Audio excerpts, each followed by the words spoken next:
we got down to 8. And now, it all boils down to 2, vying for the coveted title of the Kings of the PH Valorant scene. Now's the time. We crown our new champions in front of you, the Valorant community. Something we've been waiting for since day 1. Your challengers are ready. Now that we're finally here together, it's your time to be relentless. CONQuest, choose your side. The El Clasico of PH Valorant is about to begin. The VCTPH Split 2 Grand Finals starts right now.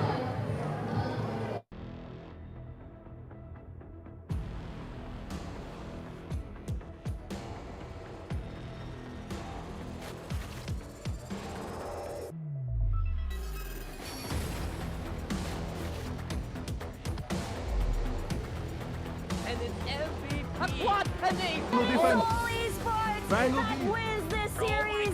People in the next team.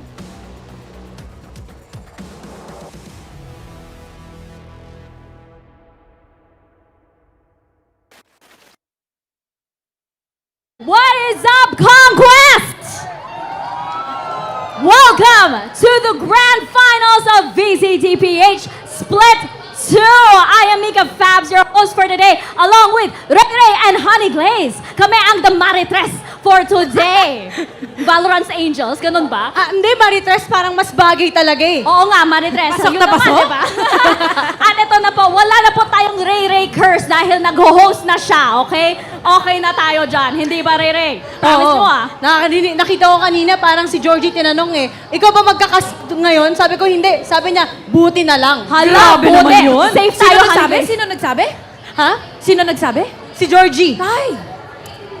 Buti naman, di ba? And it is gonna be an action-packed day today because we have our grand finalists, NAOS Esports versus Oasis Gaming. Nako, Honey Glaze, ilang beses na natin nakita to, di ba? Ilang beses na talaga, pero nung nakaraan lang din, first day pa lang ng CONQuest, nakita na natin the gods were bleeding. Kaya naman makikita natin na may pagkakataon ng Oasis Gaming. Exactly. Pero Ray, first time ngayon na land for our grand finals, di ba? With this beautiful crowd here. Maraming salamat. We are so happy that you guys are here today to cheer for all of your teams. Siyempre, ang hype talaga lahat. Araw-araw nandito sila. Kahit hanggang map 5 pa to. Nandito pa rin kayong lahat, di ba? Grabe ka naman. Yan. Huwag mo muna batiin. Ay, Ray, sorry. tumahimik ka Sorry, muna. Ann. Let's check out our recap highlights right now kasi as we just saw yesterday, di ba, mainit na mainit din yung laban against Zol Esports. Imagine, yung first map natin, intense na kagad, sumunod pa ng mga puro 13-11 na halos. Oo nga, napakalapit talaga ng laban. Honey Glaze, your thoughts on that? Ay nako, hindi nga kami dito malaman kung ano ba yung mangyayari pa. Kaya ano pa yung mangyayari ngayon, di ba? Di ba, mga 11-11? So let's check out this video.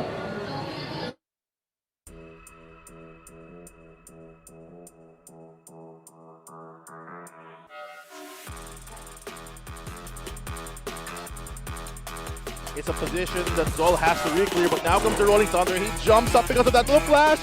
Barely gonna allow him to peek. He still gets the frag. Batman gets the first blood as Witch goes for another. Difficult fight, 3v2 here. NAOS, difficult spot. It's all on the Puppy Jewel, the clutch master himself. He's smoked off. He knows the angle, but he just can't find no. it. They're sticking the defuse. He doesn't have time, and there they get it anyways. He's all with a 6 round straight. Dodges it. Lockdown for that attacking side to keep them in plan. But look at the space. Look at Zol absolutely decimating them with a flawless round. Oh, up close to Stinger doing big. Zind helping out as well. Papi Chulo. 1v3. He gets the triple kill. The fourth and the ace for Papi Chulo. The clutch master himself delivers when they need it. Now it's up 2. Just a little bit, I think, but beyond that, Papi Chulo with the takedown. Eventually, while the explosives were dull, The bullets are sharp. The swing comes, but Soldier reacts even faster. Finds Batman crossing into lamps. That should be communicated to the rest of NAOS. Someone's on the inside. The intel too. It's now time for NAOS to try and hunt it down. Naruto. Batman! Here he goes yet again. This time around, they're gonna go for the fight here. The early rolling thunder is gonna allow Hydra to keep going. The streak is not stopping. They're playing so well right now. NAOS shut down immediately by Zol, who are on an absolute tear. Now they're on this series as well in the post plan. Still a lot of options. Not able to find one, but the reflank coming in from Zen's gonna get that instead. Just stuck in the rock in a hard place, but he's not gonna be checked. A little life still in him because of the cloud burst. Too deep, way too deep, and Sin gets around in the end. Papichulo, he's giving himself away. They know where he is. Oh, the dash here, perfect timing as well as he tries to drop the flash. The incredible Hydra Kid following up a single head. There goes 3. Another impossible, difficult round here. 3v2. All they need is a kill. Modra gets a 1, and Ja could not follow up. Sin with the double. Gonna turn around, but Senior Carl fights this time and gets the takedown. Same case for Mojo. Here he go, going maximum towards Belong. With a breath of fresh air, finds that takedown. This forces NAOS one more time to get the hell out of there, but Zol will deny. Aggressive towards Spawn this time around. Does he get the catch? So that's the question. He wants Mojo, and we see Mojo just do his duty. Mojo picks up a gun and picks up another kill. And you can see he has blue through. Man, that Trailblazer is huge! And Senior Carl will deliver justice with the orbital strike. Stunning! Here we go. Maybe a crossfire made here by Zol, and 2766 will eventually get Ja there dead to rights. Push comes to shove. Sin will die. Senior Carl with another one.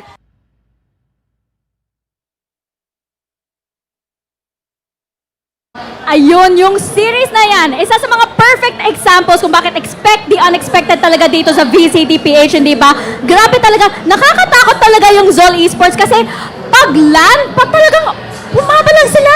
Totoo yan. Nagulat nga rin kami dito pareho ni Ray Ray, di ba? We all know NAOS is already there, already up top. Pero kasi Sol Esports, 4 na games, pero hindi naman siya purely one-sided match. Grabe si Hydra, si Patman, lalo na si Patman, bigyan mo lang ng sheriff, itatap nila kayo isa-isa. Paano? Bang! Bang! Ganun, may sound effects pa, di ba? Grabe. Yun nga yung ginawa mo nung casting, di ba? Oo, ganyan ginagawa sa casting nila, bang! Ganon, di ba? Pero ayun nga, di ba? We are now at our grand finals and of course, this wouldn't be possible without our sponsors. So maraming salamat sa Mineski PH and of course, Riot Games na nandyan lamang sa tabi natin. Siyempre, huwag niyo kakalimutan to celebrate great wins with great food. Enjoy free delivery every day dahil meron na ngang Grab Unlimited. Yung pwede niyong i-order sa Grab at free pa yung delivery. At syempre, this our tournament is officially sanctioned by Games and Amusements Board. So, hello po sa mga taga-Gab dyan. Kahapon nanonood sila hanggang sa huli. Yun na nga nandito dapat sila pero baka umikot pa si Miss Sylvia, hindi ba? Pero tama ka dyan, Honey Glaze, diba? Grab Unlimited is definitely sponsoring us in more ways than one. Dahil meron pang chance yung mga viewers natin na makapunta sa Bangkok, Thailand to cheer on our champion sa VCT Ascension. Sino ba dito? Gusto mo nalo ng free trip to Thailand, diba? Ako Sana all. Kami. all, diba? So, in order to find out how you can win that, just stay tuned to your Grab app in the next few days. May lalabas dyan. Tada! Ganon. Ganon talaga. Pero eto nga, diba, rating, NAOS Esports, tsaka Oasis Gaming ang lalaban. And as we mentioned, how many times have we seen this? Pero ngayon, parang sakto talaga na land setting ito. Oo, ibang-iba talaga yung LAN. Makikita mo rin kung ano yung mga setup nila. Si Ja ang lapit sa screen, tapos yung iba sa kanila dito, yung mouse pa ganon-ganon, gumaganon yung ginagawa ng mga players. Ibang-iba talaga, di ba, HG? Gustong-gusto ko yung sobrang kang active sa mga sa mga naging actions nila dahil kitang-kita talaga hyper-focus, talaga focus sa goal kumbaga. Tsaka syempre, iba talaga pag nakikita mo yung energy ng mga players. So let's get this series started. Our grand finals, NAOS Esports and Oasis Gaming. Let's welcome our teams!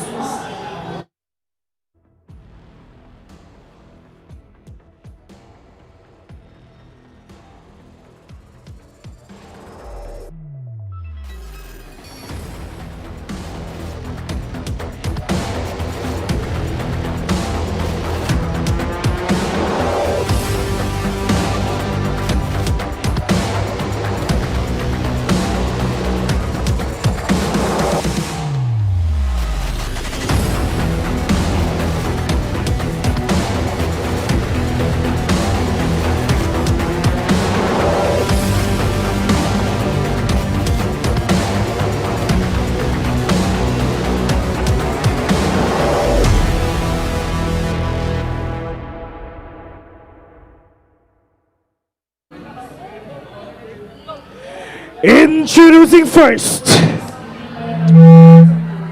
we have Oasis Gaming!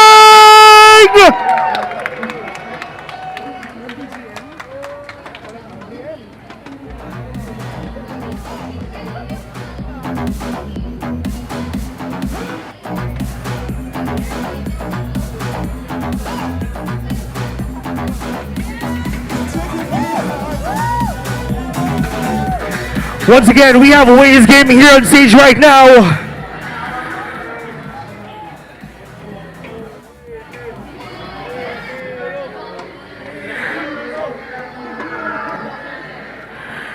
And now, the defending, reigning champions of VALORANT Challengers Philippines. Ladies and gentlemen, let's give it up for NAOS Esports!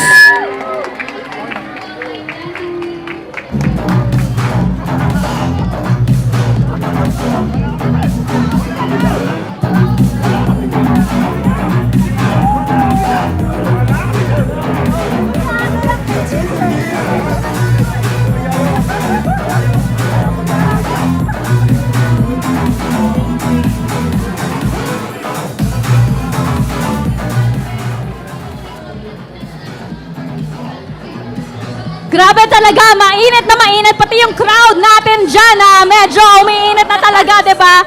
Pero yung nga, we have our two teams here. Ano kaya ang nararamdaman nila ngayon na Grand Finals na? So, Ray, Honey Glaze, if I can ask you to go over to these teams right now to ask a few questions. Yun, pupunta tayo ngayon with Oasis Gaming. Sila ngayon ang nag-aabang here in our Grand Finals. Pero syempre, kitang-kita ko dito si Javi 8K.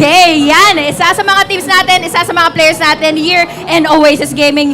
Gusto ko lang naman tanong ngayon, Javi. Anong nararamdaman mo ngayon? I'm confident and I'm excited. Ay, confident daw. Paano naman sa'yo dyan, Rere? Grabe naman yung sinabi ni Javi. Oh, to, kasama ko syempre ang mga nagwagwapuhan at naglalakasan mula sa NAOS. Flex muna kayo lahat, guys. Flex muna kayo. Flex. Flex daw kayo, guys. Mga nahihiyapak, sabi nila mamaya na lang daw nila ilalabas yung flex. Pero syempre, kasama ko dito, si Wits ang ating ports dito. Wits, kung kanina anong nararamdaman ni Javi, ikaw, anong nararamdaman mo din ngayon? Well, ang masasabi ko lang, yung Oasis, hanggang day 1 lang. Ay! Narinig namin yan! Narinig namin yan! Teka nga, may gusto ka bang isagot doon, Javi? Dahil bumuboses eh. Basta, now is not the time now. Ayan, baka now! Teka lang, alam mo ba, medyo mainit tong head-to-head na ito. Mainit na nga dahil itong dalawang initiators na nandito, di ba? Maganda din yung mga stats nila, pero let's have them step forward right Ayun. now para sa Tara. totoong 1v1. Tatawagin ko si Javi 8K, ha? Ganito, Wits. Lalapit natin si Ayan. Magtapatan. Sinong mas lamang? Sino mas sikat? Sa ating mga initiators. Ayan, yun lang. Ayun. Gusto ko lang mag-disclaimer, this does not reflect the thoughts of the casters, okay? Gusto ko lang, wala kami dyan. Oo, so umpisaan na namin dahil Oasis since day 1, di ba? May gusto ka bang sabihin kay Kuya Mo Wits? Wala, good luck lang. Ay, mabait. Start babae. style ba? Okay lang, safe, Kahapon safe. parang iba eh. Ngayon ang babait. Ikaw naman, Wits. Ano pa naman sabi mo? Ayun, may the best team win. May the best team. Sige gusto ko Talaga lang. bang yun yung nararamdaman mo, Wits? Bakit? Ano bang nai-interpret mo? Ang naisip ko talaga, kami ang best team. Sinasabi nila kay Oasis. Ay, yung mukha ni Abby parang may sinasabi. Ay, parang nanggigigil na nga dito. Nagkaganon-ganon na, oh. Nararamdaman ko na eh. May gusto ko bang sabihin ulit? Let's see na lang. Let's see who wins. Aba, okay. Mukhang no words needed. Dito naman. Wits, ikaw naman. May comeback ka ba dyan? May sorry? May comeback ka ba dyan? Wala. Wala rin. Walang comeback. Aba, safe na safe itong dalawa. Okay lang naman. Safe. We will let the game decide, hindi ba? Kumbaga, Yun. ano to na? I think we can end it right here. Okay kami guys. Safe na safe. Oo, wala. Tahimik ngayon eh. Kahapon Oo nga kasi medyo eh. mainit. Kasi ano na lang daw sila, more than words na lang daw yung gagawin nila. Dadaan na lang daw sa peng-peng. Pero eto no, naalala ko kasi si Wits kasi may promise kasi. Na may promise kasi siya na kung umabot daw ng grand finals, may gagawin daw siya. So, i-clarify ko lang, Mr. Riley Go, kung totoo ba yan at now's the time ba? Now's the time. Yun! Now's the time na... Pag nanalo na lang. Pag nanalo! Teka lang, pag nanalo, ayun, pag nanalo, mag-8-8 si Wits. Paano yan? Wala kaming bawi. Dapat may bawi kami, Tita Mika. Anong gagawin ni Happy 8K pag sila ang nag-champion? Di ako mag-8-8. Ay, magkakaldag daw siya. Yung ganun-ganun ba? Ganun na lang. Big boy. Challenge. Big boy daw. Big boy. Big Boy Challenge. And ayun nga, gentlemen, thank you very much. You may now lead your teams into shaking hands dahil syempre, sportsmanship tayo dito sa VCT, hindi ba? Shake hands. Yakap. Wala mong magyayakapan? Kiss. Pwede di ba? naman. Shake hands, hug, Yung mga bro fist. friends tayo Yun. dito lahat, di ba? Ayun o. Talagang kita mo naman. Yes. Yun. Siyempre yung 1v1 natin, di ba? Medyo safe lang, reserve muna para sa game. Yun. 1v1 yung mga players kanina. Paano naman yung mga coaches? Ay, oo nga, yung Ayun mga na. coaches natin. So coaches, please, take center stage. Yun. Yes. Ang mga coaches natin, ang isa ding pusang isipan. Ang sweet. Sweet. Si Amy sa tawa na lang din. Parang hindi maglalaro mamaya, no? Pero ngayon, hindi ba, okay, nakapag-shake hands na yung ating teams, tsaka yung mga coaches. Paano na kaya yung mga supporters ng NAOS and Oasis? I-check nga natin kung sino ba yung mga nandito na nagsusupport sa Oasis Gaming. Mahina, Tita Mika, mahina. Hindi ko Nako, naririnig. Isa pa. Alam ko, in-adjust na to ni Vil eh. I-adjust na natin ng konti, okay? One more time. Oasis Gaming, give it up! Yun! Diba? Ang May cute clappers na. naman ng kamay na yan. Hiramin ko lang, Si hiramin ko. Tiffany! Hello, Tiffany! Ayan, pahiram lang kami ng konti. Ayan na. Kinuha niya mismo si Abby. Ayan, si Abby kasama na din namin dito sa hosting. At sa side naman ng NAOS Esports! Ay, Tita Mika, parang ano pa eh. May Kulang energy pa rin, lang kulang pa rin. Oo, parang isa pa. Adjust na natin ng content. Let's give it up for NAOS Esports! May ganda rin silang lappers ngayon, diba? Ito naman, guys. Alam ko dito, usually sa panel, diba, nagpre-predict kung sino ba ang mananalo sa finals. Pero ngayon, first land dito sa VCT. We're gonna give it to you guys. Isigaw nyo, sino ang mananalo? NAOS or Oasis? 3, 2, 1! Ang daming prediction. Wait lang. Parang gusto kong malinawan, Rere, Oh. Tita Mika, no? Oh, sige. Unang-una sa lahat, sinong gustong manalo ang Oasis Gaming? Ayun! Okay. At ngayon naman din, sino ang suportado sa NAOS Esports? Ang dadami. Ikaw, Javi, sino? Okay. Kami po! Man of few words, diba? Man of few words. Pero ayun nga, I think our crowd is hyped. So it is time to get into our grand finals. NAOS Esports versus Oasis Gaming dito sa VCTPH Split 2. So ladies and gentlemen, we're gonna throw it to your casters, Taylor and Val!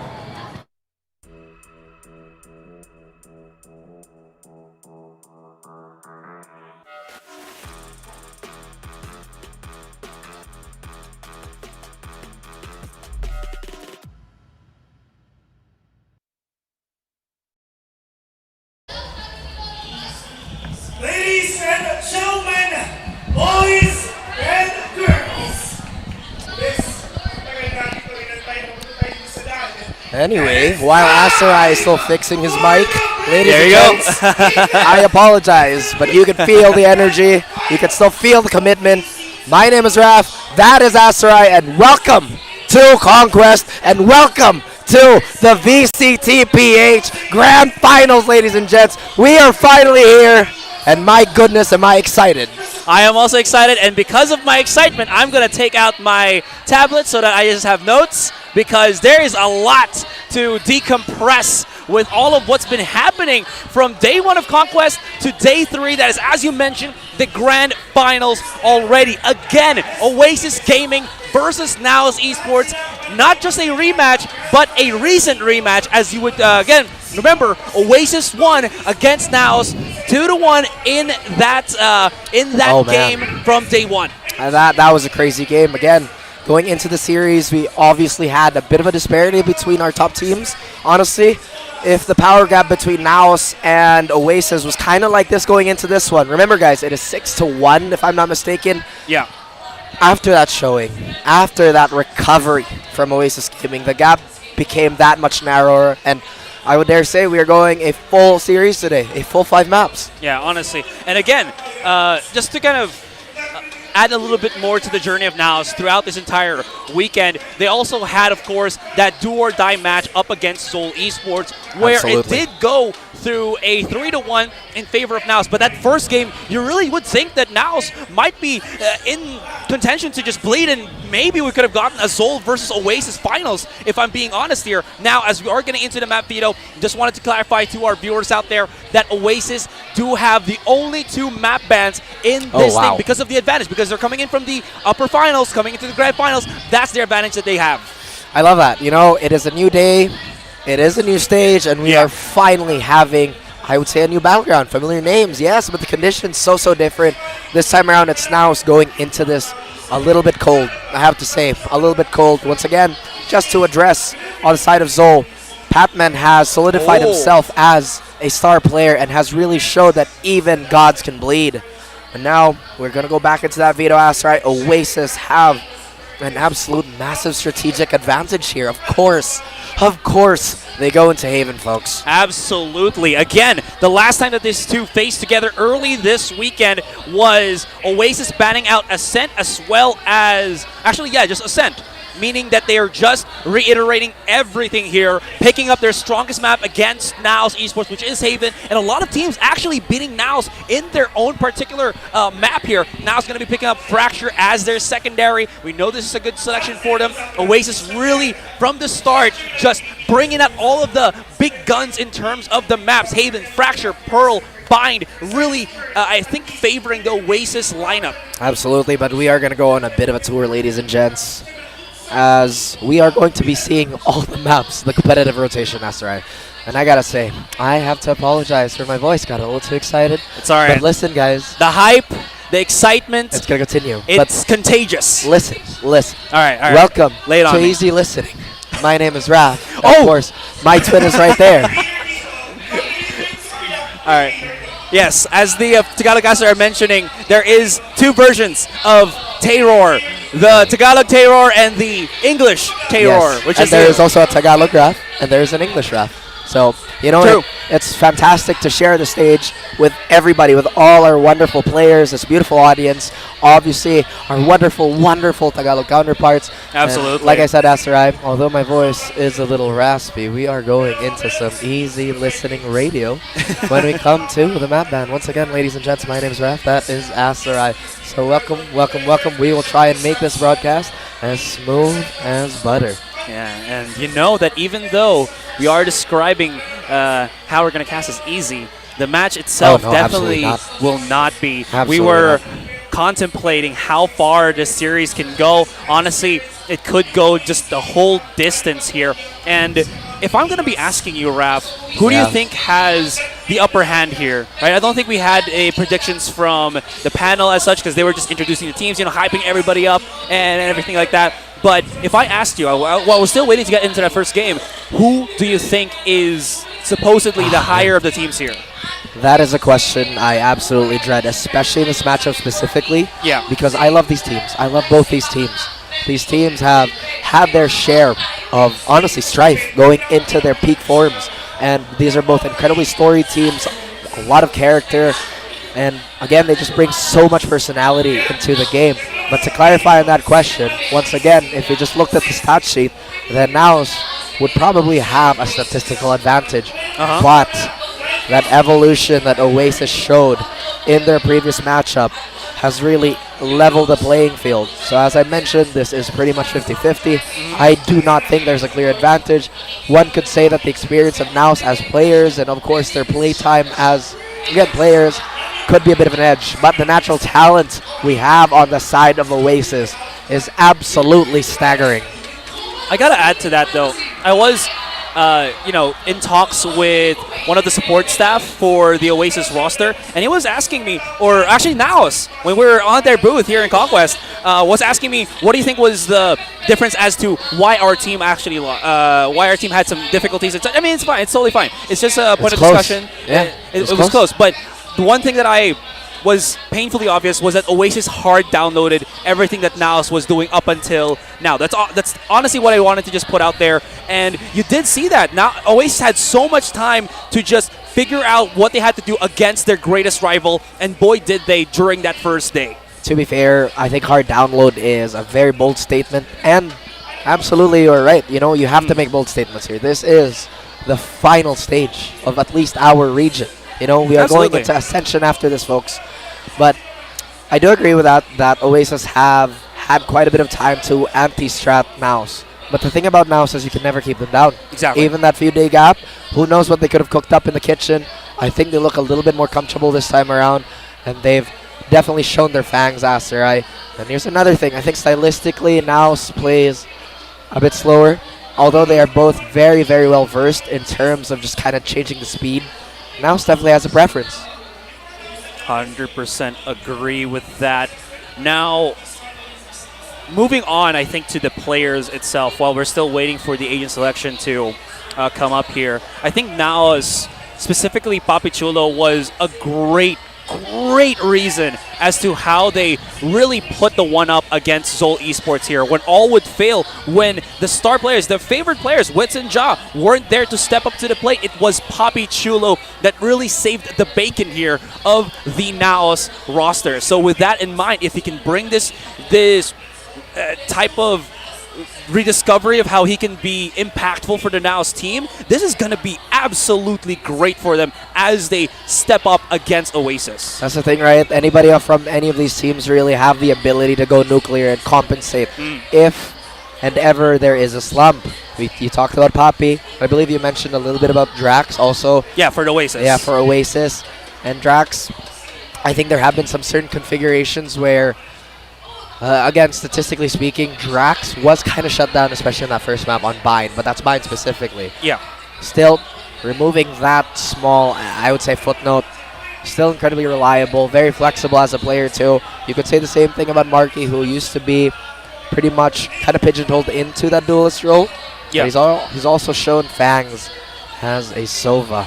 So once again, folks, there is just so many storylines cooking here. Aside from that, I think we've had a few adjustments on the side of NAOS too. NDG and Mojer. Again, the young guns at the beginning, it was very disjointed, but now it seems that they're all operating on one hive mind, even with the addition of Senior Carl. Senior Carl, so new. His tenure with the team, not that great. But again, his adaptability and just the ability for NAOS to shape their players into what they need has been outstanding. Honestly, that's been the storyline, I think, this entire split 2, right? Because we came from split 1 all hyped about, wow, there's a lot of teams that is just showing how well they've understood Valorant, how they're bringing their style of game into the competitive scene, into the official competitive scene, and then split 2 comes in with the, how do you call this, the roster shuffle of the year, where everybody was just fumbling, going into different teams left and right. We do have Course just looking into the crowd. I do believe see one of the other pro players from the other teams as well. Just wanted to finish off what I was mentioning. This has blossomed a environment of you having to adjust as quickly as you can and trying to reach the highest level as quickly as you can, and some teams have really gone into that and made it work. That's the thing about Valorant too, right? It's not only just the tactical FPS. At the highest level, it is a clash of philosophies. Yeah. There's just so many things that you could potentially employ in the game, and some analysts may view it differently. Some coaches might have another, once again, viewpoint in mind.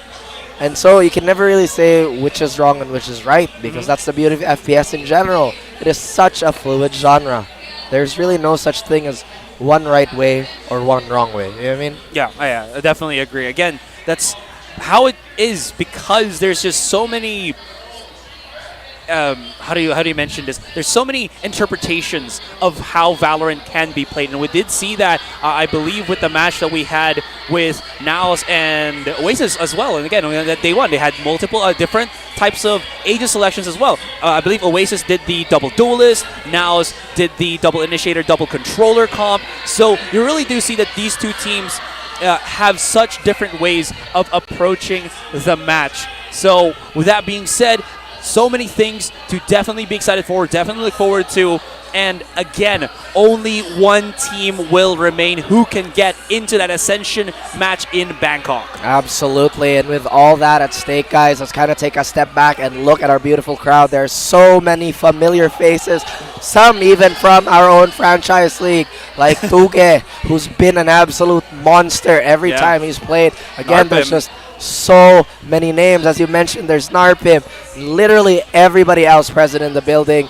And aside from that, Asrai, we see a lot of avid fans. That is the driving force. That is the fuel to the scene, the fans that support us. So big thank you to everybody who's tuning into the broadcast and, of course, who showed up in CONQuest. Yeah, and hopefully more VCT LAN in the future. We'd love to see the faces of our crowd, the energy of our crowd bringing us to next level heights of hype. I like it. The HOH.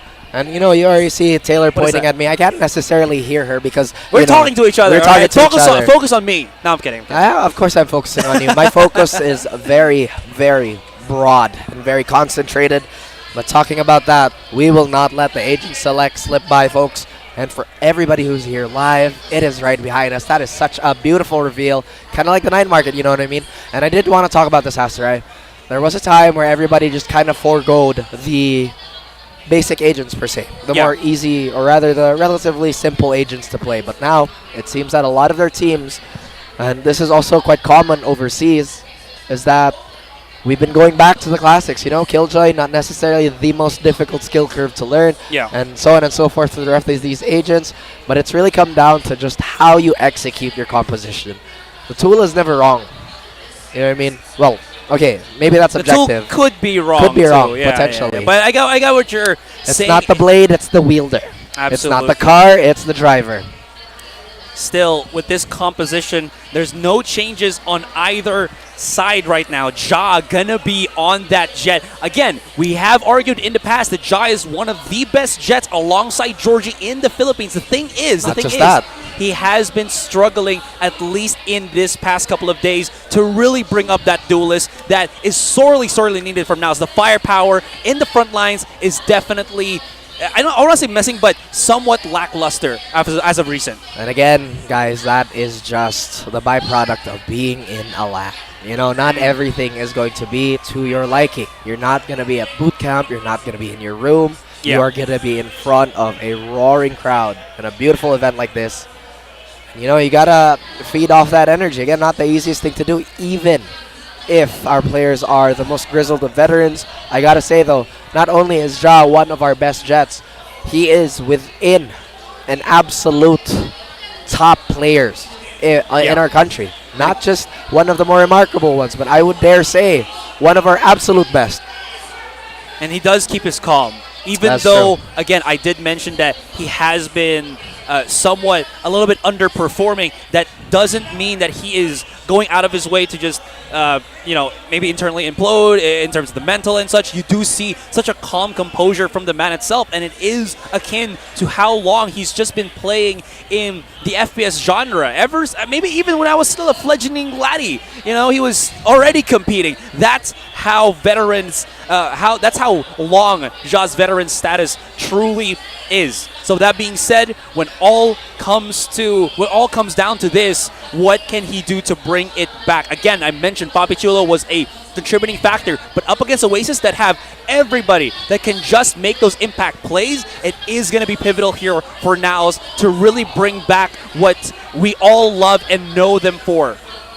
Absolutely. And again, with all those things said, Asterai, we got to put the highlights back onto everybody the scope of the event. And of course, we go highlight also Oasis. These players may not be as tenured in comparison to NAOS in terms of just FPS background. Actually, in just relative years. Yeah, wasn't like, very young. Wasn't like Savvy a bona fide Valorant pro? Like he started from Valorant and didn't, you know, come from anywhere compared to like again NAOS that had Jaw Wits from another FPS. From literally, you know, from a decade-old game. Exactly. And everything being said, Asarai, going back to highlight Oasis again. Javi, the GOAT of our collegiate scene, the undisputed. Oh yeah. Of course, the king himself has barely missed any final appearances. But with that being said, it's just the youth of this team. It's so vibrant. It is so incredibly abundant that it can be a problem for NAOS because, as I've said before, as we've talked about in the past, there's a lot of strategy involved, but you gotta hit your shots. And Oasis, they have this in spades. They have this in bunches.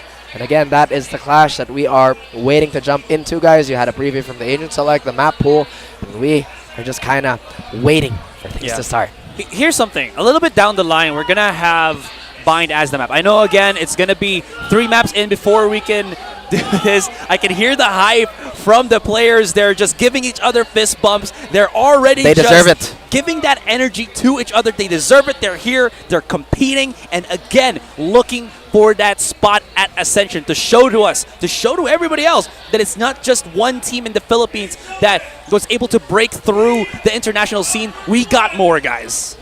Monsters are not created in a vacuum, Asarai. This is going to be the very first round. We are going to see chaos. We are going to see a big exchange here. But it seems that teams are kind of taking it slow. As I mentioned that, they've already infiltrated C. Not the usual A default we go to, but look at now. They're already around the corner. Slight disadvantage in terms of manpower, but they have the rotators coming in, Asarai. Oh, he jumped out already! Bobby Jules trying to make some waves here, but unfortunately Oasis just a little bit too fast on the punish, on the trades, leaving Ja and Sarah Carl to remain. Ja's activated the split tailwind already, but will whip as soon as the smoke dissipates. Only Sarah Carl to remain with the flank. Spotted. 1, 2, down, but still 2 more to go. Can pick up a weapon, has the frenzy, the double up, and he will get overwhelmed. And Oasis, straight from bat, quick little statement play from the roster. Again, big statement, a lot of speed and a lot of momentum going into the Oasis squad already. Nearly deflating at the end of that round. Senior Carl trying to steal it away, as you mentioned. But once again, Oasis, once they get that spear shoved into your ribcage, it becomes incredibly difficult. Beautiful positioning from everybody here. And the diligence. You can already see that the diligence here is so present. This time around, though, for the anti-eco, we see a now specialty, basically. Something very reserved. They will stick with the classics. Stick with the classics, but Oasis here, I do love. I think Oasis is one of the earlier adopters of the... You know we're just going to get rifles. Not specifically the Phantom, but maybe the Bulldogs. Again, very strong on the bonus once they force NAOS or have NAOS on their own gun round. In any case, it also makes it easier for them to basically just refrag each other. Sometimes Spectres can be unreliable. Bulldog, a unsilenced or unsuppressed Phantom, as some might have mentioned it. In any case, Oasis, as they cut a little bit of noise, let the players of NAOS cook a little bit. They're starting to look for that C default. The beauty about this is because they started this a little bit midway into the round, and the smoke's right there, it's going to dissipate around 40 seconds in, and that's when you know Jordy's about to go in. Yep, they're countering it perfectly. There's the stun. He executes, and just again, a clean execute for Oasis here, forcing NAOS to play the retake once more, but NAOS looking to challenge. It's a challenge indeed, and it's going to be a full 5-man retake, but the Bulldogs, once again, just have too much of a bite for NAOS to really stand up to. And we only have one person left. It's going to be Senior Carl again, a very similar situation, but the inequality of weapons is just so obvious.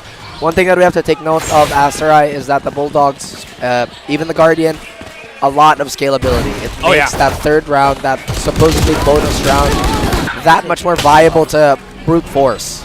The ADS burst is something that can even break, again, a full armored, full shielded player if you have the timing, if you have the correct instinct to peek, when to shoot. Anyways, it's a really good bang for the buck weapon, if you want to call it in that perspective. Senor Carl is going to be throwing out the recon dart very early, spots out the enemy dart here as he gets spotted himself, has to back away. Pretty sure, but close enough, he might have a recon or a Sova drone, but no, he's called Ja in. He's also called Wits in here. So it looks like they want to have a two-pronged, three-pronged approach on the defense, as already Ja is barreling in. Here comes the back of Georgie. He gets him. That paranoia is clearing everybody up, blinding the players of NAOS. And they can't really do too much unless Senor Carl is able to pick up more bodies, but this is still an equal situation, 2 versus 2. Clean indeed, but the positioning definitely in the favor of Oasis here, as they are going to try and set up a crossfire from hell. Mocher and Papi Chulo have to tread very, very carefully here. They've already made noise. The first frag is going to go into Wild Oreo, but Papi reduces this to a 1v1. And Wild Oreo, that is why you cannot chain this man. Spectre in hand, and the heart of the NAOS players in another. Oasis take the 3rd round. Might need to have a quick little timeout here for NAOS, because again, even though things haven't really spiraled out of control just yet, you know how far Oasis can really take this lead, especially when Georgie is on fire like this. Whenever he has his teammates just able to set up for him, it's a hard time to press against them. And Wild Oreo, of course, is able to finish things all together. Yep, and as we mentioned, Wild Oreo, one of those bright stars. Again, very, very young, yet so composed in his play. I feel like Oasis, no matter what happens, they have such a bright, bright future ahead, as I mentioned. Now NAOS probably can go for a very, very different spread here, Aster. NAOS is probably one of the most potent pistol teams we've had in the past in totality. But I feel like Zol is very, very close to them in that aspect too. Yeah. Oasis, they look like they're going to try something simple, nothing too creative, a solid A hit. But oh no, this is going to be critical. They find Papi as he crosses back into safety. That smoke giving coverage to Papi Chulo. Might clear him out, excuse me. As Wild Oreo, with the shock darts, does soften up the players. It's only just the pistols right now, and they're still able to recompress the situation. Hold on, though, as Ja is on the flank already. Senor Carl playing Hariba Cha-Cha-Cha, as Nexi is by himself, one of the most consistent players of NAOS. Oh, no. Excuse me, Oasis Gaming. At least he knows now where they are. He can separate, he can segment, and at least isolate the angles, but he has to reload. This is beautiful. Risky, but Ja comes in and swings toward the punish. And boy, were you right. Like I said, the potency on the pistols, NAOS are unmatched. And I love the patience on their side too. Not too over-eager to peek. They knew that they had to play in perfect synchronous fashion. Yeah. And there was no delay between their communication. So NAOS, once again, still showing their fangs, still showing why they are the defending champions. But Oasis, they prepare to be usurpers. Not this time, though. Georgie's going to have blades, but everybody else, they are going to actually have a pretty decent ult advantage here, Asterai. Yeah, might not even be communication, just, you know, great team muscle memory. Just you place yourself here, you place yourself here, just all in the mind. In any case. The mind-muscle connection. The mind-muscle connection, I love that. And it weighs Ja with the operator. Hits the shot onto Wild Ori, the pixel angle. And that's going to deny the Sova. Well, they still have Savvy as the breach, but they would love to have that information to just play around NAOS a little bit further. But Oasis not looking a little bit phased by that, as Georgie's already making his waves on B. Not another one. Savvy, he knows it. He's risking it. And is it going to pay off? Is the thing. The hunter waits, and he finds its prey. That's going to be a second frag for Master, and NAOS have not given up anything. No map control, nothing. Georgie addresses, and Georgie, he gets one more, and that's going to be Wits. No more flash support here on the side of NAOS. But NAOS, we're going to have bigger problems here. The Hunter Sphere is going to be invested to take this Asterai, and a fight again as Georgie goes. Papi in new positions, but that's a mistake. But still does not get punished for it, as Drax thought maybe somebody else would actually go for that challenge. 2 versus 1. Papi, he's a bit of bind here, but he needs to do something as the rest of his teammates come in for the swing. He needs to also help for the pincer, but no, that's not going to happen. That's just the only one to remain with the operator. Collateral would be so good for Ja right now, but he has the blades. Chase Drax down 1 versus 1. Still has time. And Ja, with the body shots, gets it. And he'll be able to defuse that too. Count that. 1, 2, 3, 4 for the man with 2 letters. Oh, no time! Unfortunately, I thought he had. Oasis, they still pulled through. They had NAOS hopes up, but they denied anyway. And oh my goodness, Asteroid, we have a match. Wow. That was absolutely down the wire. Apologies if I wasn't able to read that correctly, but Oasis did such a fantastic job delaying NAOS to the brink of just straight up losing the round because there's just not enough time to defuse it. Now, there it is, the very well-needed breath of fresh air. Time out for NAOS Esports here. What was happening there? Papichulo needed to have a little bit more nerves of steel to actually punish, as again, his teammates were alone and no pincer movement were coming out from C-Link. Again, very, very interesting choice there on the side of NAOS to just kind of delay. As you mentioned, there was a little bit of interference in the rotational avenues, Asterai. But one thing that we have to take note of too is that NAOS have won all the gun rounds. Or rather, Oasis have won all the gun rounds. NAOS struggling a little bit, incredibly uncharacteristic. And might I dare to say that this is kind of shades of, again, the former SBE core. Very, very potent on the pistols, yet the starts are always so ambiguous, so slow. You'll never tell if this is going to be a stomp or a comeback. And again, that just adds to the fable for both these teams, really. Yeah. What was the thing that we had before with SBE? They were the playoffs darlings or the opposite of that? They were the favorites. They were strong. Yeah, during the playoffs, though, because their group stage can get really messy. In any case, it's the complete opposite of this right now against Oasis, as NAOS is struggling to find any form of control, composure in this game as they keep getting winded by the Oasis roster. So calculated, and at the same time, just the ferocity of the gunpowder that Georgie brings to the table as he now is just charging in. And I love how Georgie, even though he can actually do that, actually wraps around just to make sure nobody else is on the site. I can't actually believe that pick was found. They're so deep into the site. Oasis, it seems that they have full control. And now they just kind of have to hang back here. Ja again with the operator. A little difficult, but if you show a bit of skin against Ja, he is going to hunt you down. And he is going to hang you in his trophy case. But it seems that we're going to go for something a little more supportive here on the side of NAOS, Asterai. The flank is delayed a little bit, but oh my goodness, that is such a risky move. And that's exactly why we were against him. Now NAOS, they're operating on such a big disadvantage, Asterai. Yeah, Bobby's on that Guardian, but that shock dart is just making things more difficult. NAOS, they play, that kind of play was banked on the reasoning of shortness for them, right? It was Ja swinging out because the flash from Witz was good, and he was already expecting that there was going to be one on Hell, which is absolutely true. The big problem there was the crossfires where Oasis were just too damn good. Look at this. Even if he could have, there would have just been somebody from Graffiti who could have gotten for the punish, and they still had so many players just, again, invested in the site to go for this kind of play because they know that NAOS plays in this kind of spectrum. I kind of found it awkward that they would hard plant Senior Carl on the side here. It felt like a little bit of miscommunication there because most of NAOS really wanted to gear up for that retake. And Senior Carl, again, tried to be cheeky there. What I just feel like is that recon dart could have been so valuable, especially with the way Oasis was set up in that previous round. But Wild Oreo, despite getting chipped down, is still going to find some value here. Oh, no. Georgie and the rest of the gang, they're going to retaliate, and that is going to be an open sight forever.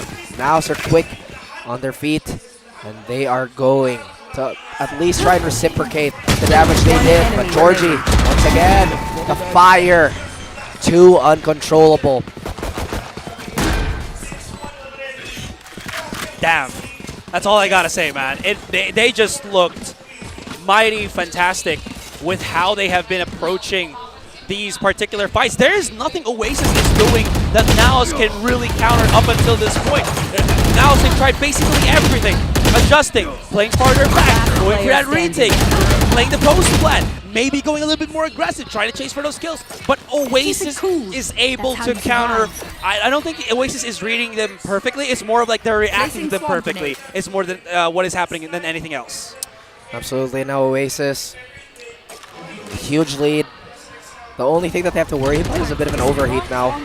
NAOS struggling a little bit. Another gun round on the board for them. We talked about Haven and how it's pretty much unpredictable as a map. But Wildorio already trying to contest Fate here and make it a little bit more certain for Oasis with that opening pick. Papi Chulo a little hurt too, so this retake is going to be stifled again. They all go for that C long play. The Rolling Thunder was there, but Ja just not enough in the nick of things. And Georgie somehow manages to get out of the spray down. Someone's going to have to start defusing that spike, but Oasis, they've got the numbers, they got the post. Savvy's here for a bit of that dangerous outside lurk, but he's taking the attention of Wits. Ja, though, somewhere else on the map, has gotten 2 kills, but it's still not going to be enough. No! Wow. Ja's given the chance, given the time to Papi Chulo to defuse the spike. Okay, so now this is where we kind of see how Oasis is going to react. We know that NAOS, once again, a team that's very, very difficult to shake. And Oasis, once again, a problem that's been sitting on their shoulders, heavy on their joints, is that sometimes when there are rounds of that nature, it becomes too much on their mental. But once again, they are at the LAN. They are at the grand finals. Think about it this way. It's only one more step into Ascension, but they have to face their biggest demons.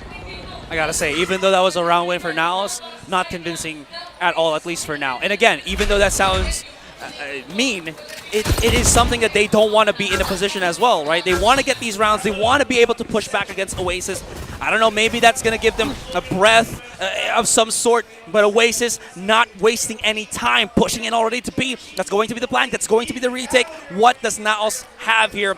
Again, real quick, at least they do have the possibility of Mojer with that lockdown. He's already activated it. Safe spot. Nobody's going to be able to break that, pushing out the other members, but 3 players from NAOS already flanking, coming in from that A-short position. Not entirely sure how this flank is going to go, Asterais. There's already quite a bit of awareness here, and Wildoreo's had a great start. Trades are coming left and right. Drax, he's only going to add to the problems here, but Mojer, is he going to try and replicate the success? Oh my goodness, he turns around, but no. Not this time. Not this time. Oasis, they take another round. And man, Haven is really looking like a paradise for our boys. And I don't want to get the colors wrong. They're both blue. I want to be a bit more specific. Is it magenta and cyan?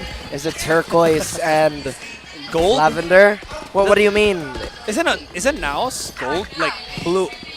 Yes, blue and gold? It's gold and blue. Anyways, moving away from that and coming back into this show. You know, welcome to the Oasis show here at CONQuest 2023, because they are just the ones that is dictating the pace. They are the showrunners, they're the stars, they're the talents. They're basically the whole enchilada at this point, the whole crew. As NAOS is just an afterthought at this point. It's so devastating for them to be in this particular position, but again, history dictates that Haven hasn't been really their sweetheart at this point. Oh man. Maybe it was a couple of months ago, if not weeks ago, but Oasis, they've definitely trampled them, as well as just, I don't know, dethroned. You know where Wits is. Quick little chase. Get him game of cat and mouse, and we know who's the mouse at this point. And oh my goodness, Oasis, they're heating up. They are an absolute steamroller right now. As my voice is gonna take a few hits, kind of like now. Still looking to recover, Aserai. And I gotta say, despite NAOS trying to play this to their own pace, Oasis have just been so greedy. If not with map control, then it's the aggressive poking and basically checking on which power positions NAOS wanna use as a staging area. But here we go again. Another round the board. Ja with the blades. He's looking to make a bit of a splash, but he has been discovered. Georgie's looking to actually challenge this. Ja is risking the biscuit, but Georgie so calm and collected, honestly waiting for him with the shorty, thankfully enough that there was that help of the aftershock from Wit. So it chips down Georgie enough down to where Ja can comfortably maybe hit a body shot, reset, get back, get that man advantage. The thing is, Oasis, they're tricky. Activating the ultimate already here from Nexi, just to make NAOS flinch the other direction. Thankfully, Papi Chulo is there to hit, spot the C-take. Does he have a paranoia to throw? As Singer Carl is waiting right beside him. The recon dart is there. No tags. This is risky. This is difficult. The reposition. And Papi Chulo, he needs to be the hero, but spotted. No, he's still able to make A bit of plays happen. 3 versus 2 as 2 players of Oasis. Savvy underneath the platform, and Ja comes in with the blades, and that's NAOS saying we got this, and Papitula leading the charge for that round. Once again, NAOS, you can never count them out, man. Their adjustment is just so good. Oasis maybe a little too disjointed on that retake. We see some fights that are a little more segmented this time around, despite having a clear advantage here. Again, the potency of that stage position cannot be discounted. We've seen so many games be won and lost just from sheer diligence of checking that corner alone. No Oasis, they got to reshuffle their hand here. This is going to be the last round of the half. They don't necessarily have the highest impact ults, or at least on the side of NAOS. But Oasis, they go for something cheeky. We still have Rolling Thunder. And if Drax ever gets caught between a rock and a hard place, he still has From the Shadows. This play is I don't know, it feels a little bit too read by Oasis here. They know that someone's at that positioning. Thankfully, yeah, the alarm bot just risking it. He bumps shoulders alongside Mojer, and that's gonna actually be Mojer's life. This is not good. Ja's been able to get away. He has to intercept, but no, Oasis, they've gone a different direction. It was a TB play, I believe, from Papitulo, but that has just been again circumvented. Again, Oasis, they have this freedom of movement because they've isolated that lurk threat early on, and all these investments have been fantastic. C is right for the taking, and NAOS have no choice but to wait so long as they don't guess and spread their resources too thin. And the take is already going, but NAOS, positioning-wise, still kind of compensating for the delay between the recuperation here, but it could be very messy very quickly. Wits. He knows he can't pop a shot yet, though. He has to set up for his teammates first, but no! The flash, they just should have waited, but no, the punish comes in from Oasis once again. Georgie's just throwing out blades, maybe to hit through the smoke, but it doesn't matter.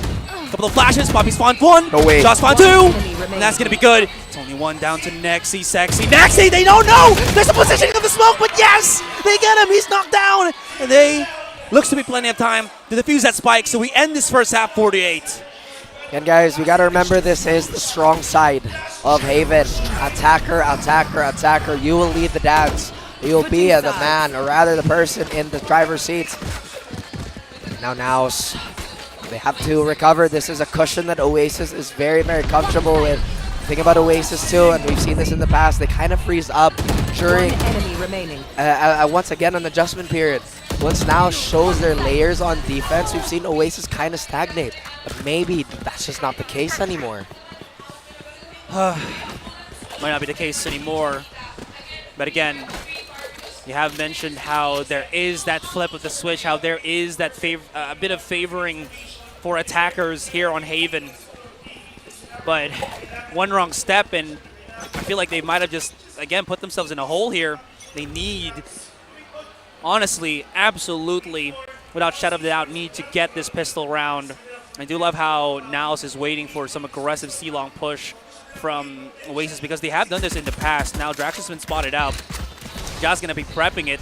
But there's like 4 players of NAOS situated here. Although can't really fight because they're not inside the site. They're just nearby.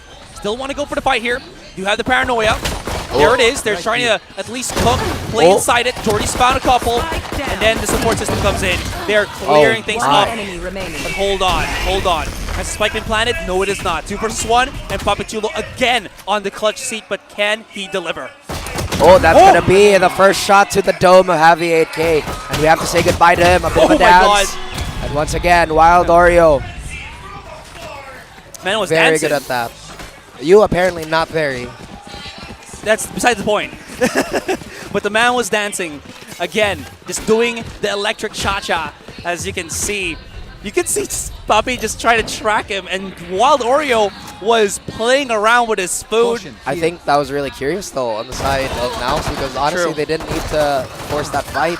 Again, they could have waited for the tap, they could have waited for this and that. But hindsight is 2020 Asteroid, and they did dance the dance of death. Unfortunately, Oasis, rather NAOS, just could not finish the job. And now Oasis, they go for pretty much a standard anti-eco buy here. Asteroid, NAOS, usual stuff. Wits, slight upgrade, but everybody else hanging on to classics. Facilities there, and Josh getting cooked. Oh, he is low, and Georgie's shooting through the smoke. Oh my gosh, he is just reading these people left and right. Oh. There it is, the support system for Wild Oreo. I was just catching my breath, but these guys, they're already out of it as it has been winded, excuse me, by Oasis in just the blink of an eye. In the blink of an eye, the world can change, but Oasis, they remain constant, yet dynamic at the same time. NAOS have just really not found the read or found a slither in this defense. So active. And now the thing is, Oasis have planted the seed of, again, doubt. They know that NAOS are very willing to play back, but Oasis, they're willing to push that line again. This round, I feel like this is the most important round for NAOS. If they cannot take this, then the mental maybe just be draining ever so slowly. That then the economy's been absolutely shot as well. Georgie, positioning with the blades, does have Wild Oreo right next to him, but Papichulo's thankfully there. I thought his teammate's gonna get decapitated here, but now looking at this very aggressive, cheeky play from Oasis and immediately read and react to it. Still though, Valora is on the swing. It's only down to Nexi, but that paranoia does not give him much wiggle room, if none at all. And that's going to be NAOS surviving their gun round. Uh-oh. Potentially this could be something that NAOS can snowball up. If I remember correctly, that's going to be about 1 of 2 gun rounds they've won, 1 of 3 maybe. I'll check the stats, but as you can see on the desk, Caster, I am a man of committing to memory, apparently. Oasis, Georgie's been really crazy, man. Nexi, again, very quiet, yet so incredibly impactful. One thing that I really appreciate about Nexi is that he has no ego when he plays. He always goes for, again, quote-unquote, the textbook play, something that really satisfies the coaches and, again, the more analytical nerds out there. But Georgie, so dangerously lucky. But the misfortune, it only continues for Oasis, apparently. Cannot finish the kill, but Job gets traded out very quickly. Well, it doesn't matter. There are no healers here. So Jaw down and Singer Carl down to 13. It's going to make NAOS think a little bit more. Anything else is hesitate at this point. Drax is anticipating. Georgie hears nothing yet, so he's not going to pull the trigger. He does have Savvy right beside him, so both of the Flash characters is just here to intercept. And if they try to go elsewhere, well, you got the utilities of Nexi as that Killjoy. Quickly spot them and maybe stop them there in their tracks. Mojer is really going to be pushing into this. There is the Nano Swarm for delay. And a good little stun as well, just to follow up. They're a little more scared of the corner box instead of playing danger close. They're going to go back to A. But once again, NAOS, they reassess and relegate their forces elsewhere. Once again, I love the movement. I love the measured approach here. So far, Oasis quite unsure where the majority of the hit is here. And A is a hard read. Potentially the correct one. And that is going to signify the commitment on the side of NAOS as Drax already picks one. But Mojer, the Sentinel, is going to push. He's going to find a few. Wits all alone. He has to get all these kills. Oasis, all they have to do is to stay alive, and that's done and dusted. 2 more rounds for Oasis to have a convincing opener. That's a difficulty, though. Because, again, because Nexi was there and NAOS thought that, oh, we don't want to fight inside the KJ utility. Maybe the players of Oasis have already rotated to accommodate us for B or C. Our straight rush onto A is going to be good. But the thing is, there was no straight rush onto A. There still was time for Oasis to pocket themselves on the A side and go for that intercept. And what's even more detrimental here is because they couldn't find Nexi, because they couldn't break all of the KG utility, there was a good read from Oasis as to what the positioning and timing of NAOS's rotation / push would be. Timing, something that NAOS is, well, have not discovered just yet. Again, it's been such an elusive concept, especially with Oasis playing around with their setups again. We haven't seen a repeat of their layout. And now they're putting a little more attention towards C Long here. They've now pretty much had full control over the spawn, but they haven't checked majority of grass. And maybe this could be a slither of hope on the side of Oasis that maybe commitment's going to happen. And now they're not even going for the window position. But there is an anti-flank there, Asterai. Drax. Oh dear, he's fighting Oh, for his his teammate! life, but he's still alive. Beautiful flash. And now it's going to be Wits that's out in position. They do have the A site, but they don't have the spike to actually plant it on. They gotta pick it up. Ja taken down. Mojer about to get taken down if he gets spotted here. But thankfully enough, he's gonna be able to maybe get the catch onto Drax. He was a low HP target, but now everybody on the Oasis roster knows where he is. The young gun, can he Look at clutch? that. Triple stack on top of the B side. Mojer's trying to get a bit tricky here, trying to approach from a different angle. Or maybe with 15 seconds, save the weapon. And we already saw the formation on Oasis side. Let him cook. Let him swing. But Mojer goes for a save instead. It looks like overtime could potentially be a possibility here, Asterai. But again, with Oasis, their momentum and just their sheer, I would say, hard-headedness into refusing to conform to NAOS just caused so many problems. That took a long time for NAOS to realize that they've lost control of their own side of the map and have to retake it somehow. But they had to pay the price. Bodies upon bodies of NAOS players dropped just for that one mistake. You could have given it. Again, NAOS was trying to read possibly the push from mid. They had a 4-stack there. They were aware of the control. But Oasis, they were playing tricky. Getting that quick information from A Long, getting those 2 players from C Long to start pushing. And the gamble, if not the read, was correct. That is true. Absolutely correct. And sometimes you just kind of have to throw control over to Fate, over to Destiny. But Lady Luck, among other things, is on the side of Oasis today. How so shaky. Economy enough for one more round. Legitimately one more round. If they drop this, then that is going to be Haven. But as expected, to be honest with you, we talked about how strong Oasis is on Haven. And pretty much currently are the undisputed kings. They only need to just play their game and be comfy. And that is more than enough to topple even the sturdiest, even the tallest of mountains, apparently.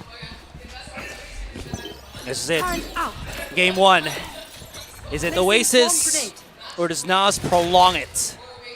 We'll have to see. As NAOS gets a full head of smoke right in their faces, they try to approach C Long. Setups being heard by Nexi very quickly here. So that's going to trigger the rest of Oasis to start actually rummaging through A Long as 4 players. This means Mojer is going to be playing on intercept. I think he hears this as well. He's going to need some players to help him out unless he's able to get tricky, which he does. There's the Rolling Thunder for the punish. And somehow NAOS was able to go in and just bank on the aggressive 4-man rotation of Oasis. Once again, that's the problem with being a little too mobile, right? Sometimes you stumble, but it's worked majority of the routes. Now they have to up their conversion rate here. Otherwise, Oasis is legitimately their ass, right? They can taste this map victory. It's within arm's reach. It's everything. Xavi's going to save, understands that even their economy is a little shaky. That Rolling Thunder is not worth the reply. Ja very close to the knives here. Senior Carl and Mojer still have that very, very dangerous duo of ultimates. And once again, now they're going to slowly climb back onto this one, if possible. Because Oasis, once again, they're there. They're already there. The promised land is one step away. Well, NAOS is very much known for how they can string rounds very effectively. True. Right there. So, with that in mind, 6 rounds doesn't feel like it's not the end of the world. farthest away from them. Exactly. I mean, they've gone and come back from worse. So, that being said, there is a possibility. Oasis now, they're just utilizing all the advantages they have. They're closing it down, or trying to close it down already. Have purchased Georgie once again with the operator.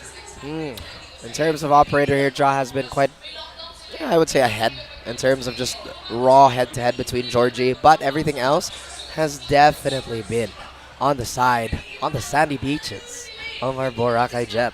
And Georgie, loved by many, feared by more, is going to finally pick up the scoped weapon.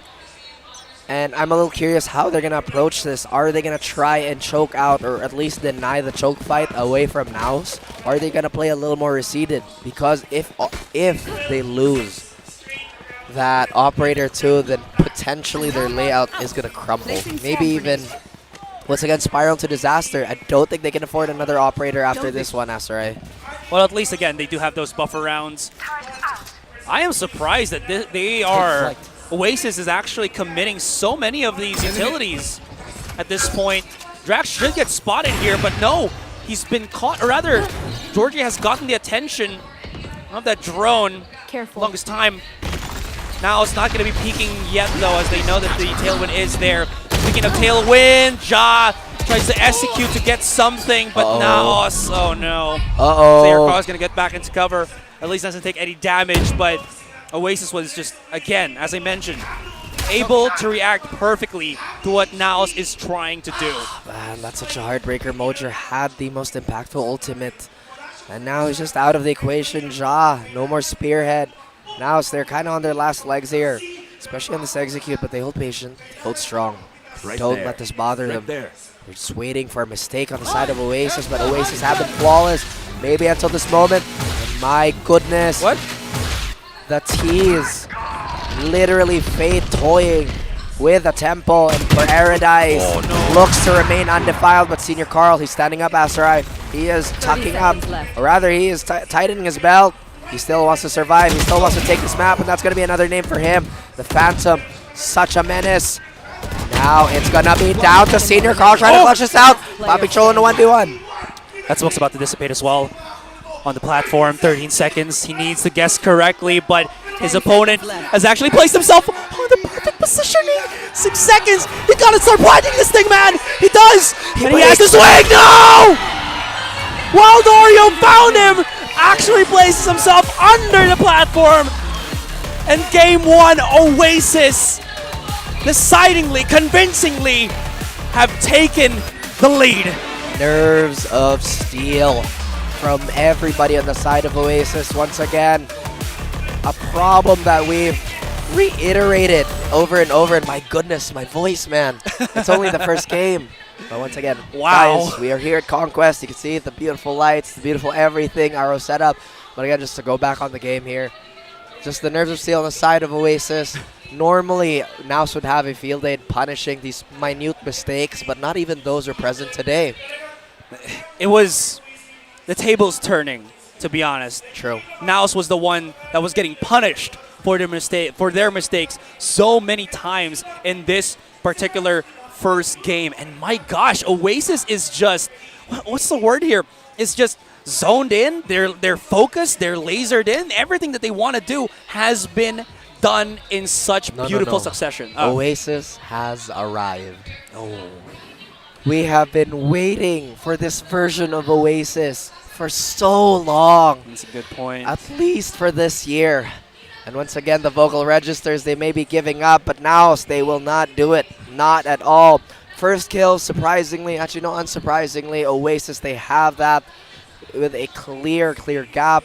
We know that Georgie's always going to be pushing the tempo, but typically too, NAOS, it's usually Poppy really taking the brunt of everything and being super relaxed. So once again, despite having a monstrous lead in this game, NAOS, I still have firm confidence and belief that this is still going to be incredibly competitive. It's got to be, or else we're going to have a quick grand finals. Especially that, again, this Split 2, compared to Split 1, obviously, has the big reward of having a chance to play in the international stage in Ascension.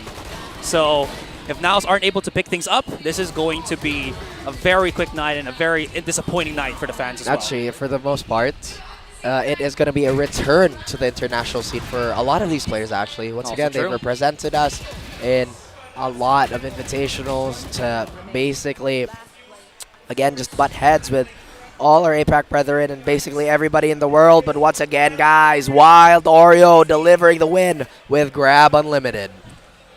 He was so tricky, so difficult to find for Papi Chulo. To be fair as well, again, Papi had to run down the clock. He had to start looking for him, but could not find that one opponent that would have given them one more round here, Raf. So with that being said, game one in the bag already for Oasis Gaming, and they start this off strong. If you've heard the exchanges of players a while ago, well, the exchange here is looking much better for Oasis. We'll see what happens come game two. Again, that is going to be on Fracture. Yes, so we're going to go on a quick break. Fracture. When we come back, you know, I was so focused on the game that I couldn't remember the maps. But anyways, quick little break, and then game number two. So see you guys in just a bit.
And we're coming back, guys, from what was a Oasis-oriented game, to be honest. Now, again, we're here in the grand finals between them and NAOS Esports for a chance at Ascension again here at CONQuest 2023. I mean, honestly, again, if you just look at the stakes, Ascension, just for that name alone, this is for us to elevate our scene, to have more teams, to have more of our strength out there to be recognized, right? Yeah. But aside from that, sorry guys, I have something for hello my voice, you know what I'm saying? Unless you guys prefer this smooth radio husky voice, then maybe I can keep doing this. But again, keeping this on track, I think that Haven domination expected. And once again, Oasis have a massive advantage here, especially on the draft. They got rid of Ascent, which is honestly pretty much tailor-made for the playstyle of NAOS. Incredibly savvy, no pun intended, for the defaults. Again, we go to something along the lines of Fracture, which I think both teams are pretty good at, but this is just slightly leaning towards NAOS now. I feel like that Neon comp that Oasis run have some of those issues, especially if they start slowing down. But then again, they have been really fast in terms of that double duelist comp. So and again, I just want to say, don't forget that the last time that these two have played against each other on Fracture, mind you, a couple of days ago, it was a 13-6 in favor of Oasis, with Draxi and Marky being the two hallmark players of this one. Not sure if they're going to show this on camera, but we do have some of our content creators. Razzie Binks actually showing support for Oasis Gaming. He's holding the Savvy 8K. What do you call this? The Savvy 8K poster? Stand half-E because it's not a stand because it can't stand by itself? I don't know, but now he has a wingman in his hands. And guys, this is just a quick reminder that everything is happening in CONQuest. Oh, true. Everything, and I mean everything. To meet all these, well, once again, like you mentioned, these lovely content creators, this lovely crowd in general, and maybe run into your casters too every now and then when we show ourselves to the crowd. But again, enough of that, guys. We see that the teams are trying to lock in. And there you go, Mr. Razzie Binks. Whoa. Where's he going to run off to? He planted wingman like the spike. Yes, that is the correct mentality. Correct mentality right there. I just wanted to add as well, we did see real quick just a while ago, Oasis being in talks with their support staff, getting that, I don't want to say much needed, but continual support plus continual just words of encouragement from them. And honestly, they did mix up the support staff a couple of weeks ago, if not a couple of months ago, and it has looked to have really put Oasis in a different light and in a better light, if I may add. I feel like Oasis' mental toughness is a lot more apparent now than it ever was. Yeah. Especially in this LAN event. Again, much needed words of wisdom, guys. Look, again, sometimes players, they already know these things. They just kind of need a bit of a reminding. And hey, guys, you guys are great. Just don't forget to relax, play the game. Because once again, I said this before, the game does not care where we are. The game does not care where you are. What the game cares about is that you play, and you play well. That spike is going to blow up no matter where you're playing from. So just kind of focus. I know it's really hard because, once again, the crowd is so distracting. Again, a beautiful bunch. Energetic.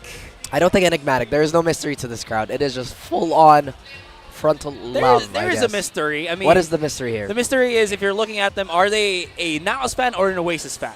Well, you can see that there is a lot more, what do you call those things again? Clappers. Those clappers on the side of Oasis. But now they had a lot of big cheers early on. So that was pretty insane. And we take a look into our players here. Focused up once again. One of the most storied veterans of our scene, Wits. An absolute beast. And also in contention of the spot of being the absolute #1 in PH. At least individually. Hey, Mom, I'm on camera. You can see my hand right there. I did not see your hand. Not at all. Right there. Oh, hey, that's my hair. Anyways, we're just having fun before we do get started with the second game of the day. Again, even though you did mention how Fracture is also NAOS's baby of a map, it has been taken away from them by Oasis as of the most recent. But at least that means that NAOS have some gauge as to how Oasis have been playing this particular map here. I think, understandably, the strongest combination of this particular of that particular Fracture map has got to be the Wild Oreo Savvy connection. I was about to say Marquee Savvy, but I think, or Javi, but Wild Oreo Javi connection was, I think, the stronger one of the two, because the double stun, the fault line relay combo, you see other teams using the Neon as a, how do you say this, as an entry fragger that's just gonna get knocked out. By the way, we can hear it. Happy birthday, of course, to our wonderful, wonderful host, Mika Fabs. Big celebration here, guys. The lore is everything was arranged to be on her birthday. It was her destiny to be part of greatness. But, of course, how great she is. Let's refocus on the lens here, Aster. I have to kind of comment back on that Neon, because honestly, if you look at Neon, you look at Jet, they're essentially very similar as agents. Yeah. Jet is just a lot of burst damage. It's a very one and done. You dash in, can't really dash out up until you get value yourself. Neon, you have the choice, not as explosive, but a lot more constant. Even if you just look at the ults, they're both incredibly damaging. They're both meant to, once again, supplement or be a replacement to a weapon that you could have had. But again, the nature of it is that you have something akin to a lightning gun, whereas the blades are a little more similar to a guardian. Agent selection is already out here. Now, let's see. What's the last time he had a lot of frags on his KO? Not the biggest of impacts. Yeah. But again, I just wanted to add, the double combination of the stun with Wild Oreo and Javi have been such a huge thing. But now they brought a different set of agents to the table. Yes. I am a big fan of this Aster. I am a huge fan of the Wits. Sky here. True. Something that, again, to all of our fans who've stuck with us with the broadcast for the longest time, arguably Wits was the best. And I would still say he is. And the thing is, why I wasn't a fan of the KO pick, especially in that matchup, I'm glad that they scouted this, because Oasis were very, very active with movement, so the KO just could not really get in those, once again, pokes, those more measured approaches. Meanwhile, the Sky Flash is a lot more malleable, a lot more flexible. To still get solid information, you don't get the suppress, but they're not dealing with a Sentinel anyway, and that's been the biggest use of KO. You know, if there's a Sentinel there, turn it off for a moment, get rid of it once you enter the site. But here we go. You can already hear the roars of the players, Asterai, as we slowly nerd out. That should be a sign that we should be jumping into the game very, very soon. Very, very soon indeed, and hopefully this double smoker, or rather, again, just a single smoker double initiator is going to be enough to allow Ja to find that hammer into the site and basically, again, shove Oasis out of contention here, because even though it is a best of 5 and they do need those 3 wins, NAOS, they're a team that's not going to allow them to make that happen, and we are already hearing, again, the roars of Oasis in the background, hyping each other up. So one thing I like about the double duelist is that you can operate with subunits per se. You have an offensive option no matter what. But here we go, ladies and gents. The pistol round, it is about to start. But they've already found a bit of contact. Ja, I like that vibe. I love having the Sheriff on the first round. It's a sign of absolute confidence. And that is also a sign that NAOS is going to remain unwavering. Quick stun onto Mojer here. Papi Joe's been flushed out already. And Oreo, he's been tagged very heavily by the utilities, just stopping him dead in their tracks. And now NAOS, as Papi Chulo with the wall, denies them. The great wall of the Papi. All down onto Nexi. Stuck onto Arcade. Spike in no man's land. He'll have to try to at least re-encapsulate this situation. That's 50 seconds down to the clock. He's going to be at least given a little bit of breathing room. Oh, he makes noise. Everybody knows where he is, but he's trying to play tricky. He's trying to coax them into getting a little bit more risky with the possessioning. But Ja is just too quick, able to react in the nick of time, and that's going to be such a straight forward round for NAOS. A little bit of bird watching there, maybe distracted by the flash. Have to have a mental guess there, but Papi Chulo showing why he's one of the most feared anchors in, again, the country. Not normally known to be volume. You know, he's not super high volume. But again, the impact is always felt. Yeah. Papi's always so reliable. Once you get Papi in a 1v1, oh my goodness. You see that? Papi actually got the left click, right click classic combo on... No, don't say anything. They might nerf it again. Dash. It's too strong. Anyways, but you know what's too strong is flashes upon flashes by Oasis as they're already looking to go in. It's only the relay balls that actually have been thrown out already here. Mojer, 13 bullets. Marky's gonna have to play this quick, but he can't really hit the shot as Mojer gets out, but the spike in the site has already been taken. Marky a little bit too over-aggressive, but I mean, you know what? This is a weak buy, if not a thrifty round for Oasis, so it shouldn't really matter. Damage be done. Zeracol gets the double kill, and now is still able to clean it up 2-0. Anti-eco, business as usual, Asra. As you mentioned, this was the weaker buy, but I really, really like the timing on that take on the opener against, they knew, I believe it was a Marshall to initially greet them, so they knew that they could just flood him with a pistol. But now Oasis, the thing that I was trying to highlight earlier is that Oasis have access to just be a little more mobile, therefore cutting off a lot of rotations and just a lot of places where, as I mentioned, NAOS love to stage their fights. The thing about the squad too is that they are also very potent in the choke fights. If you want to hang out in main, if you want to hang out in tower, you are going to get absolutely demolished. You saw Mojer nearly get destroyed there, but Mojer had the luxury of having the superior weapon. Ja pushed out. Forced to push out maybe by the relay bolt. Rest of NAOS going to play very aggressive, but completely punished by Oasis. Yes, they're drop down onto Oreo, but I mean, 1 for 3 at this point, and the site taken is going to be an effort. Not a Herculean task for NAOS to try to pick things up. Nade just pushed him back, yeah. Like I mentioned, right, that choke fight's going to be so hard. Even for NAOS, even if they have the Sky, even if they have the Viper to somewhat contest it. Again, not that too surprising here, folks. It is a bonus, pretty decent bonus already. They got Wild Oreo. Zavi's not going to show his end. Zavi's already taken too much damage on his end. Drax and Marky, they're going to have a grand old time just kind of anchoring this. And now it's still the charge, maybe cherry pick, but I don't really think there's an avenue of opportunity here, Asterai. None at all. They could maybe just isolate Drax and Marky to... Wait a minute. No. There's not enough time. They do get the kills, but again, a save of weapons and just, again, trying to just something else. Which, yeah, he had the SMG, so that's fine. It's totally okay. But Oasis was able to just react so quickly to the aggression by just throwing out one relay bolt, and they were able to just, again, punish the A main lack of defense. And with that being said, Asterai, this buy, although it is going to be maximum value still, rather not maximum value, maximum equipment, they're going to feel in the future rounds.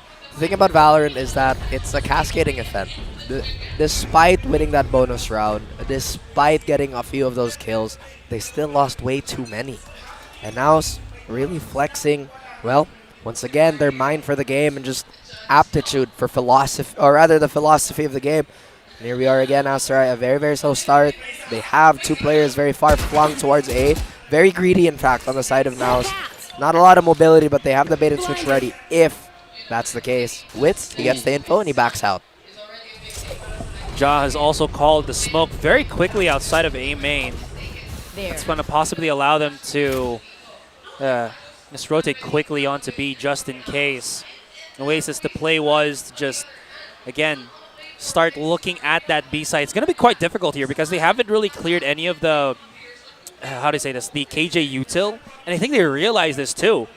Plus, they also saw the Viper wall, so it's going to be a big risk just to get so much map control without actually getting any map control early on as well. So going back to B, or rather A, where the operator is I think a better risk than was already laid out for the other side. Okay, so that's the problem here, right? Marky, despite getting the space, he's going to get up close and personal, and Ja just did not have the time to pick up the operator. And Weldorio, he's just going to run loose. I was just about to say, Asterai, is that this is exactly what NAOS want. They want to funnel Oasis, but even when NAOS get their game plan right, Oasis still managed to find a way. Once again, the strategy is there, the intention is there, but once it comes down to it, you gotta hit your shots. You gotta be at the doorstop. You gotta put a wall behind, or rather between you and them.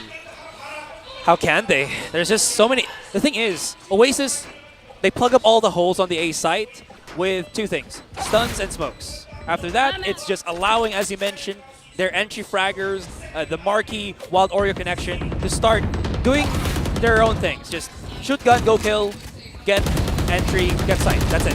Another thing too, NAOS is super far back towards some of these sites, at least in these later sets in the round, because once again we've discussed how hard it is to fight the choke against, again, Wild Oreo with the stuns, with the relay bolt, with the pain shells. That's just so oppressive. You add heavy 8K support utility, and it's going to be an absolute nightmare. Now they have to play a guessing game, Asterai. Do we take the choke fight and risk the combo, or do we get stunned up again within the side? So now, the option they have on the table is to play retake. But if Oasis can read on that, then honestly, I feel like that would be the weakest aspect. The post plant on the side of Oasis is not as impressive compared to the side of NAOS. To add to that, I feel like it's fine. That particular round could have been much more received well by NAOS if Ja wasn't on the operator. Again, I understand why the operator was there. It was to get that initial quick pick. But Oasis played around it so well. Again, just having that jump peek from Marky, throwing it out, knowing Ja has already activated the tailwind. This is Mojer's position, and he will get flushed out. Thankfully, again, as I mentioned, Ja does have the rifle, the relay bolt, the stun, and he is just going to get quickly reprimanded for just staying on A main. And Zwitz and Papi Chulo, where are they? They're on Sands, but it's quicksand, it's a pit, and they're just going to get devoured by the heat of the situation. 1v3 Marky's incredibly low here, Asterai, but Drax and Javi have no reason to peek this. And they have the numbers advantage. They may take the fight anyway. Papi gets number 1. That's all he gets. 2 to 3. Again, got to reiterate, Fracture is the stronger side of this map. But now, we talked about how they can eliminate both strong options on the side of Oasis. But the thing is, the conditions to get that strength is to remain as a core unit. Get your 5 alive, and of course we're playing Valorant. Obviously the enemy team knows this. They're not just going to hand you their own winning conditions on the plate, right? Yeah, absolutely. Just wanted to point this out as well, that I forgot to mention this, Georgie out, Marky in, at least for game number 2. And it doesn't feel like, again, the impact has just gone down. It has just been the same thing over and over again, but this is going down the hill very quickly, as Wild Oreo doesn't even care anymore. He just runs right in. Marky even just uses his satchel to reposition quicker, or just plant the spike. 2 of the remaining players for NAOS equipped with weapons, but are they equipped mentally to retake this 2 versus 4? Plus, look at this. Wild Oreo's going to go for the zip line. He's going to have a sandwich play if they start making noise on A main, which is already being done. Hold on. Mojer gets the shot, though. He does get the shot, Aster, but once again, it's a little suspect here as they have to take the gunfights, but Wild Oreo, beast of a namer, will get caught off guard. Marky, unfortunately, cannot capitalize on that look. His barrel is exposed. He's baiting. He's absolutely baiting, but he doesn't know how close he is. Oh, he knows the play. He's so low. Oh! Well, things like that happen. Say Gotta hello be careful. to my little friend. Say hello to my other friend. Shorty. That was, I really like that play. I thought it could have ended in disaster, but they obviously had to put some sort of safety net in. That 1v1 didn't push through. Yeah. But once again, good effort on both sides, really. More than anything else, the 1v1 with Marky, confidence play.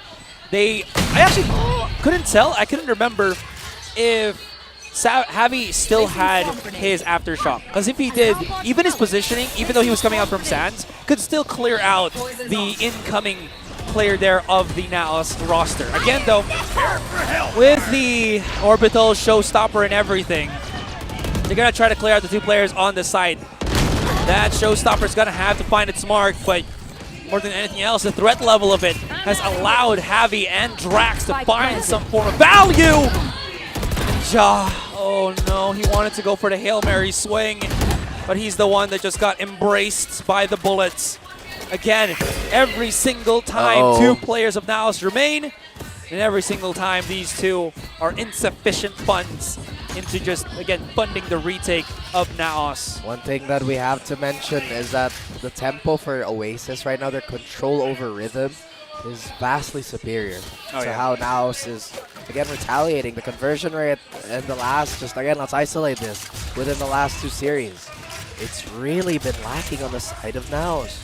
Oasis, they're showing up, and once again, I will reiterate, maybe, just maybe, Oasis has arrived.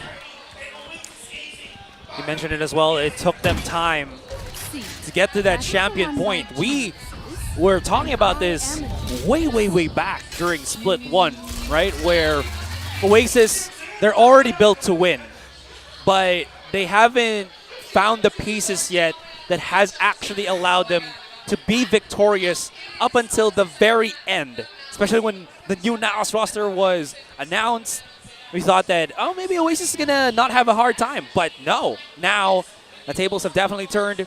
The winds of change have given advantage, have smiled on Oasis.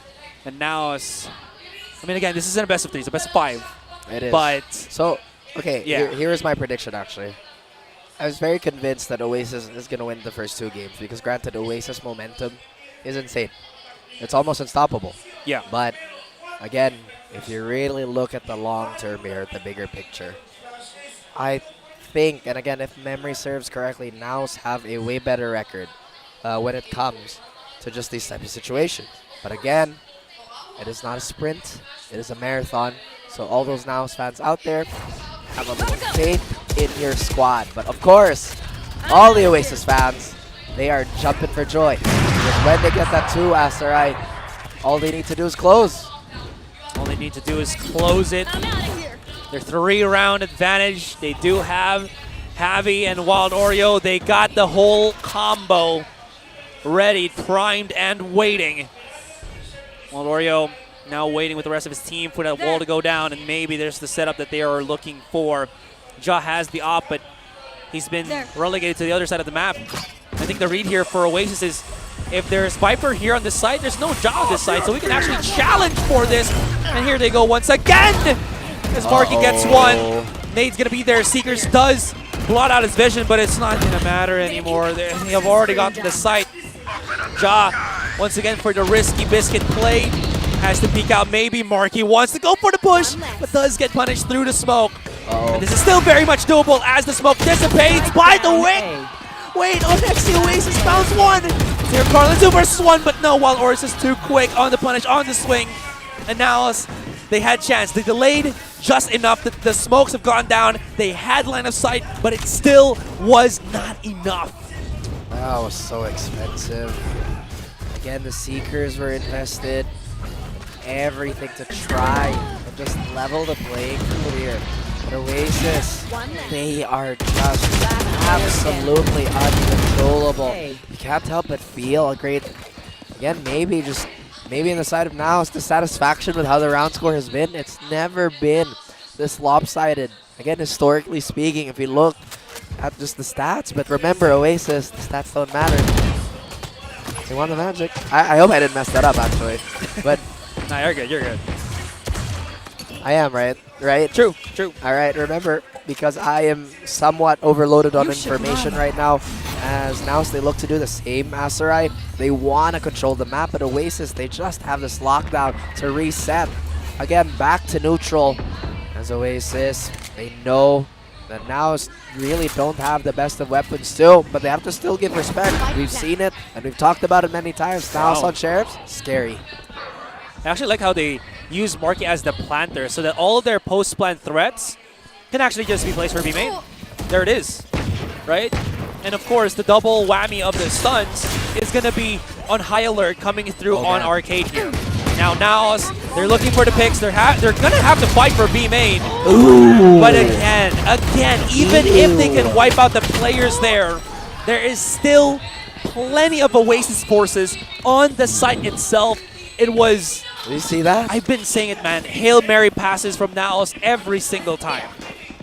What did I see? Did you not see that spray down by Nexi? Ew, that's disgusting. But think about NAOS right now is that you're right. Once again, they know it's a measured approach, but they know that segmented approach has not been working. So what do they do now? Let's try and throw a haymaker. One after the other, it has been missing. And it's been such a dangerous tale for NAOS so far. But again, guys, this is a series still. NAOS, though, that round deficit. I don't know about this one, Chief. Bit of a whirlwind of rounds for Oasis here. Ooh, he's got the operator once again. NAOS is really committing to this, and the call from Nexi to just get out. Wow. I mean, I don't know. I don't think he read or saw any of them. I think that was a good read. Yeah, exactly. He just read them purely by instinct, or maybe the timing was perfect. No. In any case. Because usually when NAOS take that, they have one arcade and they have a forward presence B main, A main 2 also. But with that being said, Aserai, pandemonium continues. We have a pick on each side. Waterfall from Waterfall here, as they do get the site itself. No plants just yet. They wanted to secure. Look for the fight. Spursman wins! Whoa. Triple kill out of nowhere. They lined up and Wits gobbles them up. Javi, the only one to remain. And he's awaiting. But he has just been spotted and gutted by Ja. And Wits, we need a POV. A perspective of violence from Wits. That's insane. Once again, we talked about Wits in contention to be our absolute #1 player. And when you need him, he is going to show up. Wits, how else are we supposed to describe this man? Once again, already a champion. He's experienced everything. He's gone through a rebuild. He's gone through virtually every single role in the game. And that flexibility just shows in everything he does. But once again, what they need right now too is volume. They need to string a few rounds. They have to stop this Oasis march. And Oasis, they get pushed back a little bit, Asteroid. That's going to be just a smidge of utility being investment. But Ja, don't you dare be! He misses, but Senior Carl. And who is that again? It's Wits, but the response by Wild Oreo. Wild Oreo answers in kind as he is able to rip out 3 players, giving them access to the site already. So we'll be flanking, which has done the damage along that crossfire with the rest of the team. 2 more rounds before we end the first half, and they have to get it now. Papichulo, Mojer, slowly creeping up. I'm looking at the utilities here. There's no post plant. There's no post plant lineups. It's all about the firefights. They have a straight line. They've heard it. They're coming around. Papichulo comes into the corner, but no! Whiffs the shot, and Mojer, no! Can't deal with it!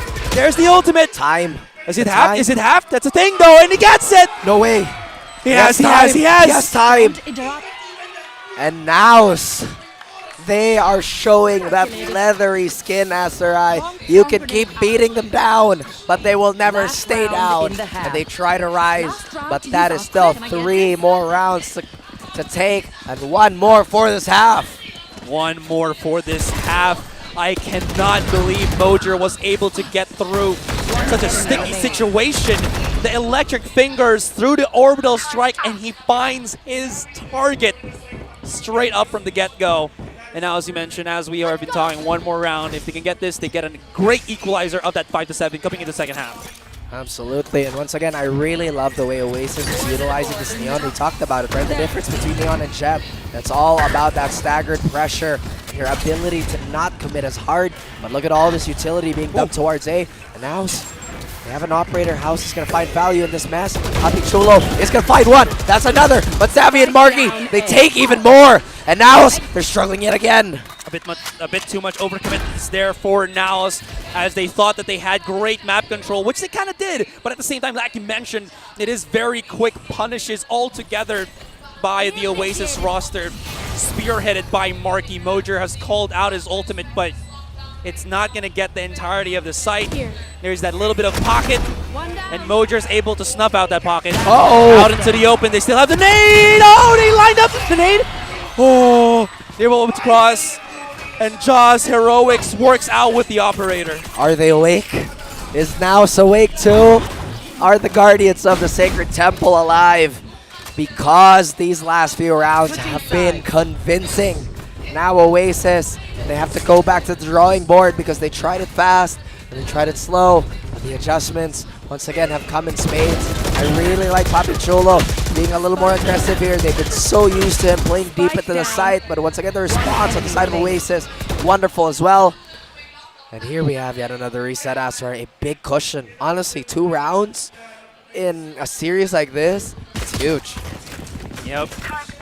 Especially if, again, NAOS do get that pistol, which I believe they did in the last game. So that's going to be a big help.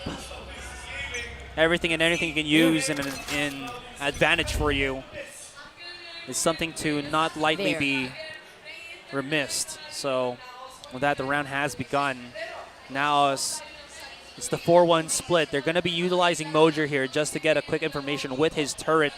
Once that thing gets any form of contact, he zips, goes back onto A, resets with his team, and he's out. And nobody from B main is going to be coming from Oasis here. So that's going to be a full 5v5 on the retake. I really like the stoicism Oasis shows, man. I mean, once again, another problem that they had going into the series and early on is that they were so hyper-receptive. That's why they were funneled so easily. But oh no, the bearer of bad news is Ja. But Wild Oreo, always so optimistic, always so positive, swings the favor back, post plant again. Wild Oreo so low, but doesn't matter. Papi Chulo gets it, but now none left standing in this pistol round, Aserai. How did they deal with Jaws positioning there and still getting multiple kills for Wild Oreo, which ultimately led to the pistol round being taken? Quick little cheers, gulps of water, because now everybody's out of breath. They need to hydrate. They need to take a bit of breather here. Oh yeah. As we look into that replay that looks like it was supposed to be NAOS cooking Oasis, but it was the other way around. Once again, my prediction still stands. First 2 maps, Oasis. Maybe reverse sweep on the side of NAOS. Who knows? Because Pearl, that is so sketchy. At least against NAOS, right? But NAOS, I feel like their refusal to kind of differentiate between their lurk spreads causes a few problems. Ja lighting up the shot beautifully again. And we have Xavi just a little worried about this drop position answer. This time though, once again, remember I talked about how Oasis is hyper-receptive? Yeah. Maybe, just maybe this is it. But also, they do have a lot of faith in their weapons. So, once again, a retake in this situation. Not too bad on either side, really. There's 3 players of Oasis making sure that A main is cleared up. This is great though, because it works 2 ways. If NAOS have gone all the way around onto Arcade or going through Waterfall, there's 3 of them on the site. If not, there's 3 of them that's going to be lurking. But the thing is, hypothetically, that was going to be good but because Look at this. Nexi couldn't hold the spike or couldn't hold the site, Run. they're just gonna be able to run him over. And as you mentioned, they're gonna be running through the A site where Mojer is in a tricky, sneaky position to get another kill, and NAOS is looking for that thrifty W. All right, so let's look at the post plant here, Asarai. Oh my goodness. Why did I say it? Why did I say Oasis was hyper receptive? It just happened now. In front of our eyes too. But again, they have addressed this. The thing is, guys, imperfection will show no matter what team, right? Oasis have addressed most of this. In fact, NAOS is showing a little more mortality this time around. As Savvy 8K, no look, gets one, but maybe turn and look both ways before you cross. Otherwise, you're gonna get run over. By a bulldog. That's a huge bulldog. It's a very That's huge a bulldog. huge bulldog. But because of this play from NAOS, it resets the board, gives them some breathing space, and have flushed Oasis funds down the drain. That was purely execution. I mean, again, Oasis are hard reading rotations here. They have good reception of what is going to be thrown, but NAOS, sometimes they're all about that firefight, and it does work. The thing is, NAOS were the original, per se, brute force team. If you look at the early iterations of South Build, what was their strategy? Let's default, let's adjust. Not really a lot of set play, and that carried them to many heights. But now they have shown more layers, more chemistry, and more of everything. The gap has started to close, and so have your knees, as I see you take a seat. But again, Oasis, half a seat. Are we going to see full Asteroid take the seat here? A few exchanges here and there. Next heat, uncharacteristic Asteroid caught out of position. Well, he had to be at least in somewhere that he can maybe give opening for his teammates to get a play, but not going to happen. They've spotted the other. Drax is down to 59 HP, and Josh playing against him very intelligently, so Drax shouldn't be able to get anything more than that. Don't. Okay. Yeah, that's painful. Sizzling at your feet. Don't. You don't want to be no sizzling platter this time. Now it cleans it up, and we are one round away for equalization.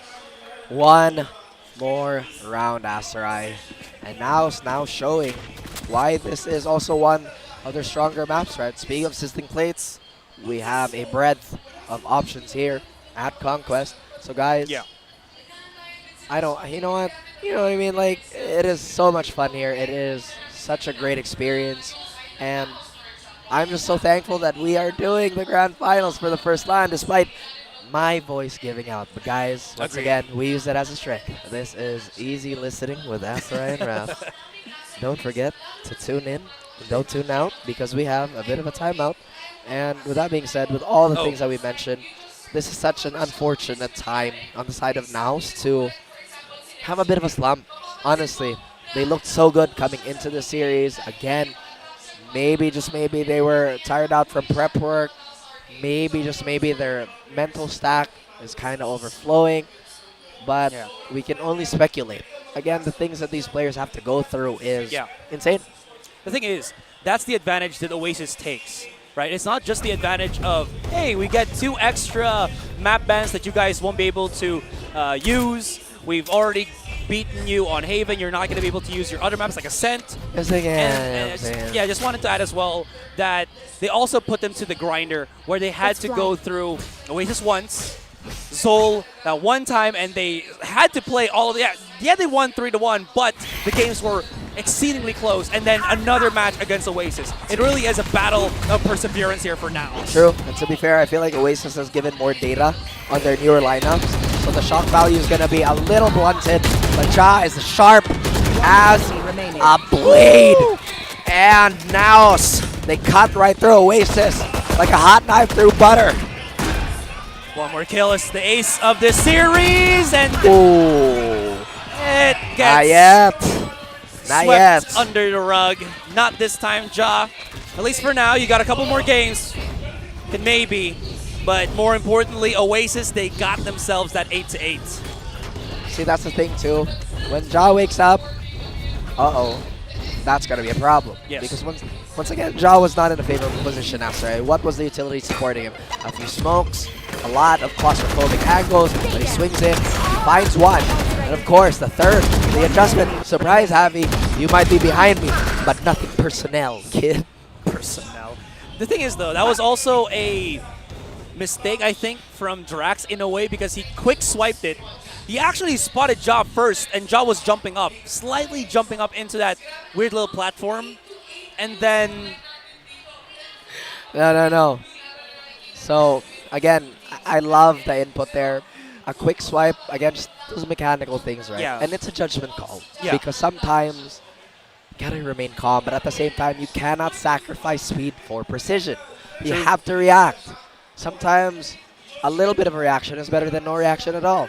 And we see the mods already sitting down while we are standing up. Again, guys, it's been pretty intense. The air in the arena has also been pretty palpable. Honestly, you can feel the intensity from both these teams. Agreed. NAOS, they're fighting, they're clawing back.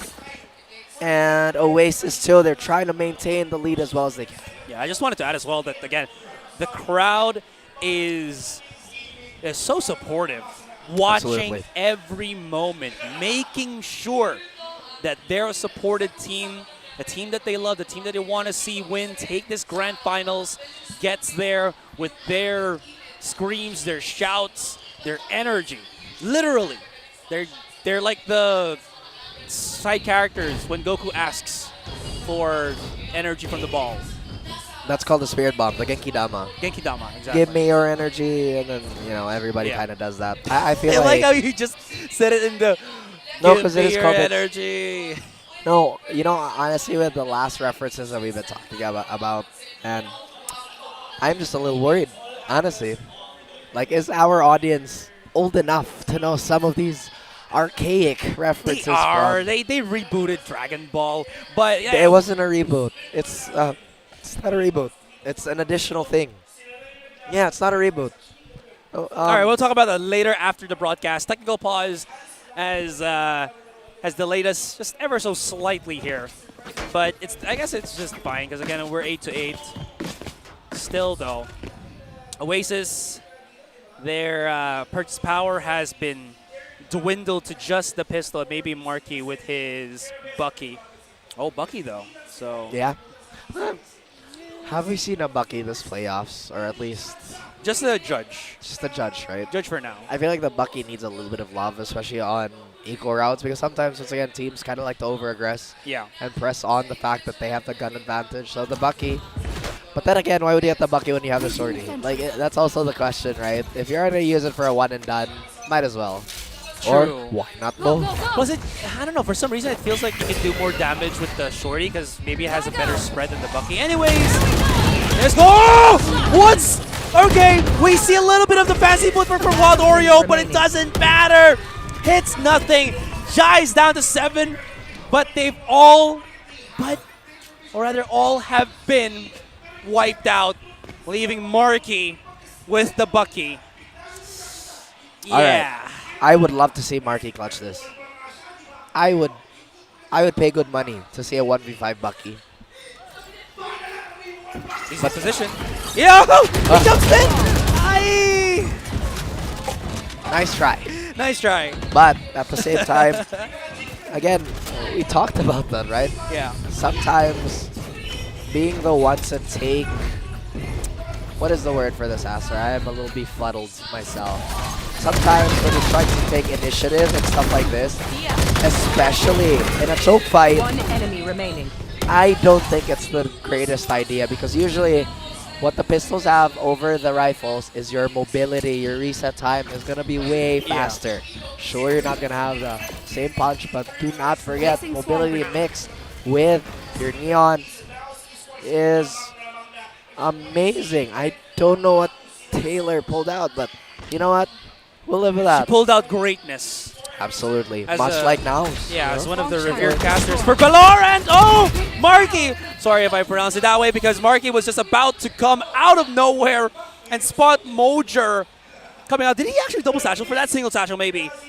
In any case, if they push for this A aggression, there's 4 players ready to receive, ready to intercept and ready to fight against. It is a strong side after all. The Sentinels here. Nexi playing from high above. The man, the myth, the legend. Oh, he's stunned! The icon. But unfortunately, Asarai, the dash still pushes through. And Nexi has to cut shot down at the steps. But Senior Carl, he retaliates. Drax, though, pressing on the numbers here. What can Senior Carl do? Not enough to flush out Drax. It's a 1v3. Tables have been turned yet again. Potentially a lead change on the side of Oasis. As NAOS hobbling to the finish line of this round. Drax still has his ult. At the very least, Asarai, 30 seconds left. Xavi and Wild Oreo empty, completely empty in those orbs. They have a very good guess at where Papichulo is, especially with the smoke gone on A main. Just waiting for him to swing out. If he can get a double spray down, maybe that's going to be good. But the aftershock pushes him back 30 more seconds. And he tries to find a different positioning. He's going to have to run for it. And Wild Oreo swings out perfectly on the check. No stuns, no splashes. So this gives Papi a little bit of time. And he's actually making it work. But unfortunately, the clock's dry. Nope. Yeah, 9 to 9. For a spin. 9 to 9. Okay, now we have a significant ultimate advantage here on the side of NAOS. Papi's one away from Viper's spin. So now Oasis, what are they thinking? They want to pressure NAOS on using that to equalize the field. How are they going to do this? Well, potentially, they're going to try and be a little more aggressive on this round, or maybe just kind of, well, one of two things going to happen. Yeah. NAOS, they both have the lockdown, and they both have Senior Carl's Orbital Strike. So they do have the initiative, or rather the initiation from that ultimate, plus the post plan. How can Oasis counter this? Well, we'll just have to find out as Marky can't cross, and Xavi has to pay the price. The trades are here, but Wits again pulling through for his team, setting a fire. Asarai has to go around the corner. Speaking of setting fires, Drax thrown out the molly here, just stopping dead in their tracks, and Wild Oreo open the door, unleash open the door. The flavor of the Oreo. They want them to intercept. They want to intercept them, rather. And maybe they get the chance to do so, but they are waiting. They're primed, they're ready. And the wall is just there to, again, stop them dead in their tracks. Maybe try to, again, just have Oasis, or rather NAOS, go the opposite direction. But lo and behold, it's Marky with the judge. He needs to be close, he needs to be personal, and he has a showstopper! Nays right there, delays him, and he's just been the absolute vanguard that gives the opening, gives the chance for Oasis to breathe a little bit better! Oh no, the numbers advantage completely swinging in the favor of Oasis. And Marky, the judge, beautiful investment here, Asarai, but we talked about that ultimate shuffle. Senior Carl still has that slight advantage of having the orbital strike, so he has to be hunted down. Marky, not equipped to do this, no matter what he's going to do. He has to close the gap, he has to be in his face. I love this play by Senior Carl. Senior Carl holding strong, the classic, just a bit of a love tap, but no. He has a Now, 2v1 now. Wild Oreo, show your fangs. This is it. This could potentially be what swings in your favor, and that's one for you. How many more? Senior Carl, a bit of a rat. He baits out the time, or rather the tap. Wild Oreo still has the mobility, and it's a ring around the rosy Asarai. How much time do you have? Wild No time, though. No time to Oreo defuse. has to concede, and how many times do we miss that cherry on top, but the holds the cakes down. The thing is, there's Hi guys. There's two things that happen there. Two things that happen in that clutch situation. It's Waller actually pushed aggressive onto underground to check if Drax would actually, sorry, not Drax, but now I forgot. My Senior Carl would be there. There you go. Thank you for showing that on the replay. And because of that, at least he knew that he was going to come through there and actually time the push. The thing is, I'm not sure if he had time to run back and actually have the defuse on the spike when he started hearing Senior Carl actually go for that rotation. In any case, it's a NAOS win through and through. It is a NAOS win through and through. But again, the job's not done. We still have the Seekers and now the Viper's Pit. Something Oasis can't cleanly contest. Nexi has the lockdown, but once again, they could use this as a bit of a domino effect. House, they go for full contact. They know Oasis is a little stifled right now in Wild Oreo. The only Vandal cannot take unnecessary risk right now.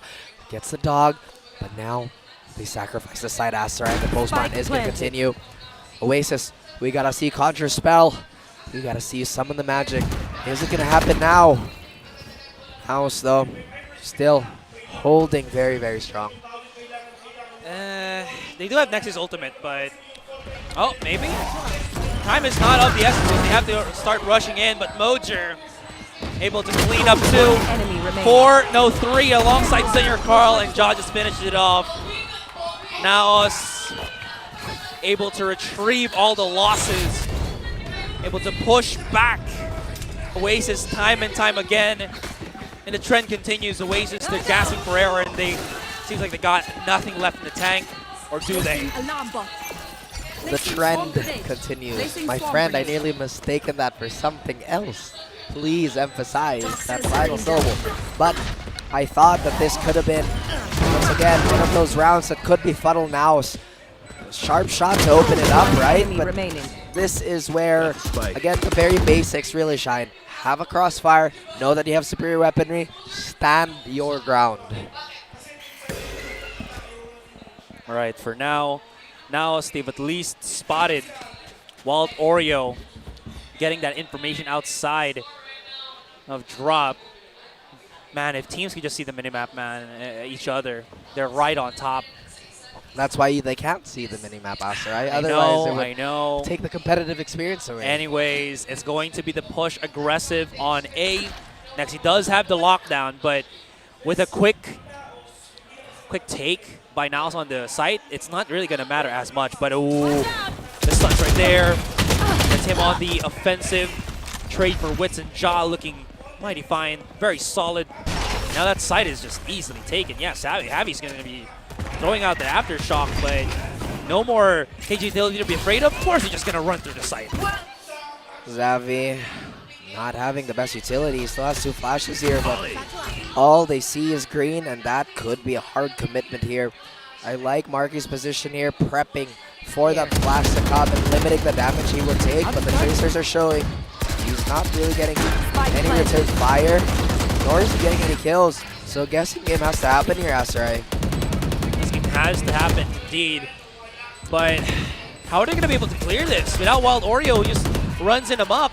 They're going to have to slowly move things in. But, I mean, again, that Viper Spit is just chewing away at their HP meter every single second they're in it.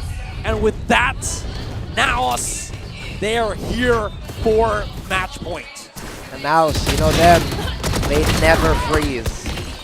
They might have a cold start, Asarai, but they will thaw out, they will retaliate, and once again, they will absolutely destroy. But the job's not finished. I have to reiterate, the weapons are still here. A force on the side of Oasis. Wild Oreo has been absolutely amazing, but everybody else kind of lagging behind here. Always on the move. That's the strength of NAOS. Always on the move, always unpredictable, and always trying to go for that gung-ho approach. Nexi, what weapon does he have? He's got a Bulldog. Okay, so maybe contact with that weapon. A little bit of a peek. Everybody's waiting for him. Inside that smoke, Jaw is unaware, but wait. I think I heard the Bulldog. I think they know that Nexi's right in front of them. Oh no. Player Carl flushes him out, and this is perfect because now B-site taken completely, utterly by NAOS, although Wild Oreo and teammate try to come in for the flank.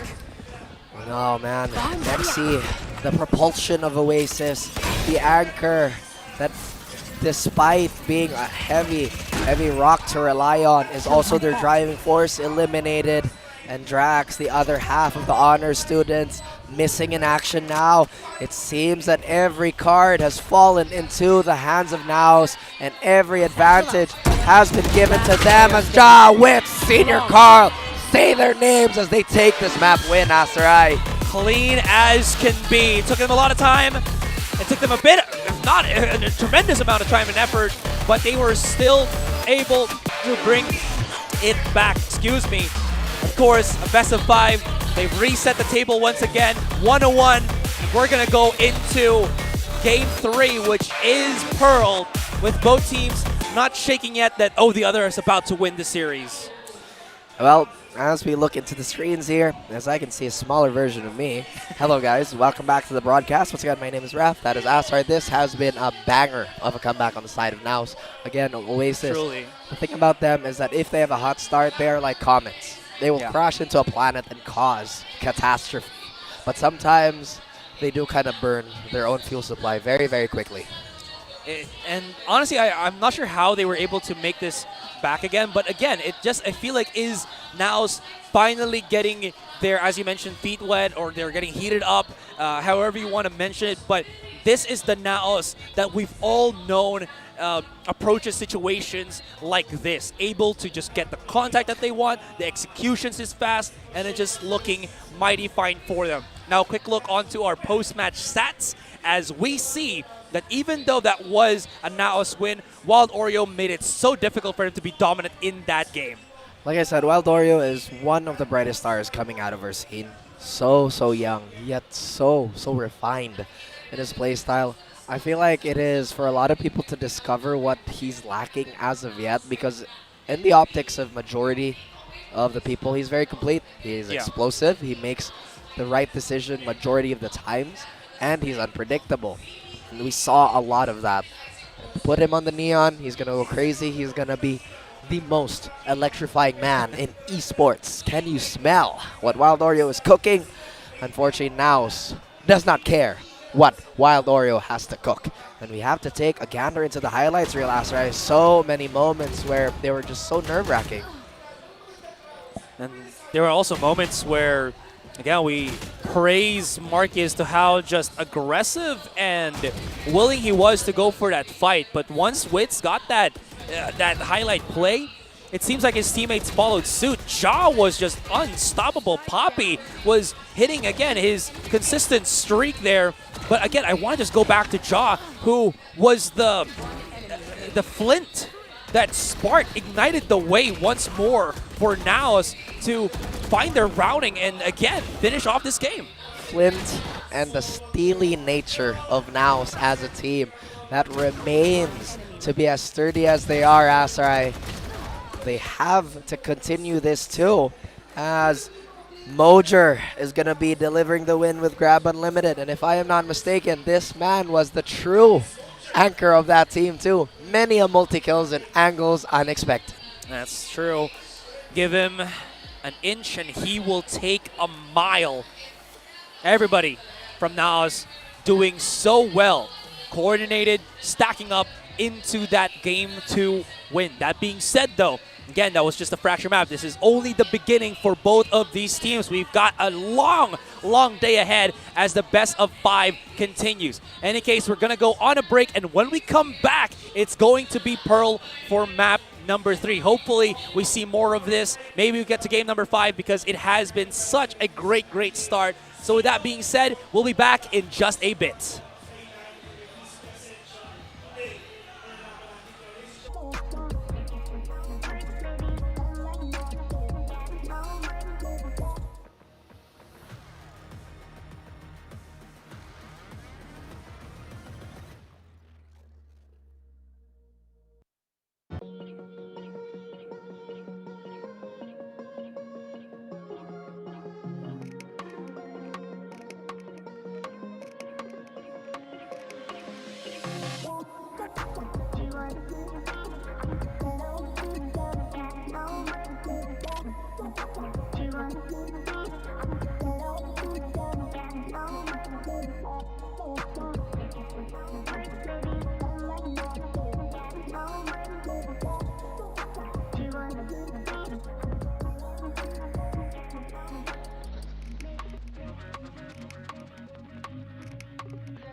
Thank you.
Here we are, ladies and gentlemen, back at it again as we enter game number 3 here at the grand finals of VCTPH. Up again, 2 teams against each other. It's Oasis versus NAOS. My name is Asri. With me now is Raph. Yes, right there below is our names, guys. Oh, yeah.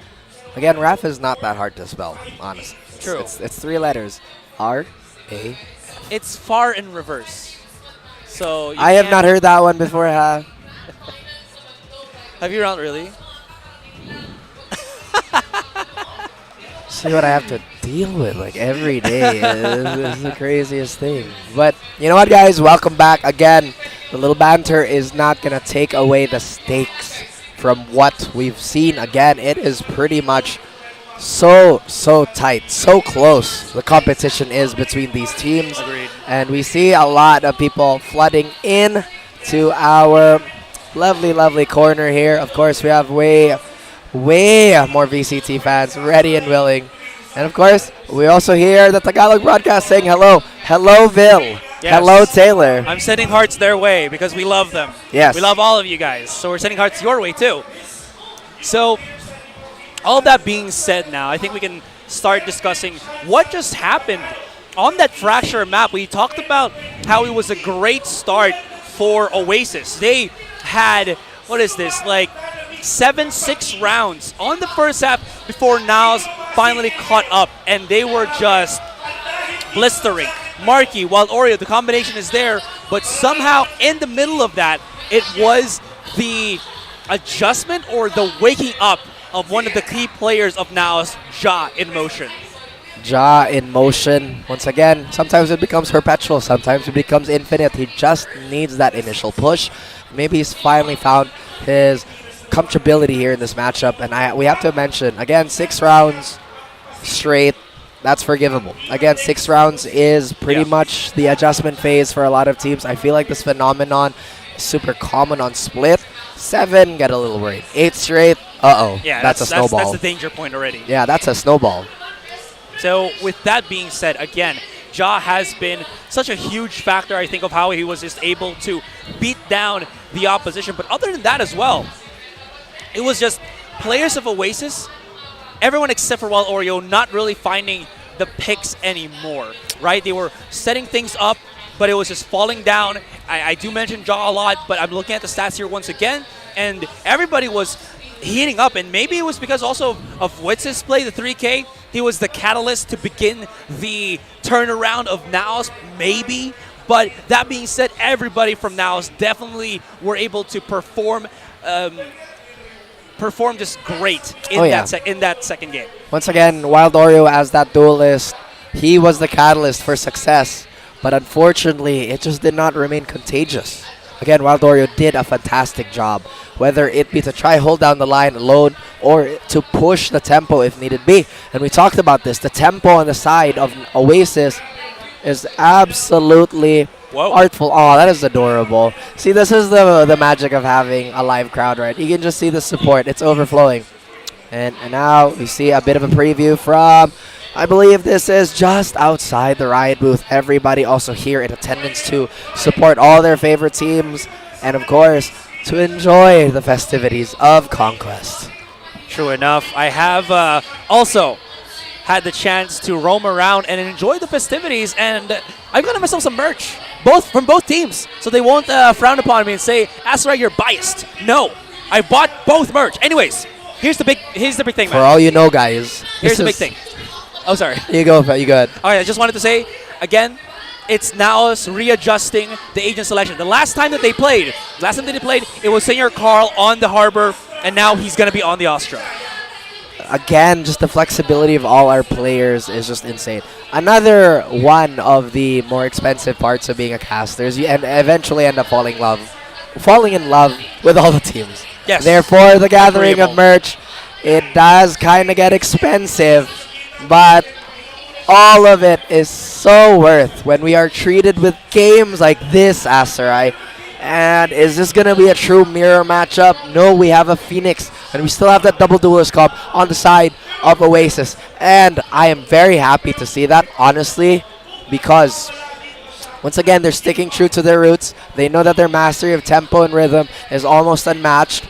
And now going for something a little different here. I like the Astra pick in comparison to that Harbor pick. I believe they were running Harbor Viper, right?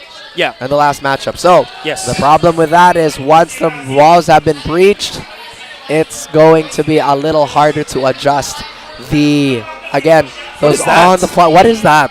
What is Yeah. that? What is that?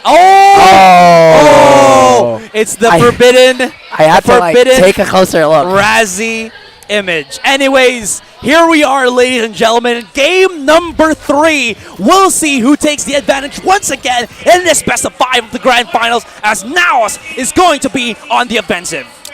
Are they on, or have they phased out, Asteroid? Have they fizzled out? Heat retention, yet another topic that we can go on for hours. As Oasis, they look to be the first to tighten their defense, to really buckle up. But now they want to swing that axe, to have that heavy, heavy swing.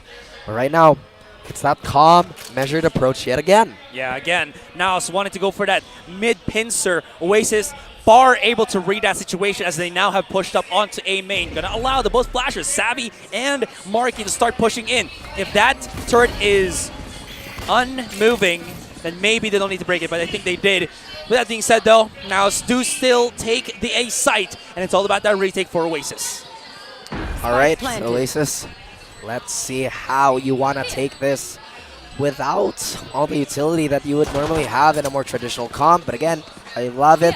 This is one thing that I really enjoyed from Paper X, is that they simplify the game. And Mojer caught with his pants down, Asarai. But Senior Carl, oh my, what a reply. The newest member not falling behind the rest of the pack. It's down to only Nexi. 29 HP, still has to deal with 2. Knows that Senior Carl is backed all the way through Art. The thing is, he doesn't have the positioning, and well, Senior Carl's just too quick. He's so prepared, so ready, and there it is, the massive uppercut for the round finish. That boy is good. Actually, maybe I should like try this on you, right? No, The not finisher, the finisher. Yeah, not, true, know, true. But maybe I need that skin. after the series, I'll take it. Whoever wins, I'll take it. You're gonna buy me a skin? Sure you can. Wordplay. I understand what wordplay is. Oh, yes, wordsmith. My name is Raph, not Smith. But of course, business, back to business, Asterai, is Yes. that NAOS anti-eco. Oasis, very reserved. Sometimes you see Oasis kind of go into that force buy, but we have not seen shades of that at all, unless you needed to. And just a bit of a replay here to see how that round, or how that cookie crumbled. Like you mentioned, man, how did NAOS get away with that? I think it's just, again, NAOS. I feel like every round that we've seen NAOS play throughout this entire series, they've been sure of what they wanted to do. The thing is, it hasn't really offended or hasn't really pushed back how Oasis approach the fights. In any case here, we do have ourselves a quick little technical pause, as I don't know what's going to be happening. And obviously we have a lot of fans, not just from our own region, but from teams of, well, basically, again, Valorant is a global sport. So obviously we have a lot, and I mean a breadth of fans from different teams. We see some jerseys here, we see some Sentinels jerseys. More importantly, we see some NAOS jerseys, we see some Oasis jerseys. And obviously the mods are making me very, very curious. Keep up. Oh yeah, absolutely. I saw. It looked really good on him too. I don't think they can hear. I don't think the viewers from our end can hear what the mods are saying. Translation is what I said before. We have fans everywhere for all the teams. And it just shows. Again, guys, CONQuest, absolutely amazing. But again, right down to business ass, right? As I mentioned, Oasis, usually the one to force by first. If you've noticed, they have that small tendency. But now they go for a very safe plan. This is where they make their money. You know, how often do we see NAOS lose around like this? Definitely not a lot, especially when Wits is full stacked with his Phantom, full shield as well. There's the corner, there's the swing. Georgie is alone by himself. Does have the pistol. Great flash though. This gives him a little bit of opportunity to start pushing in. And they're trying to but there's just too much manpower, firepower as well on the opposite end. And as the dust settles, it's only the takedown onto Wit, so that's going to be a free upgrade for Ja or Senior Carl. Actually, the both of them. And Marky here, he can only really hope to just be engulfed by the event horizon of that explosion. Ah, man, I mean, I feel like this is one of the biggest gripes of the community when it comes to Pearl as a map. That B default, that B take is so brutal. It's almost impossible to win out an eco in that situation. Again, very, very specific, comp-wise too. Ways around it. Viper usually will do the heavy lifting to do the covering up. But once again, NAOS, they want to have a more flexible approach with this. They don't want to put too many eggs in the static play basket. Right there. NAOS definitely don't want that, but to be honest, has been working at least for the moment. Well, man, it's still too early though. I mean, it's just too early. Absolutely. I do wish we had Icebox back. I wish we removed Ascent. I wish we kept Icebox. Yeah. Honest opinion. True. But they are going to be bringing it back to us in better spades, so I'm okay with that. Anyways, there Carl though. He's got position right there. It's a walled Oreo, but it's not going to matter. They were so aware of the tricky position. Thankfully, Marky was able to put the plug in their plans by 1 kill in turn. So many flashes, but now they're just peeking it by numbers and reacting. They're literally just dodging by swiping quickly enough and reacting once more to it. I mean, I know, but that is what is happening. No. It's like Oasis, like, oh yeah, Georgie, we have the numbers advantage. But Georgie, you are all as dead as my voice. Senior Carl waited and waited and waited. And once again, patience is the key. I have to mention again, Asarai, like you mentioned, Oasis right now, we are going to win every fight. Are you going to fight, NAOS? NAOS says no. I say no.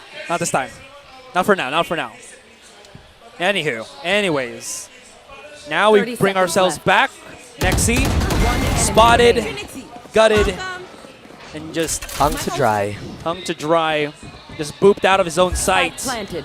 Marky again in a position where he can't really do too much other than just, again, save this weapon for the next. In a way, Oasis really dried up in these couple of rounds. Not entirely sure if I've mentioned this before, but the significant advantage of NAOS, and again, I'm sure they wanted to win that first series. Who wouldn't, right? Yes. But the advantage they have here in this matchup specifically is that they've had more data on why Oasis is winning. And now Oasis, it seems like even in a round that they were supposed to win, can't even make NAOS flinch. Yes, it's acceptable to have -2. But man, a 3-0 start. I gotta tell you, man, a little scary. Yeah, and the thing is, the reason why we talk about this way is people might say, 3-0 is not really a big lead. No, guys. All right, I just wanted to finish. Yeah. I think we were on the same wavelength here. These two teams, whenever you give them that string of rounds, they can make it into even bigger string of rounds. The thing is, and we have reiterated this before, this is a pro game where every single thing matters. Yeah. And it is a completely different level. And that's the thing, right? That's the deceptive thing.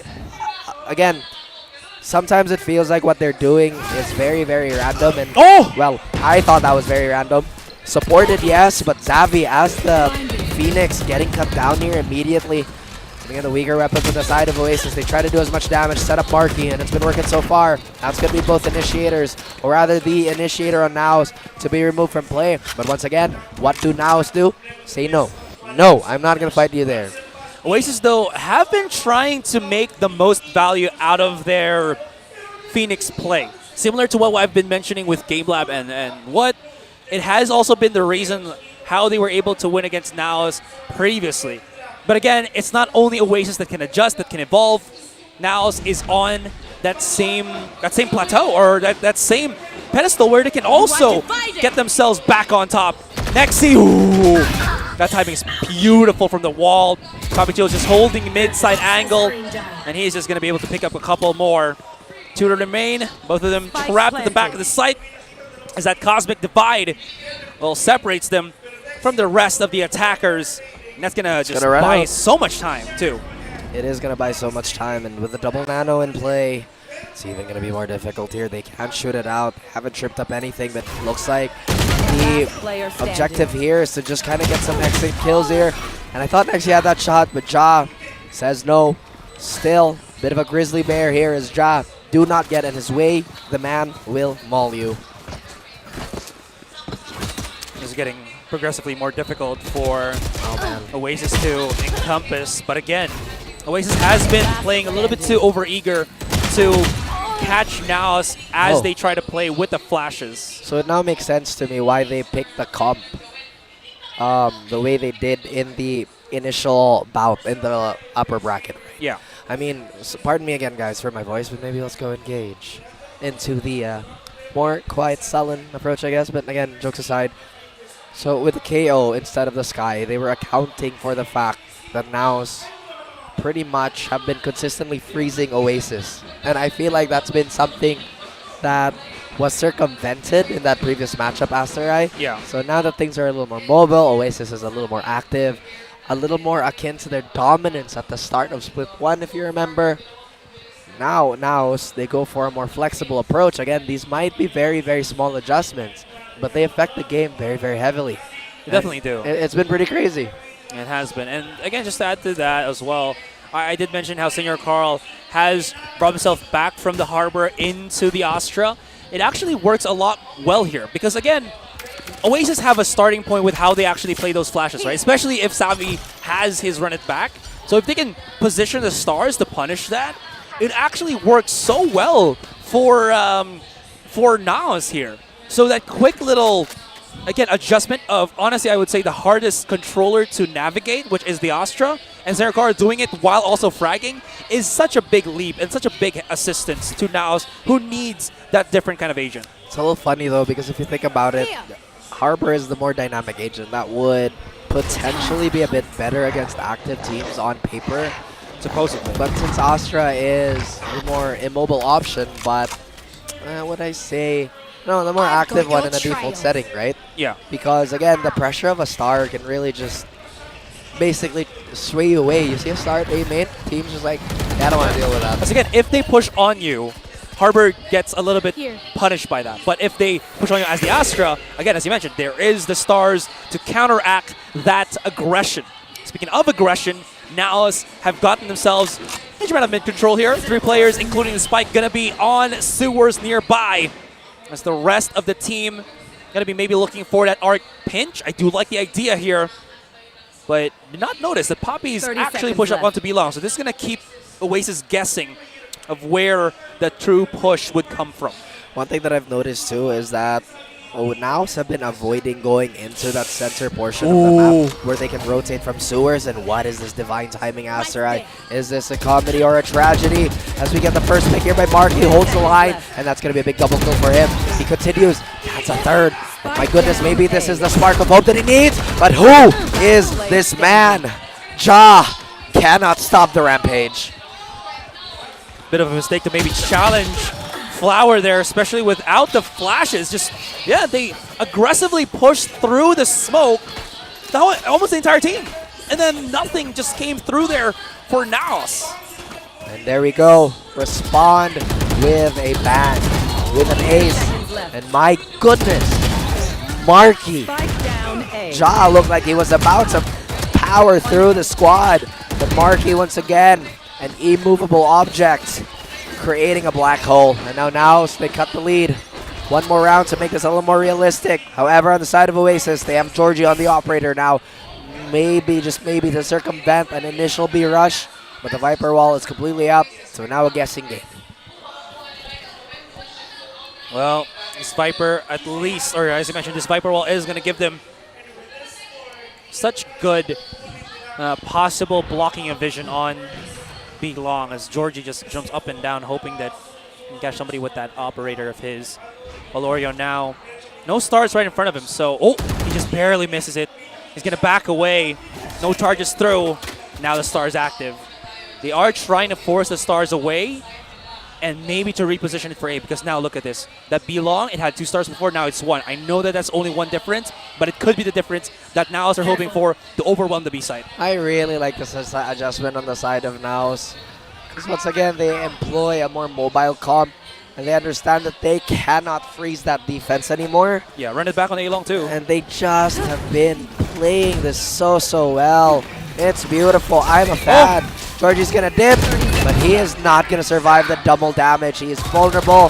He will fall. What a call from NAOS to actually do that. Marky still on his hot streak from that last round. Going to be able to have the ultimate here on the Seekers on this retake, and they're now going to pull the trigger to start getting back the site that was once taken from them. Back of the site is going to only be Ja. He's low in HP. He gets dealt with so quickly. Plan on the spike is not for the rest of the team. They only have no more lineups right now. So it's all about that firefight. And Poppy's by himself. He's going to have to clear so many players, and he's done one. Next is Spy in front of him. Marky's still going for the defuse, and both of them swing Oh my out. gosh. I honestly thought there was a see that? possibility for a collat. I honestly, and yes, I did see that. That made me flinch because I thought Poppy could make it work. Oh boy. Oh boy. Again, they had everything going for them here, but Wild Oreo, who's just been such a terror on the server, so consistent. Nexi's been contributing in spades again. And I love this call to double swing. Scary, yes, but still paid out in the end here. Now do have the blades, but Joss instead goes for that Vandal still. He's going to work towards an operator soon. But now Oasis going for a more aggressive approach. They don't want to see nor deal with that mix-up. So instead, they throw answers of their own. NAOS about to go down. Just exposed.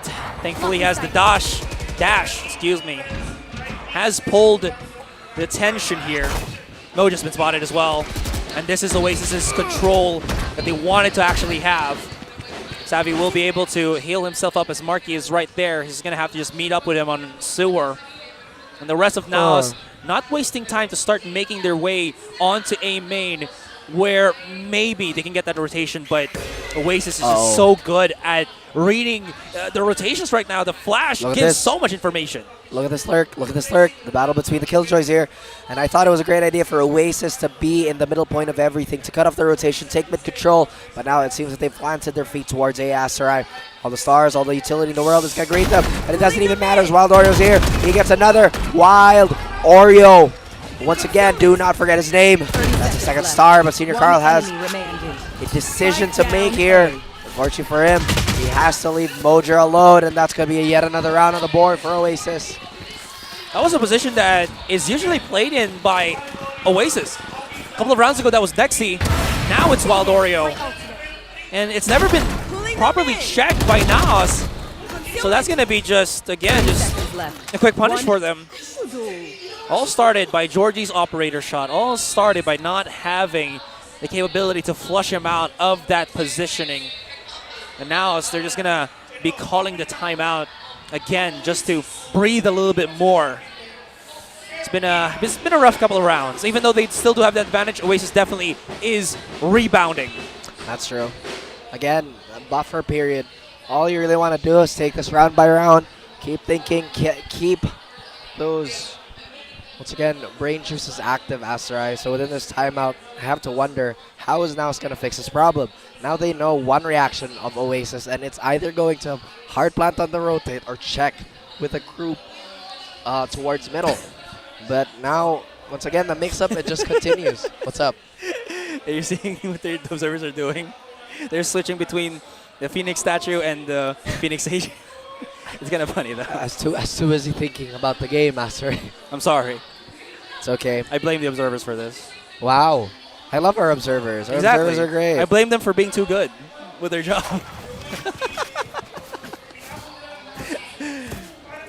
Okay, so now we look at the spread of ultimates here. Papi Chulo definitely can use that Viper's wall, or rather that Viper's pip, if he is the first one onto the side here. We know that Oasis are very synchronized now when they go for those retakes.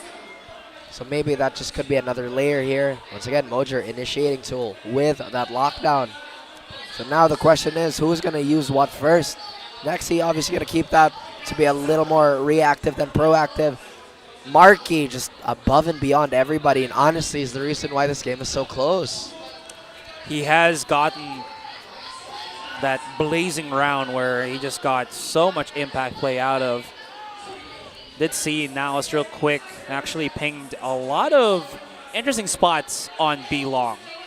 That being said, are they actually going to go for that kind of push, or are they going to leave maybe a certain amount of utility just so that they can't be really flanked anymore by Oasis, which has been happening quite a bit, to be honest. Whether it's good or bad that Oasis, or whether it's a success or unsuccessful flank, that doesn't matter. The flank still keeps coming from Oasis, to be honest.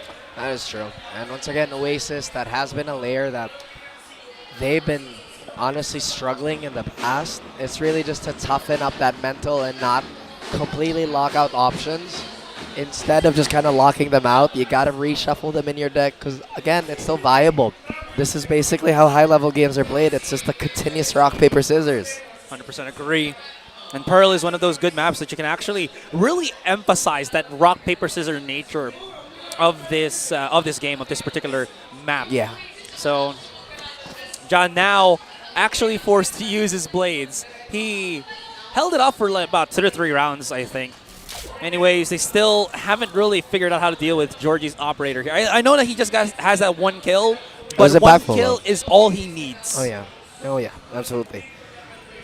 So you would think that, again, now they're just a little worried too, because at the same time, while they're moving through the map, they have to take into account that they have to play anti-flash so often. Again, with just the threat of having Javi and just pretty much Javi and Marky always, and I mean always, ready to support their team no matter how they can.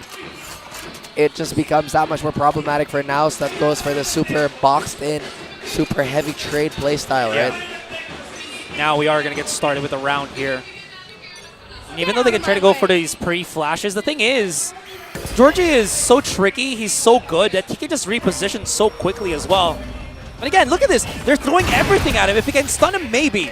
Now they've heard the flash or the dash. This is perfect. Was those plays from Ja? A couple of maybe just to hit Georgie there.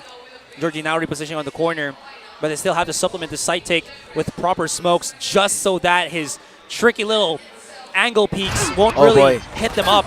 And this is what I kind of like to see the approach of NAOS. That being said, both Killjoy lockdowns have now been used, and they are just going to play the long game. This is what I was afraid of. If Oasis was going to burn their lockdown first, then they're not going to have anything to respond with if ever the pit is going to be chosen to be invested. Xavi is on the flank, yes, trying to divvy up the angles, Asterai. But I don't think this is going to work out way too well for him. They didn't check the back. They didn't check their behinds, and now that's going to cost them. Now Nexi and Marky are the only ones surveying, but hold on. The wall. They have to push. It's not being stopped at all, and they're running through it, but no! Oasis still defusing in the end. The Cosmic Divide was perfect. It's a disaster. It looks so good. But the wall, Lacerai.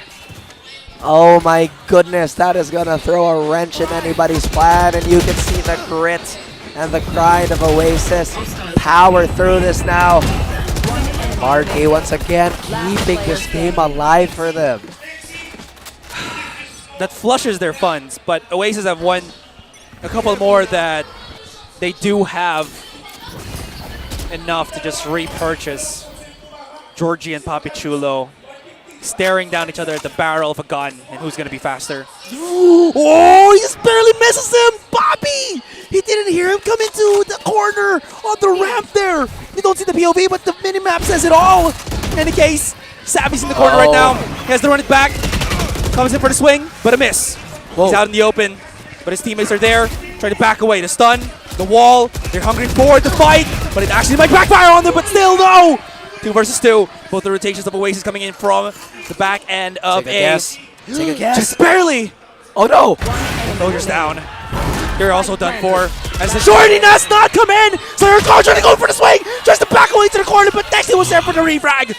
Oh man, if I was on that Oasis roster, I would be sweating bullets. That had to be one of the most chaotic exchanges we've seen all game long. Again, Oasis, they have now wrestled the lead away, and what a commitment to that double spray. They saw Ja basically getting cut down, and it just engaged a bloodlust on the side of NAOS. They still have not found a way to deal with this off Asterai. And honestly, it boggles my mind that they still challenge with all these jiggle beaks. The timing was so out there as well. Bobby probably got the call to start rotating with the team, and then obviously Georgie heard. He was so fearless to go around the corner. Again, the smoke used against Poppy as coverage. Anyways, well, flash and dash used, but the gravity well denies any form of push on the site itself. They make a mistake on this. Marky and Savvy, they got the double flash. It's gonna be so difficult for NAOS to encompass the ace side without getting one first or flushing him out with Senior Carl's utility. So this play can go either way. Either NAOS gets a hit and they kill the rotators, or if they can get a pick and NAOS rotate out, and obviously the dominoes could continue, but it doesn't seem like any of that's happening. A lot of patience here. Both teams aware of all the options. Asterai, the bird is going to throw, or rather going to be thrown to just get some information. And now they can confirm there's at least one body there. Still a minute. Oasis, they remain stoic. They know that they can retake. Georgie's found position, and this will confirm their suspicion. But wait a minute. Wait a minute. Art looking a little abstract right now, and they've left it open. They could potentially fall to this. Asterai, the Seekers are here. None of them go into any of the wanted direction. And now they open up the site. That's going to be perfect. It was again a multi-stack on the A side, which looked good for Oasis, but a couple of seconds have passed. Hold on, Nexi, 3 kills, he's down. But this gives a chance for Georgie to come in through the other side of the world, of the map. But there's still Mojer alive, so if he tries to go through A main, I don't know if the alarm but's gonna catch him. But now that he only has the operator, I'm not entirely sure what he could really do at this point, especially when the turret is looking for contact. Once that does, all NAOS have to do is put Georgie in an uncomfortable spot, and I think he's going to be able to make this happen. He's shown his face, but again, time not in his favor, so he just has to back away and save it. Nexi almost made a damn well good case of a clutch, but he took too much damage and got refragged after that 3K.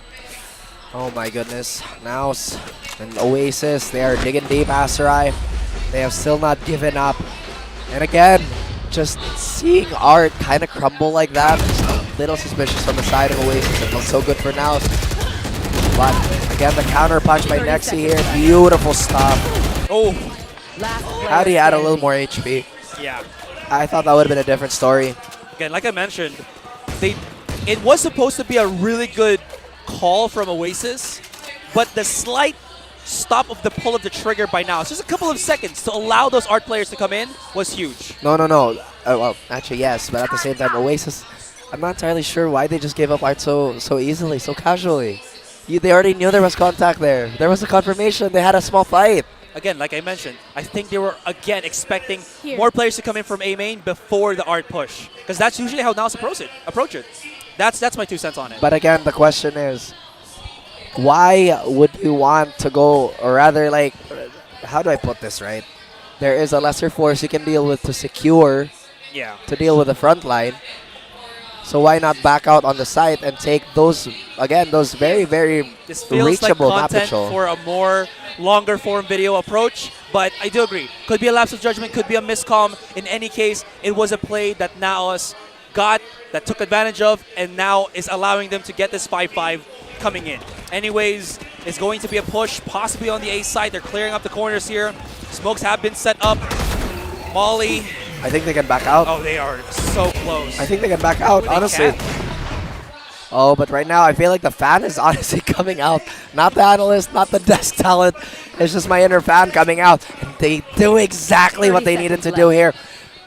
B is not going to be open. Wits, you absolute monster! You have a bunch of summons, but you are the animal yourself, sir. Wild Oreo remains untamed, Asterai, and the Sheriff is going crazy. He picks up a Vandal, but he's not going to survive any longer. That's the thing, though. The weapon's not going to be able to be picked up by anyone else.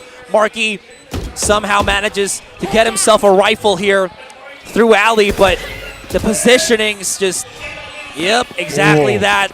Too tremendous for him to handle, for him to encompass. And now they're back on top. Again, it's just one round, but every round in this duel of fates is all but a war. much they're willing to keep winning. Don't try it, Anakin. I have the high ground.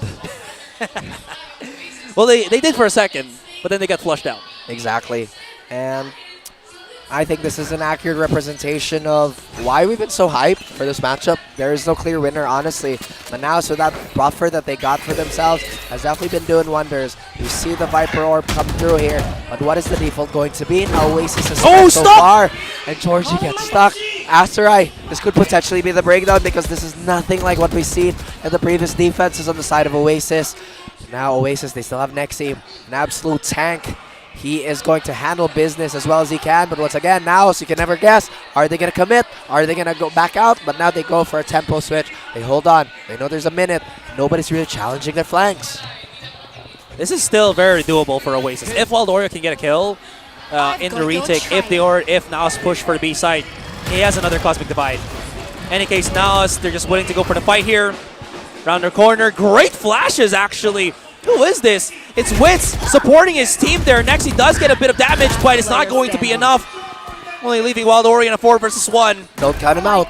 Don't count him out just yet, but the thing is, NAOS in a whole better position than they were before. And as I mentioned, it Job picks up the 4K. That was some really good flashes from Wits. They could not push out Savvy, as well as, who was it? I think that was Marky. Got caught in the flash and got picked up immediately right after. So another question is, how is NAOS going to weather this storm, Asterai? The Oscar, yes, will be enough of a deterrent. But you know Oasis, they're stubborn. They're very confident. They can be very bullheaded. And obviously we have to rehydrate too. As we know the dangers of this, we have to keep pressing on. And this is exactly what these teams are going to be talking about.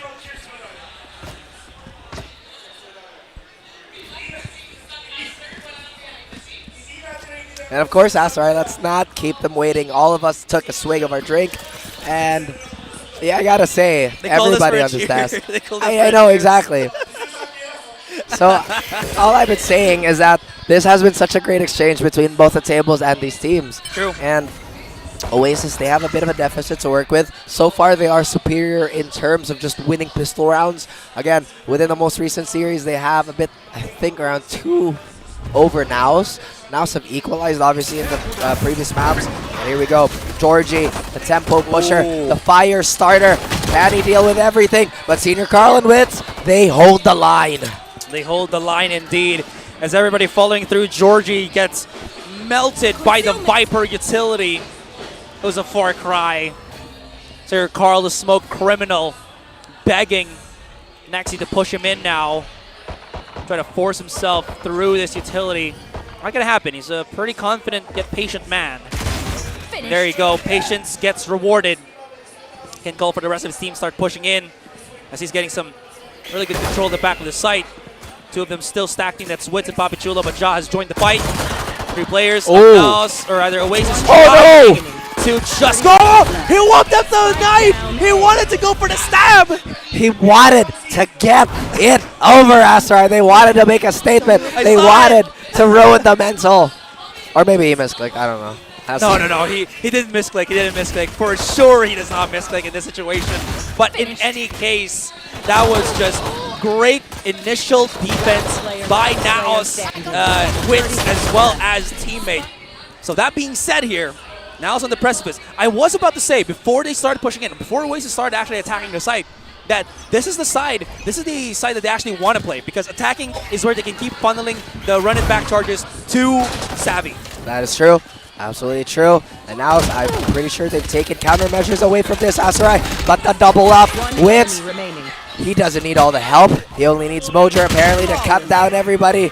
And that is a beautiful double swing here. Now they now extend the lead back to 4 again. Very similar at the start of this round. The question is, Asterai, does Oasis go for that super conservative buy, or do they finally force buy? And there you go. Signs of the old Oasis. Signs that maybe they should bring it back, turn the clock a little bit, and throw something in an unexpected manner. A little bit of a gambit.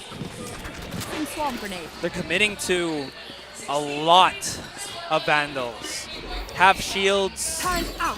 And the reason why I point this out is there's a whole enchilada of smokes. So Tracer bullets against, well, SMGs that technically are the SMG version of a Phantom, so, you know, no tracer bullets. Yeah, just putting it out there, guys. Maybe watch out for it. It could happen, it could not, but it has been Things something to deal consider. with. Things to consider, thank you. No problem whatsoever. And now Oasis, they have a penchant of taking mid way more often than NAOS. But obviously NAOS, they don't want to take these positions where the SMGs can really do damage. Art, they're letting him go. We have a more contact-heavy defense on the side of Connector here towards B. But it seems there is no interest on the side of Oasis to do so. They only have an anti-flag here, but the Start is going to spot them out almost immediately. That Flash is not going to find the hiding Mojer. Mojer's just going to wait so patiently. Patience might actually get paid off as he re-peeks it, does see the smoke, but gives his teammate, I think Carl, a bit of time to just back away. That was perfect. He was staying there for a good chunk of seconds just trying to listen in, but beautifully backs away in the nick of time, and now he's with the rest of the team. Yes, they do lose a little bit of map control, but they don't lose any players. That being said, though, Oasis, they're just going to be closing their way in onto the A side. Chess match continues here, Aster, as Georgie already opens up the side by finding Wits. Poppy Chul desperately spraying, and in his desperation, he finds a pick. Marky has to hold that heal, so the flash support's not going to be there immediately. We only see the limited weapons on the side of NAOS. And pardon me, folks, this is the bonus. I may have misread the rounds, but Mojer has not misread the flank nor the timing, and suddenly they're getting shredded to bits. Heavy 8K. Do you have what it takes to clutch this out? Everybody like Heavy! Okay. Denied by Senor Carl. Says no. Heavy almost had it in him, but almost is not going to be enough, especially when it's already 10-5 and when it was the buy round of Oasis. It all started with the double flank. It all started with Wild Oreo's attention, laser focused on A main, laser focused on the back of the A site, and he gave Pounce the chance to pounce for NAOS to just clamp in from both sides, which Oasis could not squeeze out of. How does that go again, Aster, when you go for the flashbacks? Leave me alone. I can't remember how that goes. Akira, leave me alone. Bing. I obviously don't have the voice to hit those higher octaves at the moment, but the heights of both these teams that are reaching is incredible. Again, it's been a chess match. One thing that I've really enjoyed is that despite everything, there has been a clear intention on what to do. Despite on the losing end, Oasis have kept their composure in terms of strategy. I believe they've only crumbled maybe once or twice on that defensive layout in terms of if they were going to gamble or not. But so far, it's been beautiful Valorant. It's been a just wonderful Valorant that I'm watching here. Again, as you mentioned, beautiful Valorant. So different philosophies, adjustments on both ends. We do call ourselves a quick technical pause right now, but honestly, I'm just enamored. What is happening? So sorry, the guys. reason why there's we're a not technical seeing, pause? Yes. No. So the reason why, oh yes. Sorry, I'm a little flustered here. The reason why we're not seeing Raze in the game is because she is here with us right now.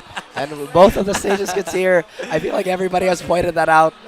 But again, guys, if you have the chance to join us here at CONQuest, do join us. It's been lovely. It's been great. And here we go. The timer is going to wind down now, Sarai. And we are going to hit yet another intensive round. I got to say now, look at them. Look at the frag distribution. There's been heroics. There has never been a dip nor a weakness in that chain. True. All the heroics on the other side for Oasis have all been onto Marky. But unfortunately, it's coming in a little bit insufficient.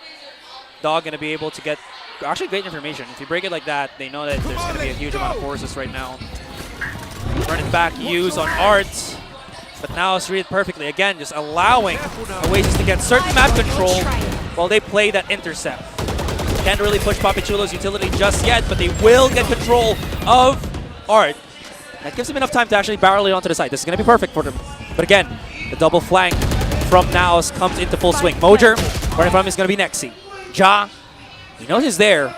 Ja has so many things that he has to try to deal with. And without him, NAOS is going to crumble. NAOS is going to crumble, but no, hold on. The smoke to separate the fight, and it's working. Poppy Chulo at the back of things.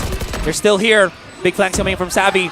through the smoke. Poppy's gonna have to deal with that, but unfortunately, Savvy's just too under their noses, and it comes out for the full swing.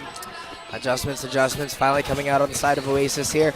I love that they took out the factor that NAOS, they love to flood in at the same time, so maybe they're just not ready for a slight positional adjustment, right?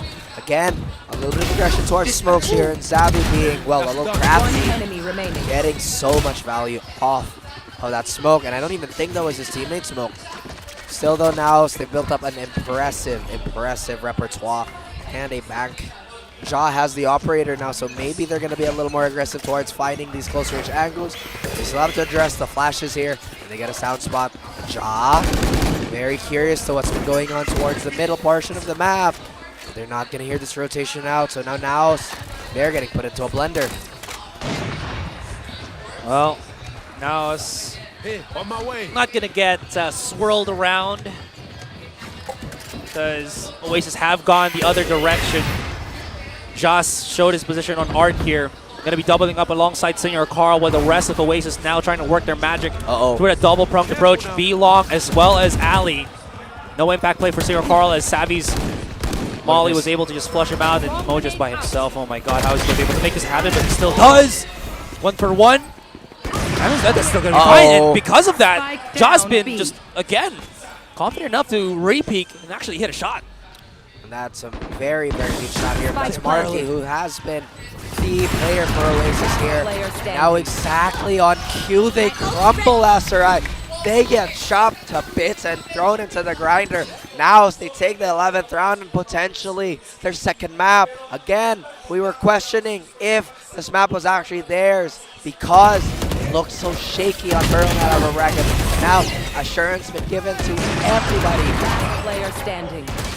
It's scary how NAOS just did this literally in the span of 2 days. And again, oh, yeah. I forgot because the broadcast can't see me nod like, oh yeah.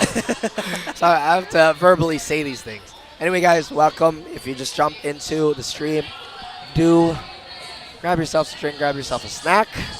It's been a very enjoyable experience for us here at the very first LAN event in the Philippines for VALORANT. True, for Valorant. I have been wanting this for a very long time because, again, we know how far our viewers would love to see all of this action live. And we saw, how do you say this? We saw a little bit of like a preview to it last year with the Riot booth and the show match there, where literally everybody was just shouting one more round, and the overtime just kept flowing, running, and it was just pure electric entertainment. Electric is in the air, and now we have it here with NAOS needing 2 more rounds to get that second game, to get themselves into series point. Although I'm thinking about it, Pearl getting picked early by Oasis, this could be a strategic sacrifice, honestly, because they know they're going to get all the maps anyway, so might as well try and gas out NAOS early, right? True enough. Next map after this will be Bind and Lotus if we do hit a 4 and 5. Well, we will hit a 4th. Not sure about the 5, but if it does go into Bind, well, we will go into Bind. I'm getting muddled out of my mind right now. But Oasis was the team, I believe, that... Wait, no, NAOS was the team that I believe beat Oasis there. Let me double check that real quick. It was NAOS' map, so Oasis are in trouble, at least in terms of history. That is true. Actually, if I think about it, map 1 of the upper bracket was pretty convincing.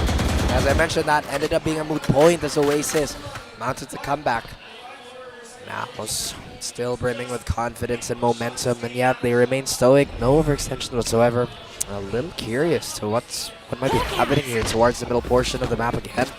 Contact. Oh! Witz nearly gets one, but that's enough. Poppy Chulo! Who's your daddy? And it's Poppy Chulo, Aserai, taking everybody by storm. All done by Witz. Okay, again, you see it. Witz creating that little bit of window, little bit of opportunity to let Poppy Chulo shine, and boy, did he not waste that opportunity. He did not disappoint. And with that being said, Oasis looking quickly into it. They still have money. They have close to certain ultimates, if not having 3 already active for them. But they're looking to fight. They're looking to punish. The smoke! They're inside it! There's the vacuum. Gravity Well is right there. Oasis caught. And they actually retreat first. Jordy's looking for some blood, but can't really push through as the smoke stop him dead in the tracks. That's a good start for Oasis, though, as they do have that first pick. There you go. It's going to be the lockdown invested here, Astra, and maybe this is a ploy on the side of Oasis. Maybe they're going to reassess. Maybe they're going to re-attack from Art. But this Viper has to make a decision here. Papi Chulo, despite popping off in that previous round, has to let go of all that resource. And I love that smoke. That is such a beautiful smoke to play around. Now they've invaded the side. They've infested the side. Jaw has no idea. Somebody's close. The bird is going to come in his way. He avoids the flashes for a moment, but Nexi stops Senior Crown from doing any damage, and Georgie gets another one, SRI. Perfect smoke usage there from Oasis to just stop them from finding any form of great fight. In any case, Papi Chulo is still healthy and alive alongside Mojer. Trying to get closer. Oh, I like the reload. That gives Mojer a little bit of space to maybe bait them out to look in that direction, but Oasis not going to flinch, not going to get baited by it.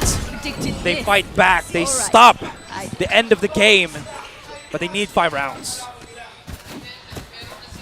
Oh my goodness. The margin for error is microscopic. Yep. On the side of NAOS. Again, they can coast, they can chill, they can reassess what went wrong in that round. Again, just the mental pressure of being here and playing for the stakes that they are. Oh man, you can't help but feel that pressure too. It's pretty contagious, Asser, I have to say. It truly, really, truly is. They're trying to do the same thing once again. Well, this time now. Oh, they missed the money though. Not gonna have it though. Yeah, they didn't push out. They're not gonna have it. They just wasted util. I like this adjustment, Asser. Now they have a bit more presence towards Art. They now eliminate this avenue for strong arming, I suppose, but Ja still has his eyes trained towards a long. The suspicions of a lurker, they are correct. The side of Oasis, they're still waiting for that right moment. I don't think this turret's within the range. Barely it was. That's going to alarm NAOS, but NAOS also has to take into account that a minute is forever.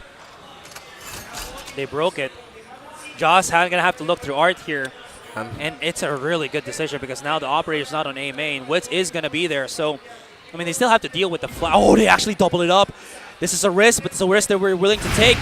Cosmic Divide. No way. And Joss is waiting for the swing. His instinct shows up. Backs away to the corner. He's still into the corner right there, but cannot get another pick. Cosmic Divide for Cosmic Divide makes a really weird sandwich here of walls. Spike it planted out. Witz swings. Denies. No! Gets the kill, though. 1 for 1. Spike planted down. 3 versus 3. Papi so low. You can see that he's so antsy to just get this done. They see the blood. They see it flowing. And they want to create space for them, at least in the series. Xavi 8K, no more utility. He's going to keep cutting down. But Mojer, no damage! Not like this. Not like this. Not like this. Not like this. Oh my god! Diffused! Infused! And now, series point is committed by NAOS Esports.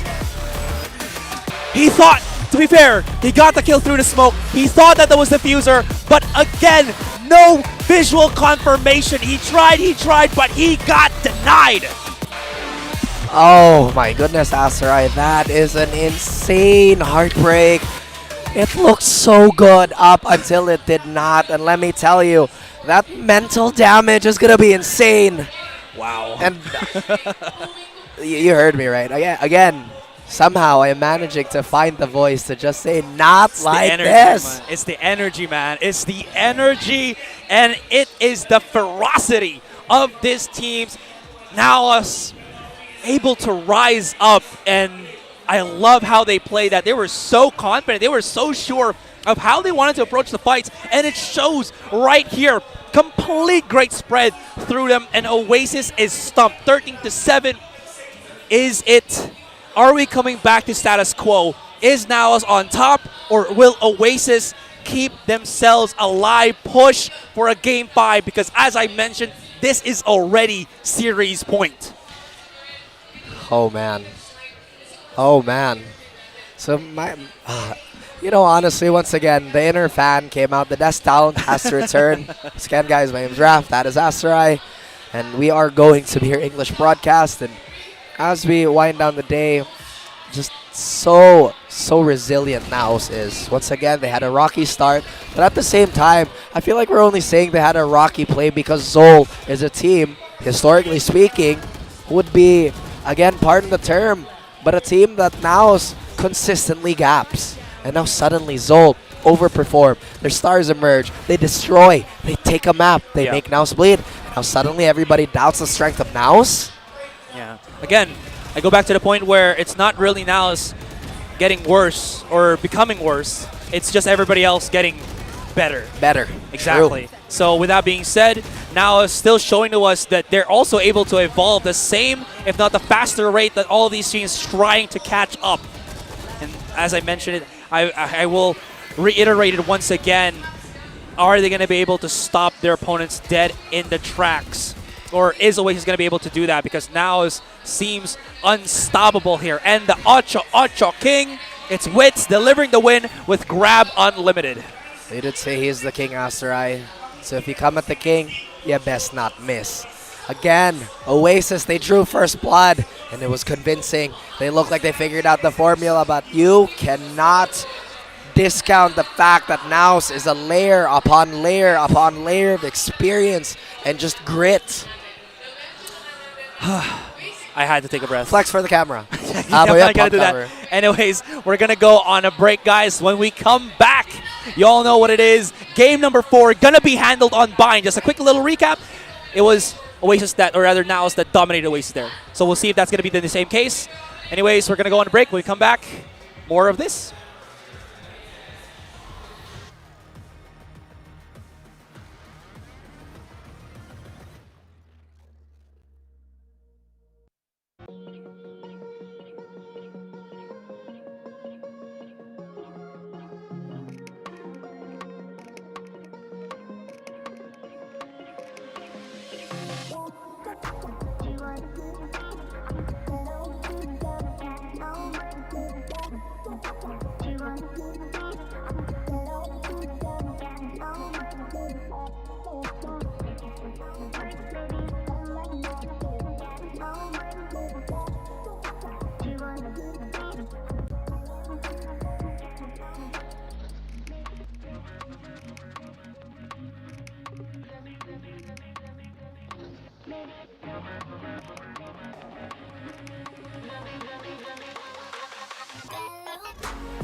Here at CONQuest 2023 Grand Finals of VCTPH, we are seeing around this event idols being met, but in this particular tournament, idols being made. Now it's 2-1 against Oasis. We'll see if they can finish this, or we're gonna go to game number 5.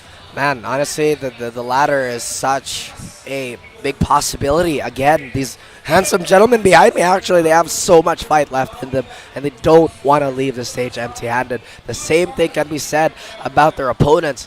NAOS Esports, the defending champions. And guys, I know the night's been getting long, and my voice has slowly been dissipating. But I urge you to hang on, because, again, it's been insane, Asarai. It's just been pure, again, just beautiful Valorant. I mean, I'm looking for the words to describe it. I just really can't. To be honest, it feels like, again, thankfully enough, we started early on in the day, so if ever we finish early, there's still so much time to celebrate, so much time to still enjoy the event. Now, I just wanted to move our discussion here to the next map, man. It's going to be Bind. 13-2. NAOS were non-stop dominant there. Oasis, they took a page. If you guys watch Pacific League, they somehow took a page of the playbook of Paper Rex, where they put Georgie on, or Oasis here, put Georgie on the Reyna. And it did not work as a little intended. something. Yeah, exactly. Well, see, that's the thing about Valorant too, and I guess this is a bit of a call out on the settings too. People like to copy one-to-one, but again, understanding why they put these things the way they are, and so no wonder we don't see Chamber. He's right there. But anyway, the reason why these comps are made is that there's a specific plan made in mind. And oh my goodness, guys, my voice. We're hitting those lower registers now. Well, I love myself a low-voiced Raph. You hear all the... I don't know, man. But anyways, I don't know how to respond. You know what to I that. also love? I love that somebody is just eating out, enjoying the chat. Oh my gosh. And the camera is just laser focused on the man, enjoying a meal, enjoying the games. And you know what? We love it. Absolutely adore it. And he's still munching on it. And again, all of these people, even the people standing up, thank you so much, guys. If you watch the replay of this, if you're here, you see yourself, thank you so much for watching, enjoying, and supporting VCT Philippines. Absolutely, Asarai. Who is this? And oh, it is. That is Zine. There you go. Big hello to our friend over there. She's on the right corner of the stage. She has the NAOS blue on her. Oh, yeah. That is true. Uh-oh. The buffs. They're incoming, apparently. But again, a lot of support from the crowd. I'm hearing that some of the players, they have their parents watching in attendance. All of this, plus more. And once again... Oh, Inya said, I love you. Aww. Giving support to NAOS. Aww. And I can hear already the Tagalog broadcast calling out with, well, how are you going to reply to that? And I believe this is Savvy's mom. Aww. Gotta love all the supportive moms out there. I know that we are already done with Mother's Day, but gotta say, shout outs to all the moms. Love you. Thank you for supporting your children with whatever endeavors they have done. Is this the return of shout out to all them queens? Iconic split Absolutely. calls of 2022. Return for 2023. And you see, when's the camera going to pan out on our side, honestly? Oh, actually, that's still me. That's me. That's me too. Hey! I know. Oh my gosh. Okay. It's okay. They've already seen me on camera. Happy? Okay, lovely. Just giving our birthday greetings again to our very fabulous Mega Fabs. Very, very big greeting from everybody on the desk. Up. Oh, he's on the KO now. Interesting choice. Okay, so I did mention this. Again, I said it specifically, so if you're not a viewer of that, I'll say it here on the PH League. Paper didn't make that work because the opponents were so good at just being able to step back from the blade and punish from a safer distance because they have the nade, they got the counter molly utilities. So I don't know how Oasis is going to be approaching this against NAOS if NAOS have the same approach that I saw in that other tournament.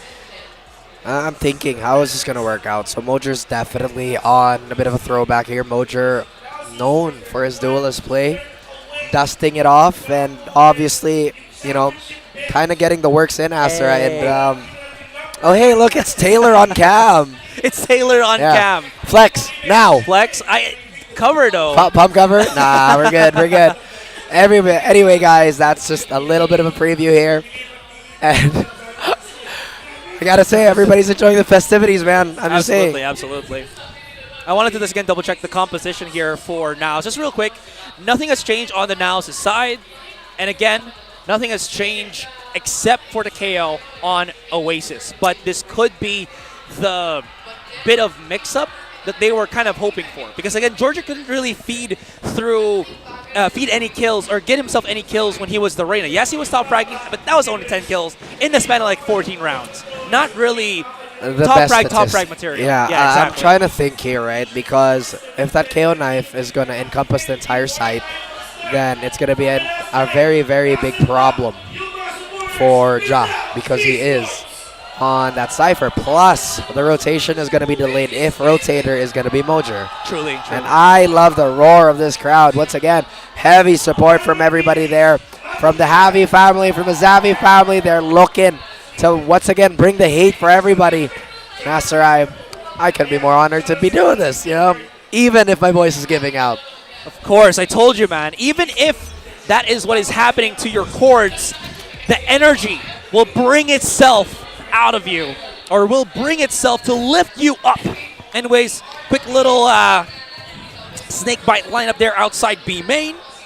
And Oasis, again, as I would like to remind, is on the attacking side. How will this change up from Georgie from the Reyna to the KO actually work? So you already see that Ja's respecting quite a bit of that KO range. The camera is way farther than you would expect. Typically, you would have a better view towards short Asarai, but it doesn't seem the case. The plant is going to go down uncontested. We're just going to wait for these smokes to dissipate before anything is going to happen. Nade is available for Mojer here, so he can throw it out inside the smoke, out in the open. Savvy has been spotted, but he actually fights back. Wits now helping out the rest of his team. They're clearing it up, but Oasis is doing a damn good job at just keeping themselves inside U-Haul. Sarah Carl timing, gonna have to tap the spike, and Wits has got to defend him. He's alone, gets swung. Unfortunately, Wits is gonna get overwhelmed as Oasis starts it off great for them. The flashes, and again, at least the start with this KO looking much better than before. At the very least, we have a response on the side of Oasis. I like this change-up. Potentially that bind map from the upper bracket could have been, once again, a strategic choice to let it out and feed false information. Again, guys, we just cannot discount the fact that the game doesn't start during the round itself, but it starts during the veto, the scouting, and everything that surrounds Valorant, or at least competitive, professional Valorant. Starts off great for Oasis as now they have the weapons. This is what we wanted to do. They were able to start building the lead. And Drax is waiting for that aggression from Mojer and Wits, and he gets rewarded for his troubles. Sarah Carl also trying to do the same thing, but he's going to get pushed back. Marky playing it safe as throws out the bot here. And Sarah Carl's is playing. Oh, he's actually not spotted by anything. I don't know, maybe if they're going to double check him, which they do.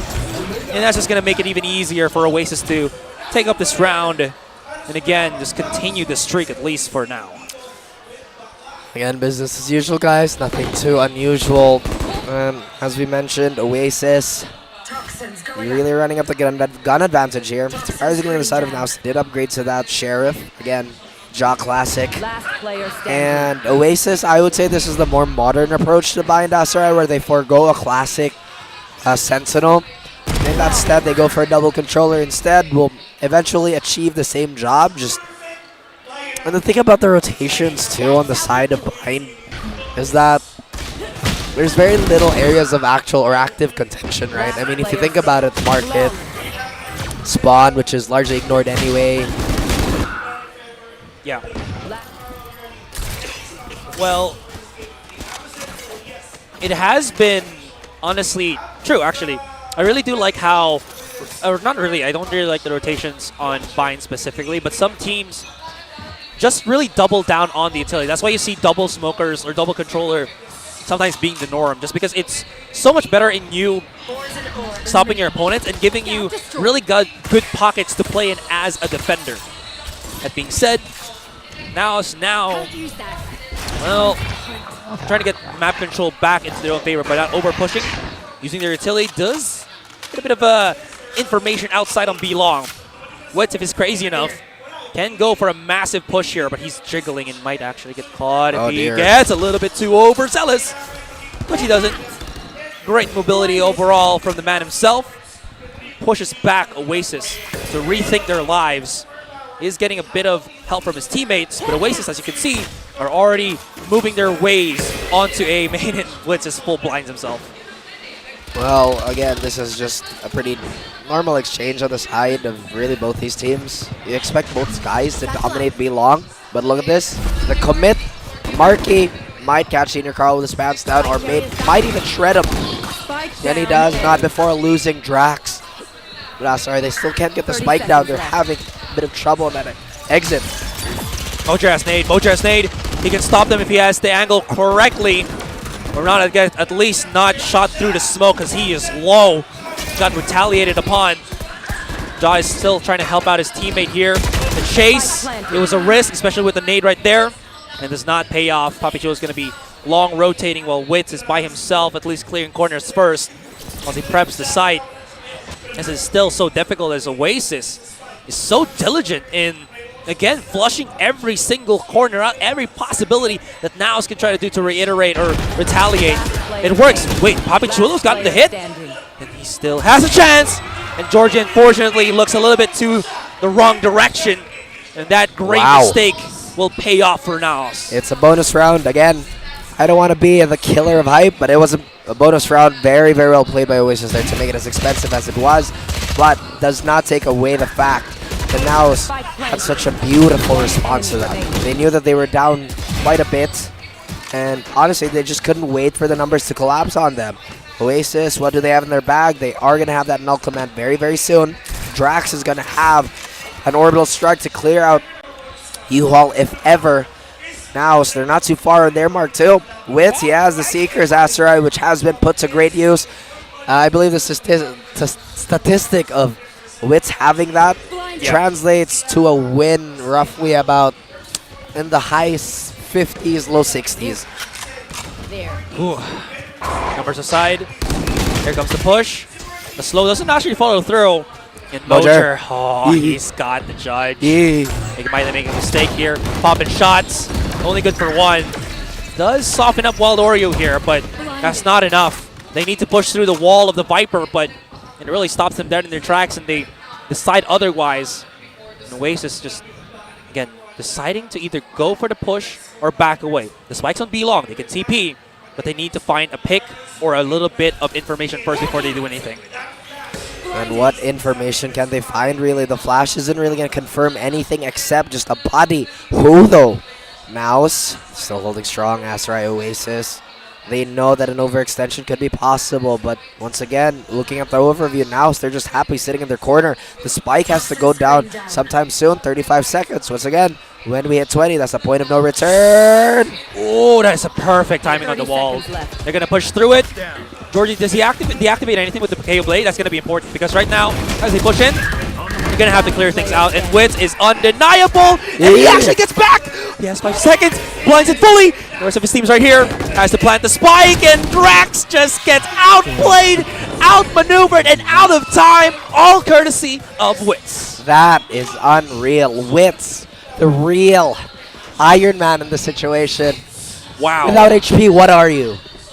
Well, I guess still a very good player, apparently. As long as you're breathing. Absolutely. Whether you have 1 HP or 100 HP, Wits will play the same. That's another trait of greatness. I think, wow, I can't believe that actually didn't kill him.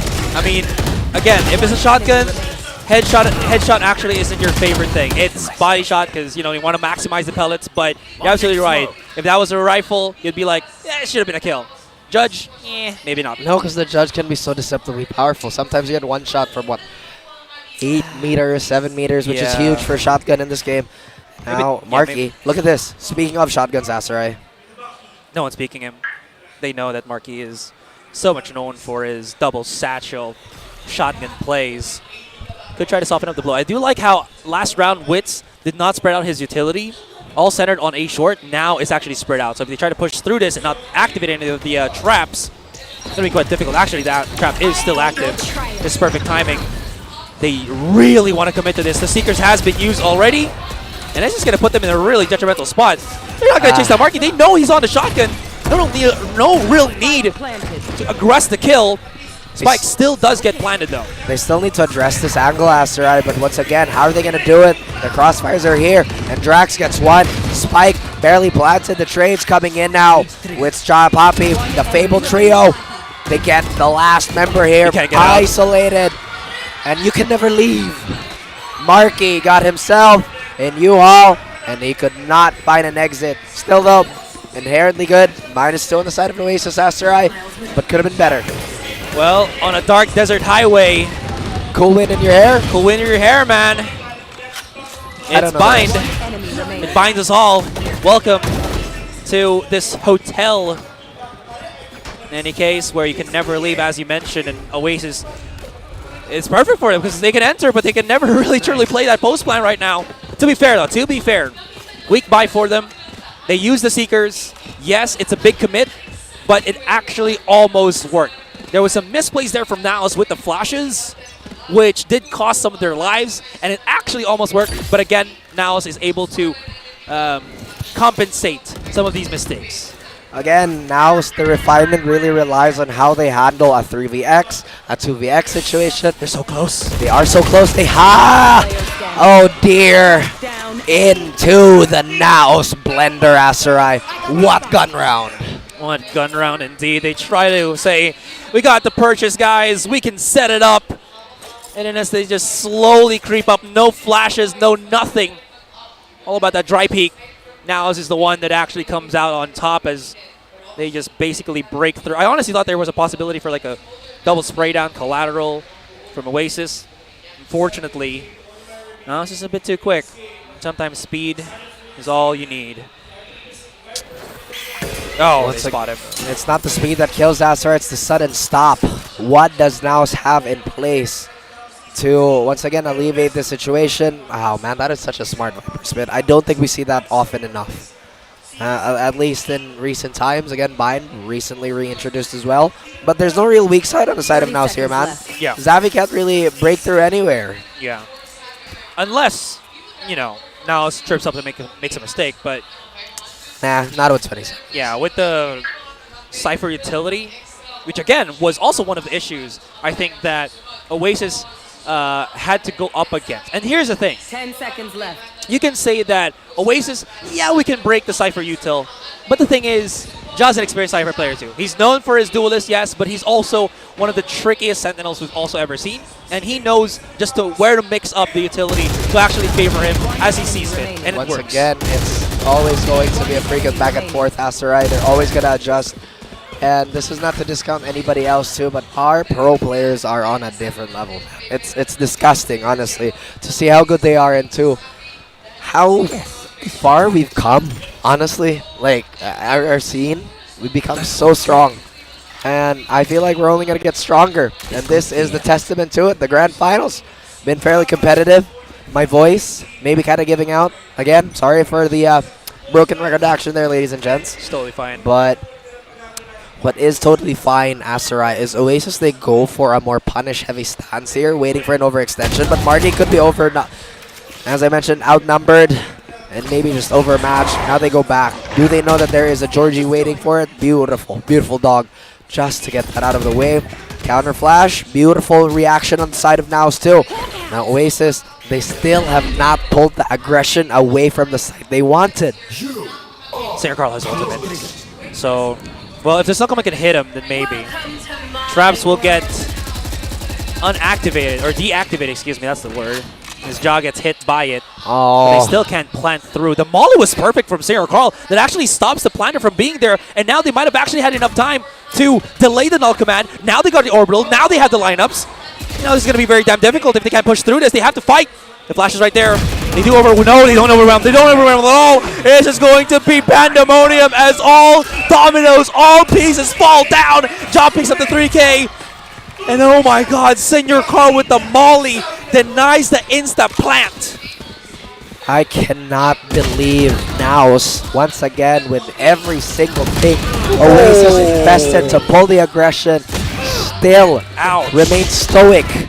And again, Oasis, they have to identify that this defense is pretty much frozen. They have to what they did. Was it in Fracture? Was it in...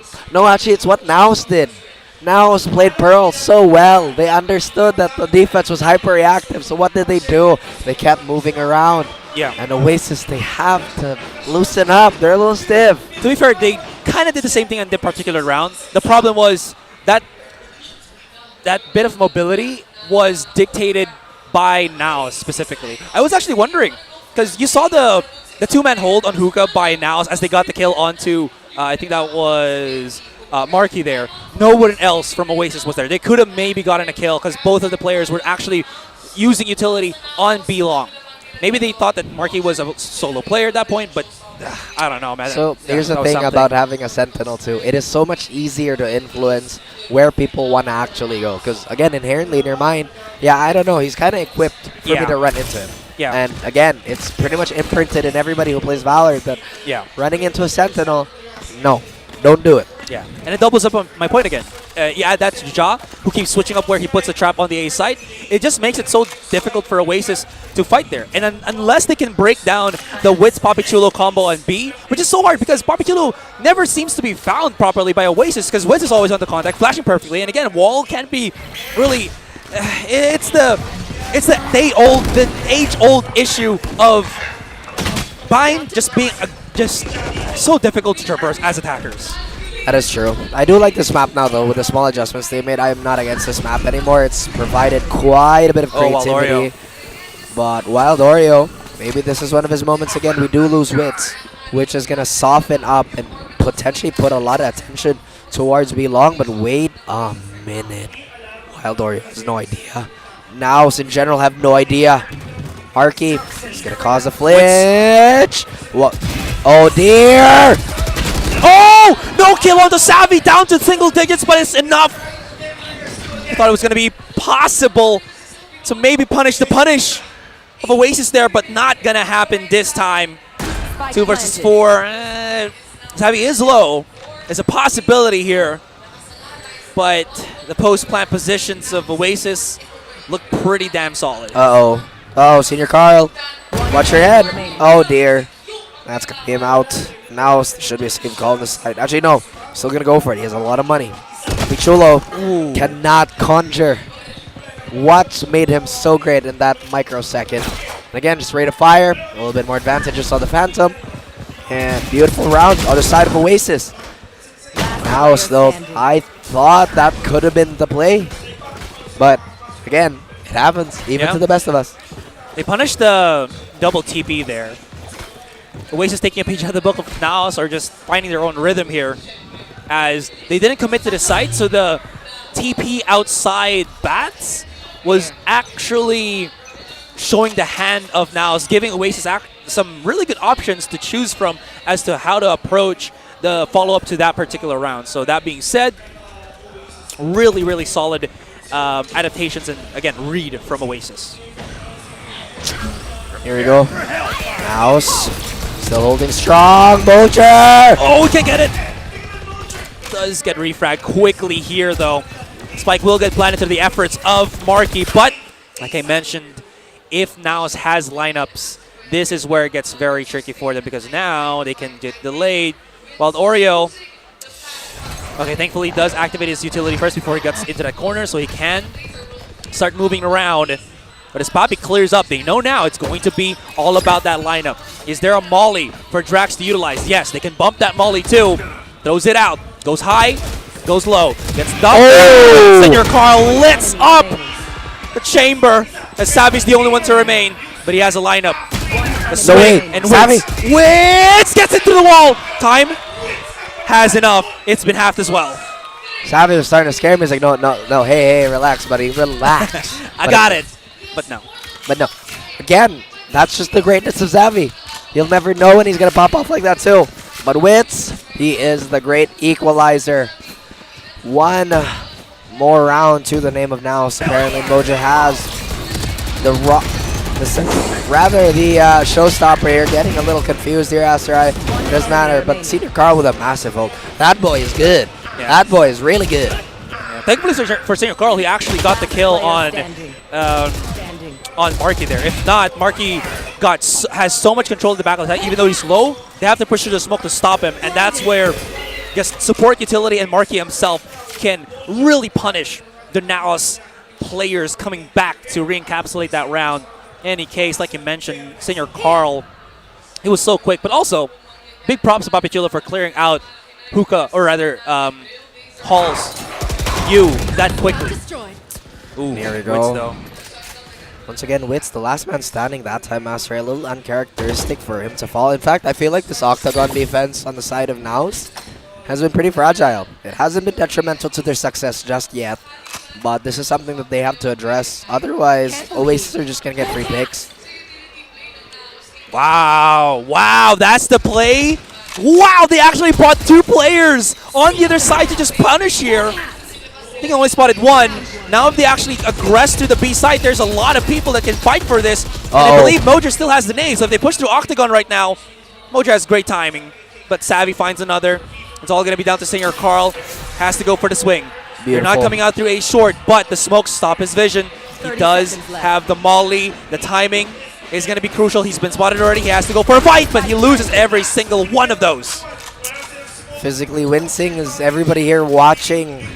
A very, very uncharacteristic whiff yet again. NAOS has the showstopper. Papichulo, not much his name. So maybe, just maybe, they're going to try and go for the exits here, Asterai. Still very doable, though. Have enough for a buy. But they go for the hyper safe approach. They go for save. And I appreciate that call. I don't think they actually have enough for the whole team to equip themselves. So there we go. Oasis, they answer back. They finally get one after a reasonable drought. True enough. All through the heroics of Savvy there, as he does get some massive picks. And as he mentioned, the fragile nature of that B control finally punished. It has worked for NAOS plenty of rounds now. Oasis finally find the crack in that particular piece of play. So with that, I believe this is a NAOS Esports timeout. So they're going to be figuring out how to readjust it. And at least from the look of the minimap, it seems like they're bringing Ja onto the B side and maybe adding the double controller on A. It's also a set play that we've seen with this kind of composition. So could be a good adjustment, readjustment from NAOS. Ultimates abound, Asterai, in both these teams here. Or not rather both these teams. Both on Wits and Ja. And it doesn't feel like it's been that long since Wits used his Seekers. Once again, the turnaround, rather the conversion rate for that ultimate is very, very high. And it just plays into the fact that NAOS, there is no gap between the responses. And I love that about them. Oasis, I don't think they found their momentum, that coveted momentum that they've been working on so hard, especially after going down 2 maps straight. Yeah. And I just want to add as well, Georgie has been stuck at 6 kills, 7 assists, or about 6 kills, 6 assists for a while. I think he only got like the 1 tag, and that's about it. I mean, again, it's not the be-all, end-all, but again, you want to have a lot more impact, I would say, with the KO, because you really want to stop them from setting up their utilities, but he just can't find the blades to really catch the key players of NAOS on their defense. I feel like an adjustment that NAOS could make, or rather Oasis could make, and I'll just have to wait for Georgie to throw a knife for me to confirm the suspicion.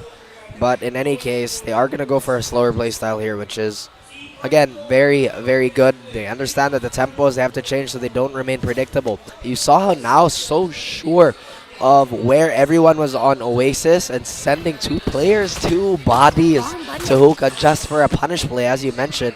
And now that's going to spot on Mojer, but I don't think that's that big of a deal. And as I was saying, it would have been a bit better if maybe, just maybe, Oasis throw that knife a bit deeper, Asar, but it doesn't matter. It's been bearing fruits. They couldn't really find Ja in time. He will get the trade-off, and Wits, what a risky play for him to do! As he just gets punished, down to 5, the nade will flush him out. Savvy is in a great spot to swing. I don't think Papichulo knows about this, and boy did he get gobsmacked in that push. And Marky knows somebody else is going to be coming through the hole, but there's no real, well, there's just no real anything for Senor Carl to play around with this, so he's just going to save the weapon. And Oasis, they found their marker here, and all because Georgie found the blade. And I was mentioning that I was hoping that he gets a lot more impactful knives, and did he on that B side? Exactly. Again, that small adjustment of just kind of ignoring the Octagon player and throwing it directly on site, because they know that, again, it's something that NAOS is anticipating, but this is still so incredibly competitive, Astra. It's insane. Back to my original point, though, the KO knife being deeper, it also kind of catches that initial problem we talked about. It might catch your initial responder plus your Sentinel, so that's a big problem on the side of NAOS. Could potentially be a big problem. Gotta give it to Marky, though. He's so tricky and so quick when deciding how he approaches the fights that sometimes opponents can't really react quickly enough. And the shotgun is a weapon. The Judge is a weapon that can just punish so exceedingly well. The lack of diligence definitely is a victim of the Judge. Very, very often can it lead to disaster and potentially a round famine. Again, another thing about the Judge that people have to consider is that it's an incredibly tilting weapon to deal with. Again, the mental game of Valorant is just so important. It's all about, again, at the basis of it, FPS plus just being able to read the setup of your opponent as well as you can, and not allowing them to react quickly enough to these kind of certain situations. Well, technical pause is just going to slow us down a little bit, but is this right? Did Georgie just purchase himself an operator? I mean, okay, if he can't really find any picks with the entry fragging, might as well just, bring him back to the op, I guess. Here's the thing, right? When Marky has to jump, it'll dislodge the rest of the defense, forcing them to swing into uncomfortable angles. Therefore, Georgie's op could potentially find some value. And we've talked about this before. I don't think the operator should just be limited to Jet and mobility agents. Granted, it'll help a lot, but I feel like people should see it more as a versatile tool, because it really can be. Fair enough. So, I'm looking forward to see how that's going to operate here. But no, he actually went back to the rifle. You tease. What a tease. Actually calling Georgie a tease. You make me think, and then you go back. Okay, man. I get it. Well, I like the thought process behind it.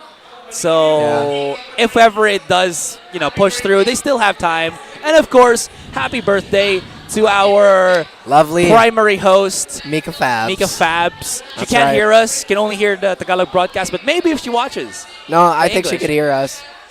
If I stand up. Maybe if you stand up. If I stand up too. Look. Happy birthday. Everybody's going to greet Mika. Big happy birthday to our host. And I think they're going to take like a video of us or a picture of us. But in any case, guys, pardon for the delay. Again, it's been exciting. And what's been going on now? Yeah, they're promoting the sponsors on the live event. And of course, actually promoting that an ongoer here in CONQuest, I believe, has a chance to win a ticket, access to watch Ascension live, which the Tagalog casters are now promoting. So, yes. That's right, guys. Free ticket to Ascension. Man, I would love to go. I'd love to go too. Again, guys, don't miss out your chance, honestly, because Thailand is such a culture-filled city. Agreed. Actually, the last time I went was with Asarai, and that was a really fun experience. Yeah. And now we have to once again refocus our lenses back on the game, back to business, ladies and gents. Georgie's on the op again. Yay. And again, maybe this is... Oh, I like it. I like the call. Check if there's a lurk. The question is Wits gonna... That answers it. That dog spotted like three players, so that's going to call Oasis to go for that rotation. Outside bind. Ja is up against, the raise. So Marky can do his sweet time, force him into unfavorable positioning. And now Wits, thankfully, has Poppy's wall. This delays things, but he needs to break the utility. That's great stuff. Backs up. And at least they can't really push without challenging the smokes. Whoa! Marky with a shotgun is a damn dangerous demon. The triple Ds. Player card coming in for the swing here. Alchemist right there, but it's not going to work. And a quick, easy, if at all painful round against NAOS. Switching sides. Marky is so good with the shotgun gameplay. Oh my goodness. Once again, I would have to say Marky series MVP for Oasis so far. He has been, once again, the engine that's been pushing Oasis to success. Sure, we've seen a lot of clutches from everybody, but Oasis, they've climbed back yet again. Even game. NAOS, how do they respond now that they don't have that explosive ability to just kind of barrel onto the side? Yeah, sorry. I'm a little worried that Oasis might actually play Georgie to be a little more passive, so that knife is going to be reactive. They're going to have an easier take. But again, we'll have to see how that's going to work out, because it has to be in tandem with a double controller. Marky's about to swing here. There's like plenty of people about to counter him. 1-for-1 trade though, so not the worst. Thankfully, Mojo was quick enough to go for that challenge or go for that trade. But they did spot out a lot of the NAOS players. Savvy now spotted by Ja. Unfortunately, no tag damage whatsoever. Ja still being alive is actually good because at least the trips as well as the camera gives them great information at the flank. Absolutely. But now we have to reconsider too. How are they going to take this? Georgie has a flash. Smokes, not here anymore. Zavi is going to be sealed off, but Georgie doesn't need the flash, at least not for that moment after Ja gets the trade. Spam, unfortunately, not in deep enough to do any serious damage. Now Oasis, they gear up for potentially another creative post plan. They have Molly saved up from Senior Carl, so they're going to be able to use this for that post. Senior Carl is playing so far back already, and this is going to work beautifully because Joski's going to be on the corner, making sure with the camera no one's on the flank. At least we know that no one's on the flank here. And now there's also a Viper smoke on the spike itself. Their HP bar is going to go to the gutter, and they couldn't find it. So all they can really hope for is to push, to deny. But with the positioning of Senior Carl still on hookah, maybe that could be something. They still have time, The fuse is going to be very necessary, but he can't really let go of it. And Ja had to burn through the fire and flames to be able to force out this round. So far away, they had to play. As Senior Carl, again, could have been the linchpin there with the double mollies, but no need Aserai. One thing that I am a little confused of is that, well, again, Georgie had the flash, could have found more potential value. But again, hindsight is 2020. We are going to go into an anti-eco round here. How is this going to turn out again? You know, I have to say, despite Wits just being barely even on the kill death, he's been having a rough game. Huh. Interesting smoke there. Not sure what that was for. Maybe just to stop them from teleporting and getting pop shots. That being said, it does give them map control through hookah. Did mention about Wits not having the best of impacts, but his flash plays have been glorious. Oh, the shorty inside. The shorty inside is about to explode, but gets toppled off before it can really deal some damage. Spots Drax coming back into the corner. And it's the shorty gang inside the smokes himself. And wow, Oreo, he read it like an absolute book. And the snake bite almost bites his head off with the damage. Nearly fatal Aserai as we get back on our feet here. NAOS, very confident with his post plat. Very confident with the numbers advantage. I actually think Bulldogs on bind are so lethal. Again, they just play so well in their range, very similar to Phantom. And it's pretty much done and dusted. Drax is just going to wait this event horizon out. Just sacrifice himself so he doesn't get another free orb.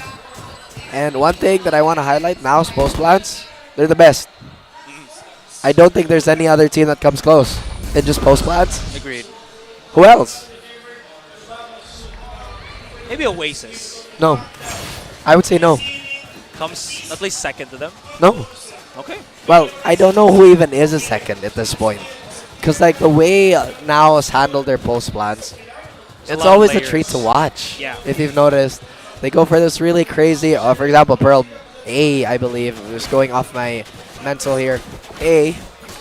Sometimes they go for that super close frenzy plant where they plant it behind the hut towards the defender side, and they play it close. But they have one player pit that comes out very, very late within the fight.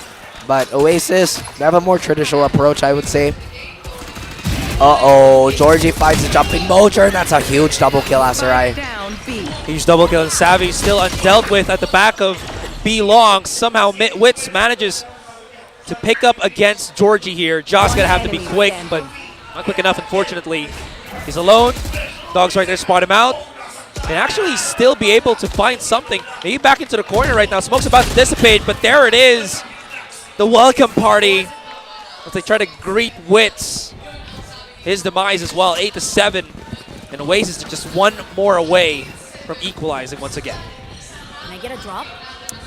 Can I get a drop? Very cute Ray's voice line there.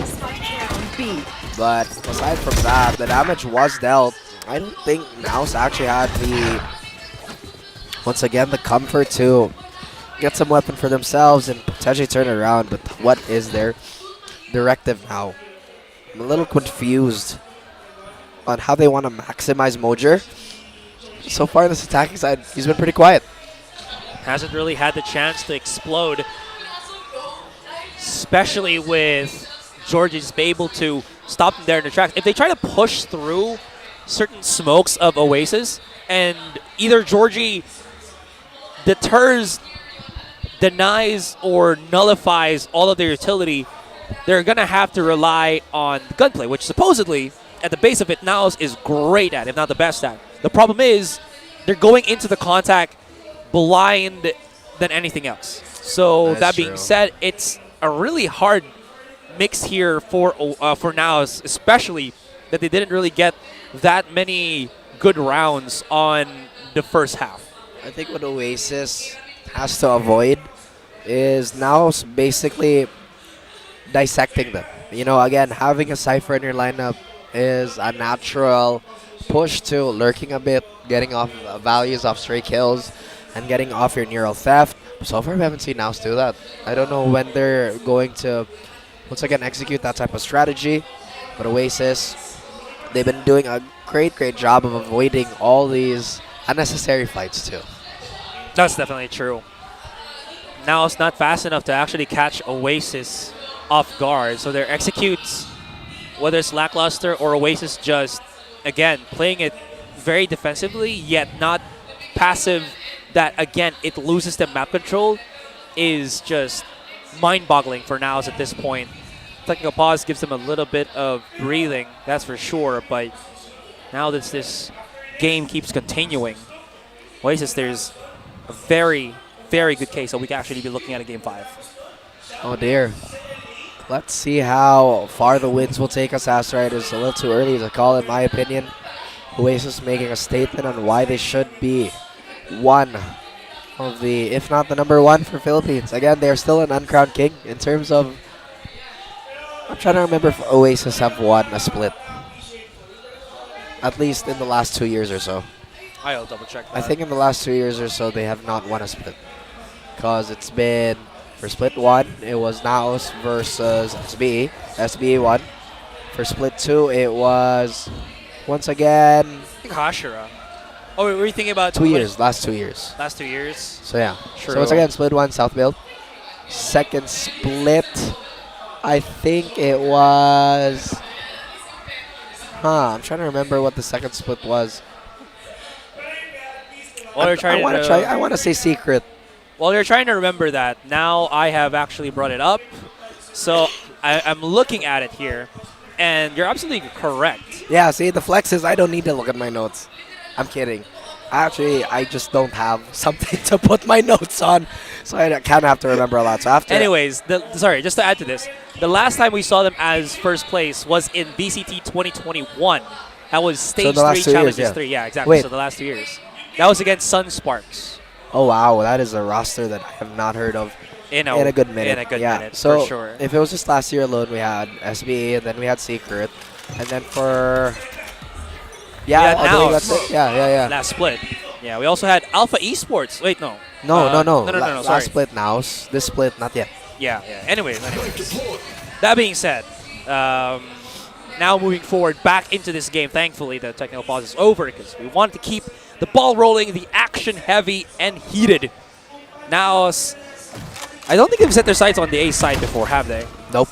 Yeah, Well- this is the first time. At least for attack. Yes. They have been trying to default and try to condition Oasis into putting all their resources towards B, but this is a great read on the side of Oasis. They know they're equipped to deal with, once again, the choke, which is a main, but Papi Chulo, hard-headed, denies Marky of a jump, Asarai. Oasis, or rather, Wits has got great positioning if he doesn't flash himself to death. Remember, you have to control the bird. You can't get out with the weapon, but oh my god, Xavier K, look at the damage that he's done. Giant Wits. Joss down to 1. Wits is 0. And now the Seekers will flush everything out, expose the truth, expose. Sarah Carl, no more mollies. Papichulo as well. It's all about the gunfight now in this retake. They gotta shoot through, but those smokes is gonna make it difficult. Pop right into the shots, but nobody has taken damage yet. Somebody trying to re-defuse, and Georgie's making noise! Not gonna be enough. Ja is denied, as well as blocked completely by Savvy, and we are now on equal footing, 8-8. And we have a map. NAOS bleeding yet again. Asteroid, that uncertainty that we saw the entire weekend, kind of showing itself just a little bit. Just a little bit. Like you mentioned, not getting any kills on that initial spray down, but the damage was done. And again, there's just a little bit of permanence when your healer or whichever agent has a heal available is just completely absent. I'm looking at the side of Oasis. They're the ones that are very, very equal in terms of performance. I would say NAOS is also on the same boat, just volume-wise a little less. Ja's been doing it though. But again, we have to reiterate, as I respect the eco on the side of NAOS. Truth.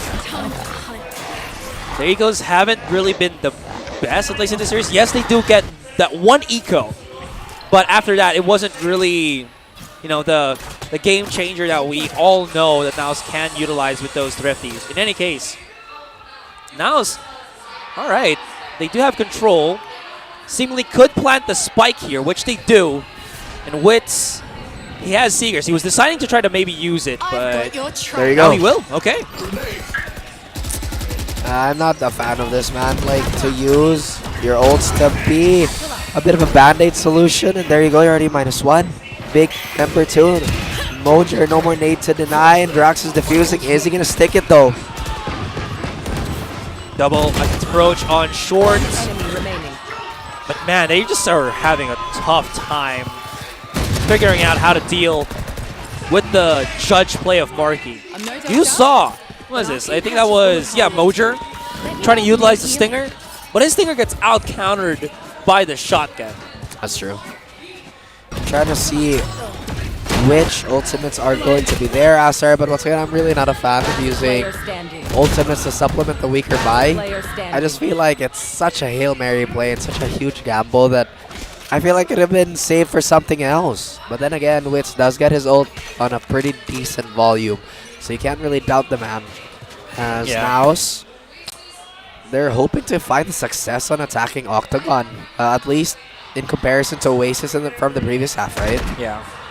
Well, NAOS on that mentality to go for the half shield. Oh my gosh, there is no fear, no hesitation on Oasis at this point of the game.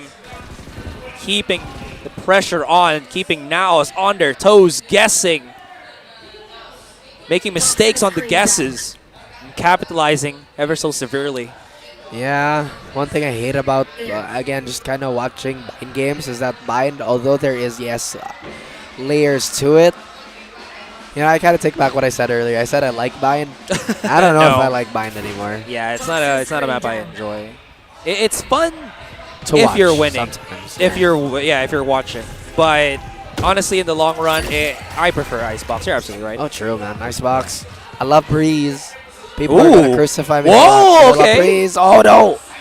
No damage. Once again, the NAOS post plan, Asaray. Now his postman is good. Pop dash from Georgie could be detrimental. Papachulo is here for the swing, but no! Georgie decides and actually gets rewarded. And in a flash.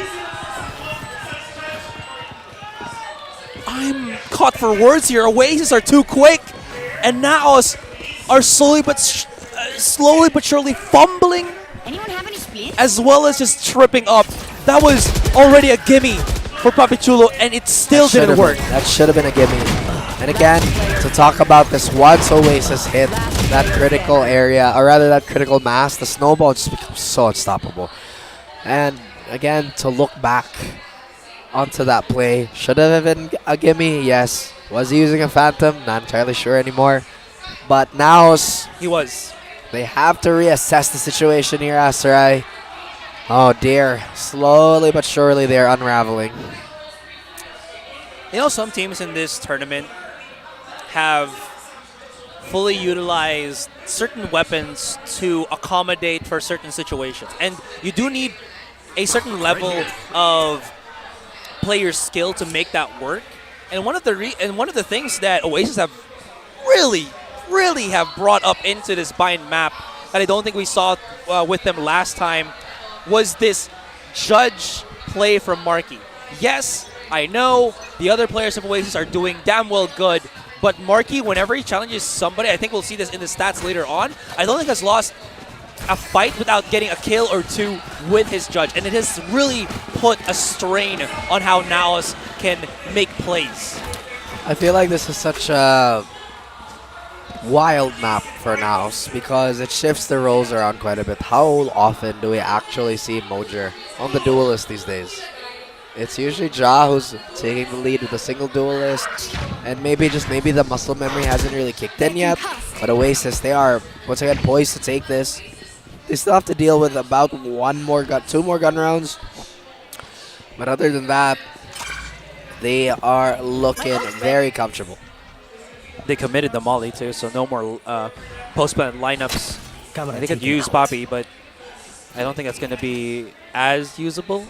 In any case, they really committed to that because they want to emphasize the ultimate of Mojer. The thing is, are they going to emphasize that on A where the Viper Spit is? That is a truly, if not egregious endeavor, because it could be a bad call.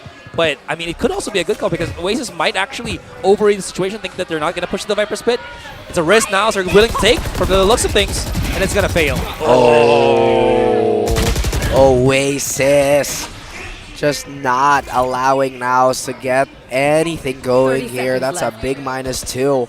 And Papachulo's going to be healed up, Asarai. Senior Carl, once again, that post-plan potential is sorely missed, just let alone the smokes. Georgie's kind of dousing in the flames. Interesting. A little scared of what might happen, but the Tracer's still here. Still no spike, too. Yeah, it's been dropped already outside of Bass. They're going to have to try to clear it up, and just by himself, but the positioning on that on that nade just stops it dead in their tracks. There's no more chance for him to plant the spike, and it's all about the kills, but not going to be for naught. Oasis is going to be able to pick up that round cleanly. And we are closing in on to game number 5. Things have truly, definitely slowed down for NAOS. Cannot find anything. And I mentioned it as well. They wanted to risk the ultimate through the Viper's Pit sight. And it just blew up in their face because Mojer could not come out of bats with the double satchel quickly enough. It just feels like NAOS is running out of ideas at this point. That was such a critical decision to make to save the Viper's Pit, and now we are going to have one more round to keep NAOS afloat. After this, it's going to be an eco, and again, despite the nature of NAOS ecos, no. Arcade! Yeah, they're in over their heads for the looks of things, and yep. They're running out of ideas, and they're not able to check the corners anymore.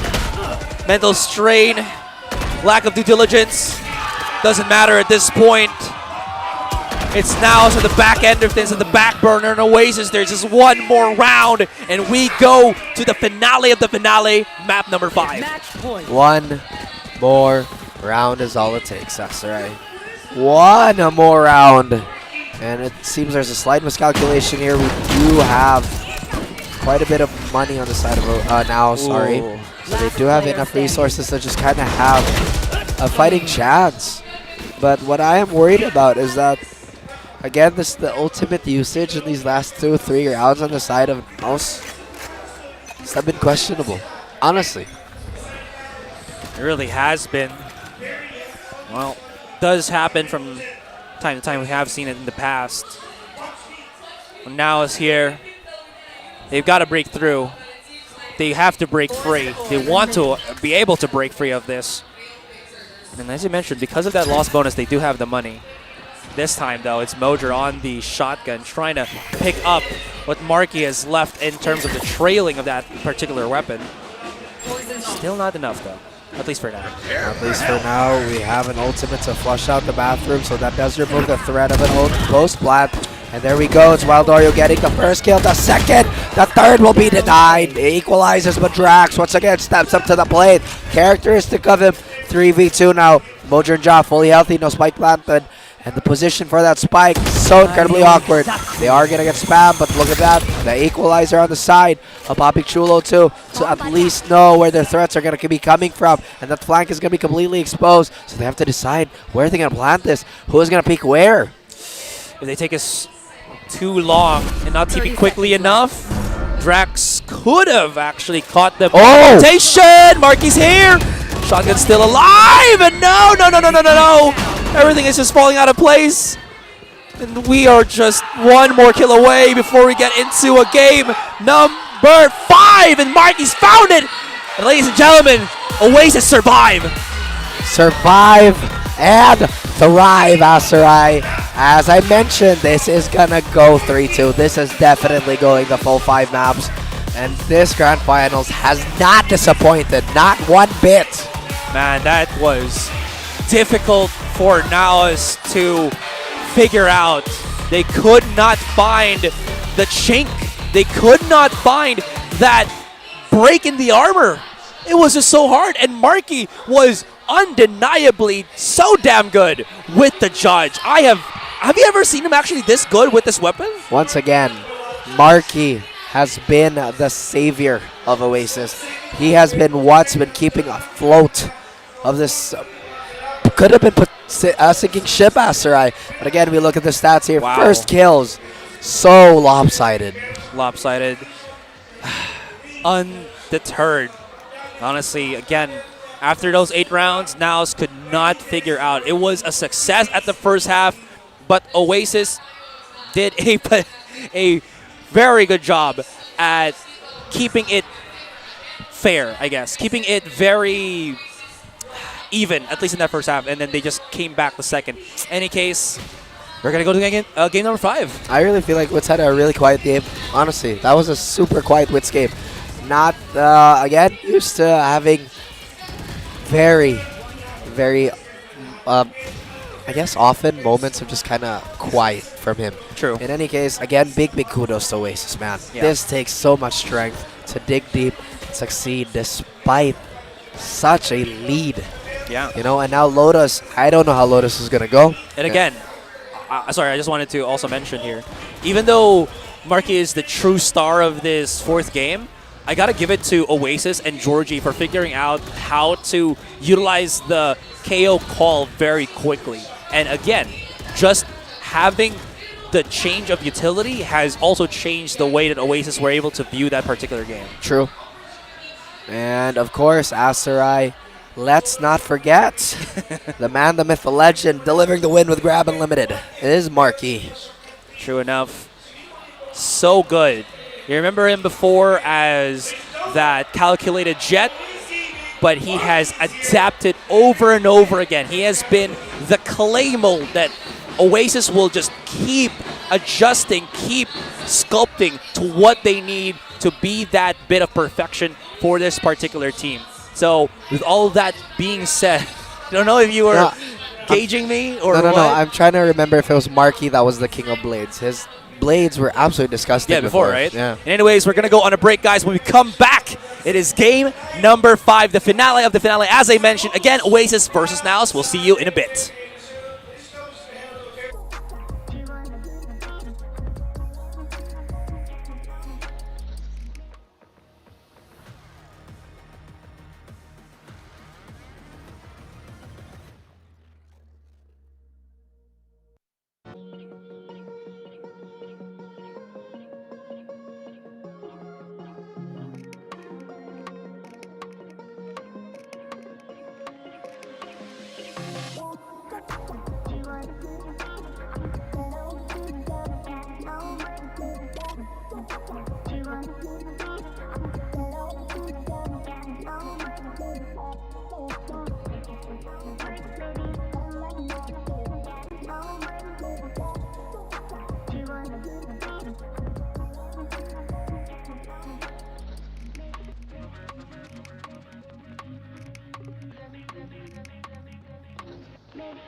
Here we are, guys. I don't know if you heard the Tagalog casters, but they said last game, finale of the finale, and we are here.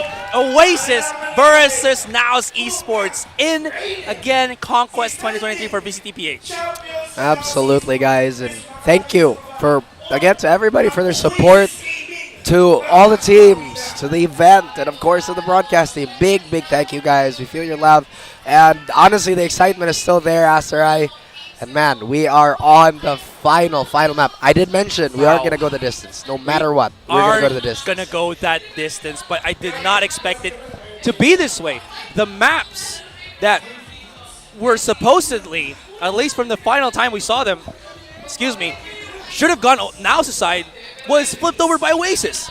Absolutely great performance. Like I mentioned, Bind, just not enough data on both these teams really, and it felt like, NAOS had a little bit of an uncertainty to their play. Yeah, it just really the roles was. alone. Just the roles alone. Mojer, again, a very rare sight for us to see him back on that duelist. Lotus. Oh man, Lotus. How much do we have actually in terms of like the Lotus map data when it comes to Oasis and NAOS? I don't think we've ever seen them at least face each other on this particular Yes, we map. have. Really? Yes, we have. All right, Yes. so please. Very educate early. me. I think this was one of the more suspect maps of NAOS at the start of the season because Oasis couldn't handle the harbor at the time. But now, again, going back into where we are now, the more present day, I feel like that's something that they've also prepped for. I feel like NAOS have also lost a little bit of that lethality, considering that the maps that favor harbor have been either anti-stratted or removed. I miss you, Icebox. I'm just going to say it. I miss Icebox. I really like Icebox. Actually, well, it just might be the slightly exhausted nature of me, but you're absolutely right. There was a couple of matches that we've seen between Oasis and NAOS go head-and-head on the Lotus map. One of them was the grand finals from the first split, where it was a back-and-forth win that Oasis got in second overtime, and the other one was NAOS still losing to Oasis in 13-10. Yes, I know I have the worst memory out of all the casters. That's why I have my notes. But again, great point out right there. This means that at least in terms of previous matches, it's pretty Oasis equal. did have, exactly, that recent one-up, but pretty equal. Man, again, just to kind of paint the picture for everybody, the draft advantage was insane. Because honestly, if we had Ascent in play, I don't know how the series would look like. Again, Oasis showing up for upper bracket and pretty much putting their back into that super, super unexpected double duelist comp. Yeah. Just kind of running through NAOS. Great stuff. Great stuff indeed. And honestly, aside from maybe the Haven, and if there was an Ascent, we could have been seeing mirror matchups Oh yeah, for the that's true. for the agents, but we never saw that here. I love how hyped they are. Oasis always, when it's the final stretch of the race, final stretch of the match, of the series, they will just again, re-hype themselves. These handsome gentlemen behind me, they are going to have their moment. They are willing to take it, and they have provided some of the best Valorant we've seen all year long. So again, guys, this is going into the best, and maybe, or they're not the best, the final, maybe the best map we're going to see, because this is tooth and nail. This is the absolute black hole that they have to try and avoid. And this is all happening live and in an event. I'm and actually not people sure. Are seeing. What? True. Go ahead, finish it. I was just gonna say, people are watching it here on stage. Absolutely. There you go. I was about to say, I'm not actually sure which camera I should be looking into. It's this one, right here, where I'm pointing my 5 fingers at, like in this direction. I see. Well, before that, Asteroid, there is going to be a little bit of love being thrown back to the audience, a lot of support, and a lot, and I mean a lot of excitement still. It is, you know, that's really cool that we have the, or rather they have the Xavi 8K poster. I don't know what to call them. I was about to say standee, but it's only halfy. I'm happy Just to be upper here. body, or I don't know. Yes. We are waiting for the match to begin. Both teams were, again, in a group huddle, but we are about to go into Agent Select in a short while, ladies and gentlemen. So while we are still preparing these particular players, again, for those who are just tuning in, we are now into map number 5. We've gone through 4 maps: Haven, Fracture, Pearl, Bind, in that order, and I could not tell you how it's actually going to have gone. I could not have predicted any of those maps. Maybe Haven just slightly, but anything else, so out of the park. That is true. I did say 3-2. But again, it is just so difficult, and we also see a lot of love from our fellow co-casters with the merch they have. Again, just the support from everybody is giving us the energy we need to keep on going, to soldier on. And everybody, and I mean everybody's just locked in here, Asteroid. They are just so invested to what's happening. Again, one more map.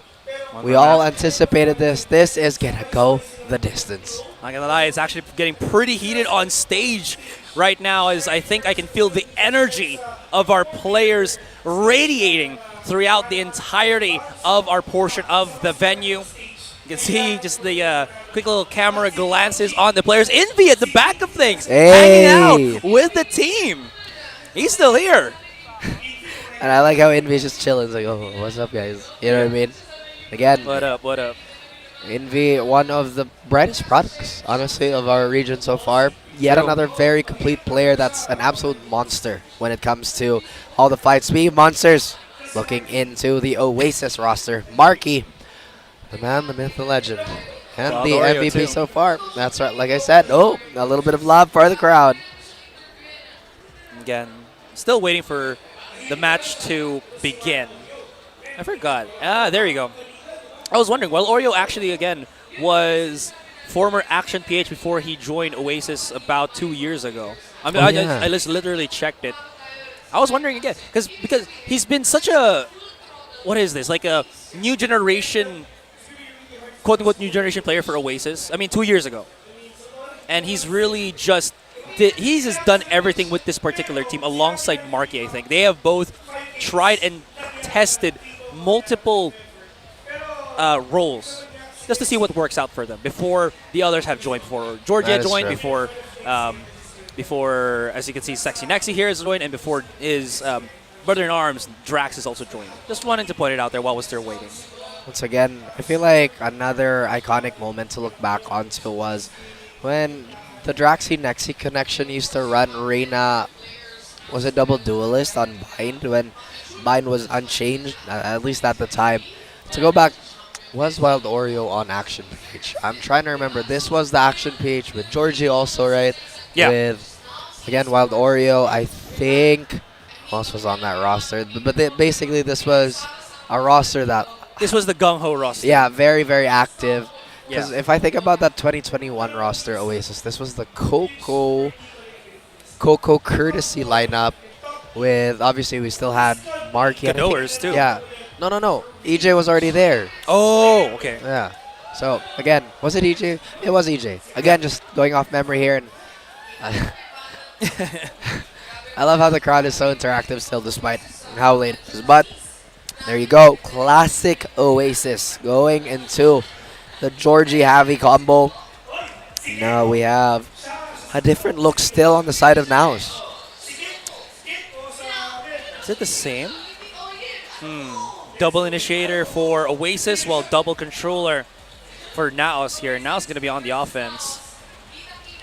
This has gone both ways, to be honest. But looking quickly into the matches that they've played as of previous, this could be a down the wire kind of deal, especially with how... It is down the wire. Yeah? It is down the wire. It's the last map.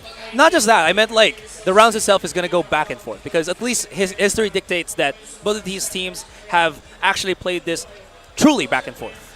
So here you go, guys. Double controller. I don't want to fight with a lot of space. Double initiator. I want to fight with a lot of open space. This is basically how we're gonna be looking at these lineups, right? Yeah. And obviously NAOS is gonna make this as claustrophobic as possible. Meanwhile, Oasis, they might thrive a little bit more on those A defaults. Again, just so difficult to stop that kind of play on A-Long with this type of lineup. Obviously, we are going to have yet another look on our agent compositions. Yes. And that being said, Asterai, this is just going to come down to execution. Mojer's still on the duelist as well. So even though you haven't seen him in a hot minute back on that particular role, NAOS is going to double down. Much love to the Tagalog broadcasters who is giving us a shout out that is actually being heard right now on the stage. No. Yeah, so ow, my throat. Anyway, so yes, we can hear you. We can hear you. Thank you for the translation, you know. Yeah, that's a little unfair. So, you know, again, guys, we are so terribly sorry, but we're having a lot of fun on the desk and a lot of back and forth. But here we go. And I hope you can hear Bill. Yes. And there you go. Our co-casters. There you go. Our co-Tagalog broadcasters are hyping it up. We are about to get into game number 5. It's about to begin, and the final destination is Lotus. And again, on the newest map, on the most, least traversed map, I would believe, for everybody. Razzy's just enjoying himself, too. Oh, yeah. Always such a ball of energy. Always such a ball of energy. Oh, there you go. Hey, they're over there by the riot booth, Asterai. They're having a riot on Lotus. Hopefully we do start to get this started. You know,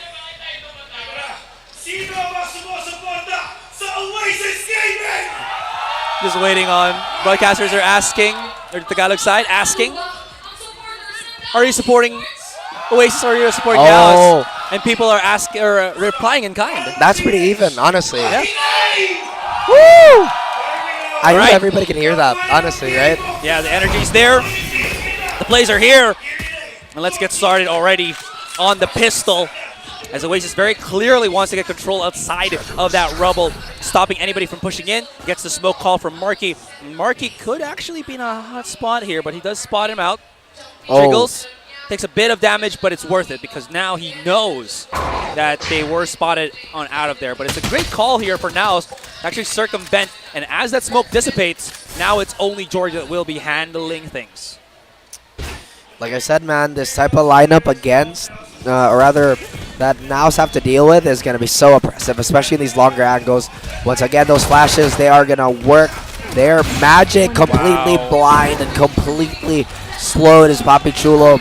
That's going to be a response by Wits, but the orbs are getting already taken away. They don't even have space to plant just yet, so they're going to try and crawl this. They're going to try and crawl, be as careful as possible. Here we go, the jiggle peek, the double peek potentially could happen here. The smoke going to provide a false sense of safety here on the side of NAOS.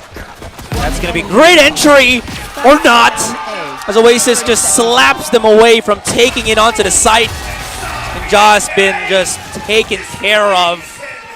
Georgie did a fantastic job. He blew up the dog. They used no utility to flush out Georgie there, or even if they did, the paranoia was there. He already got a kill, and he was still not really forced out.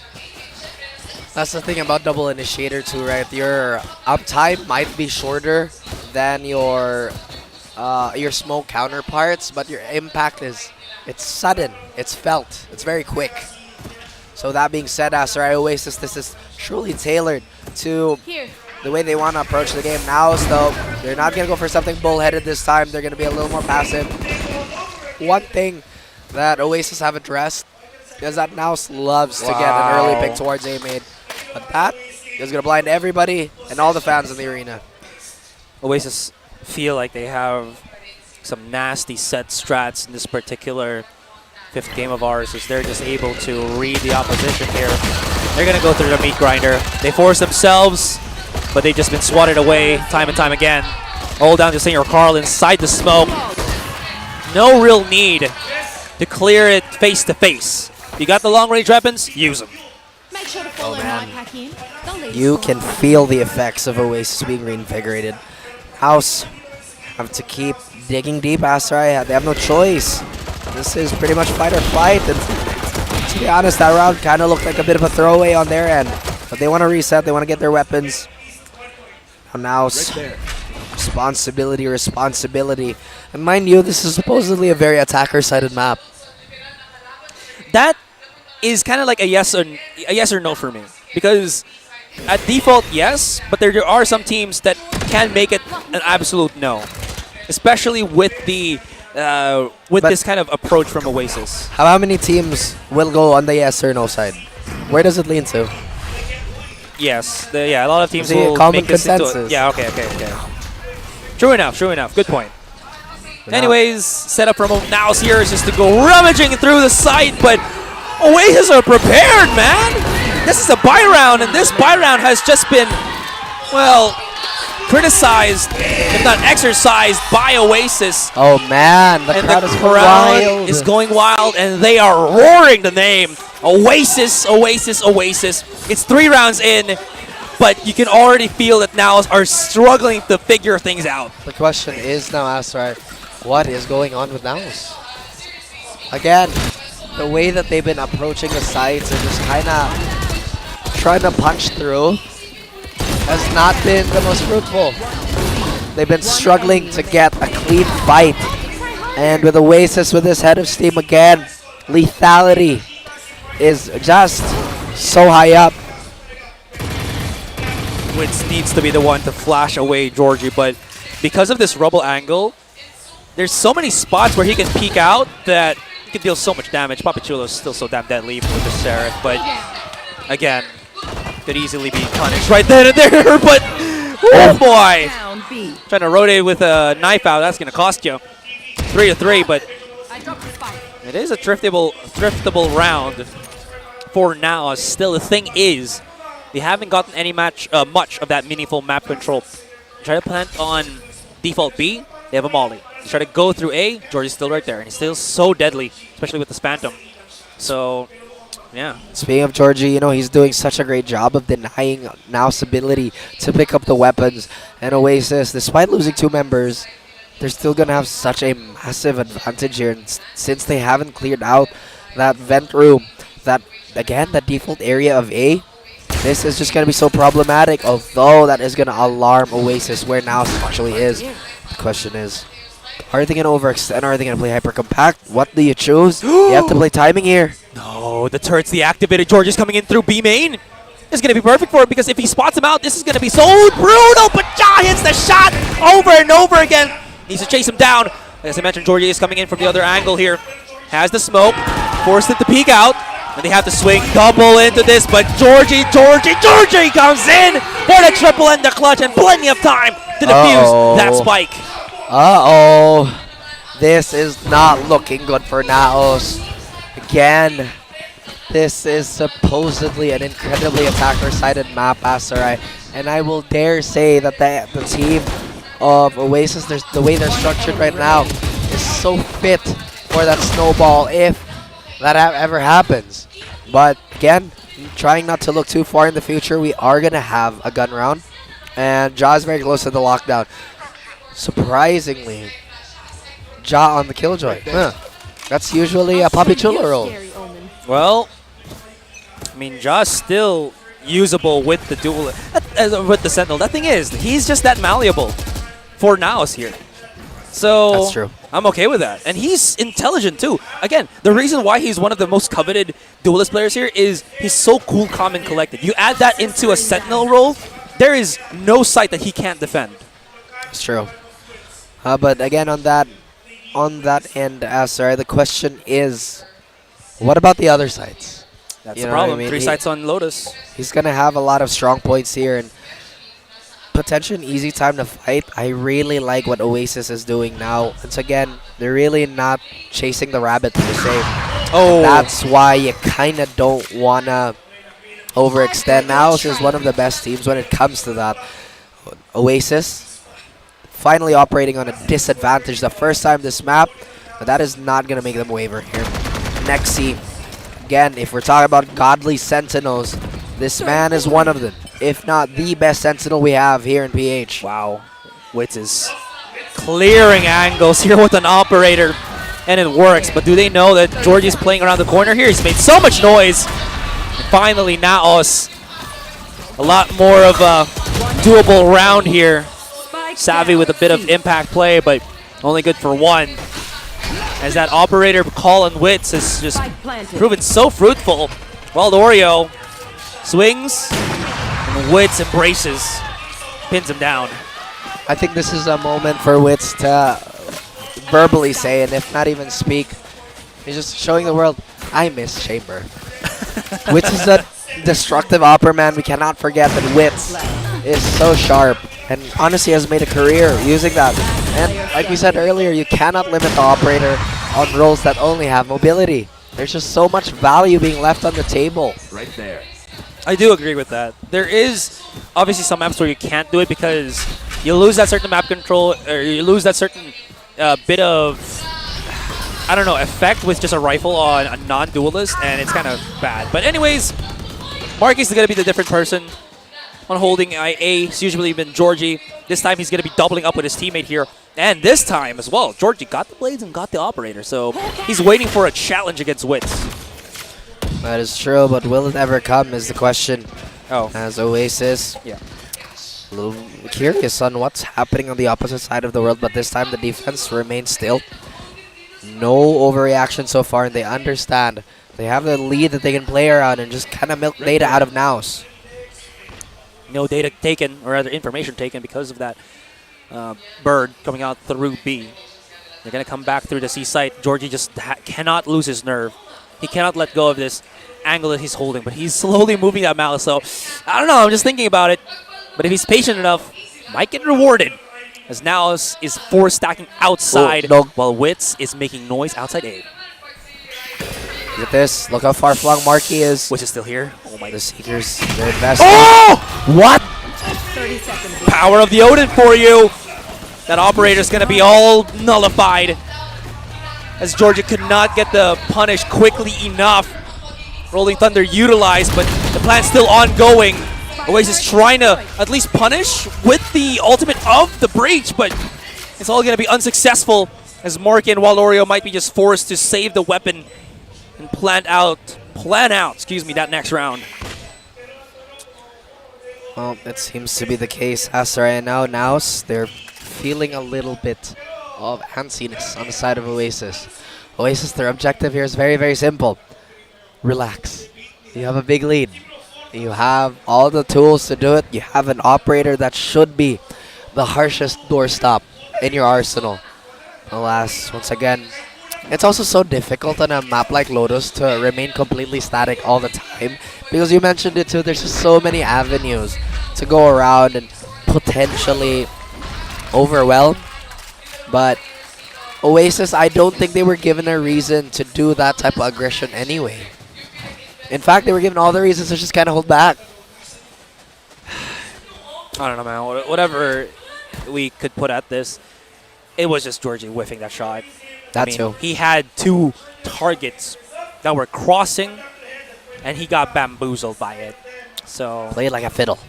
played like a fiddle indeed.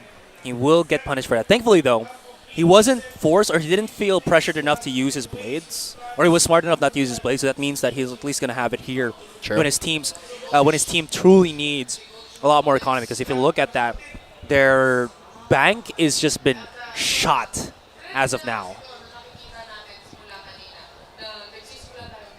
And there you go.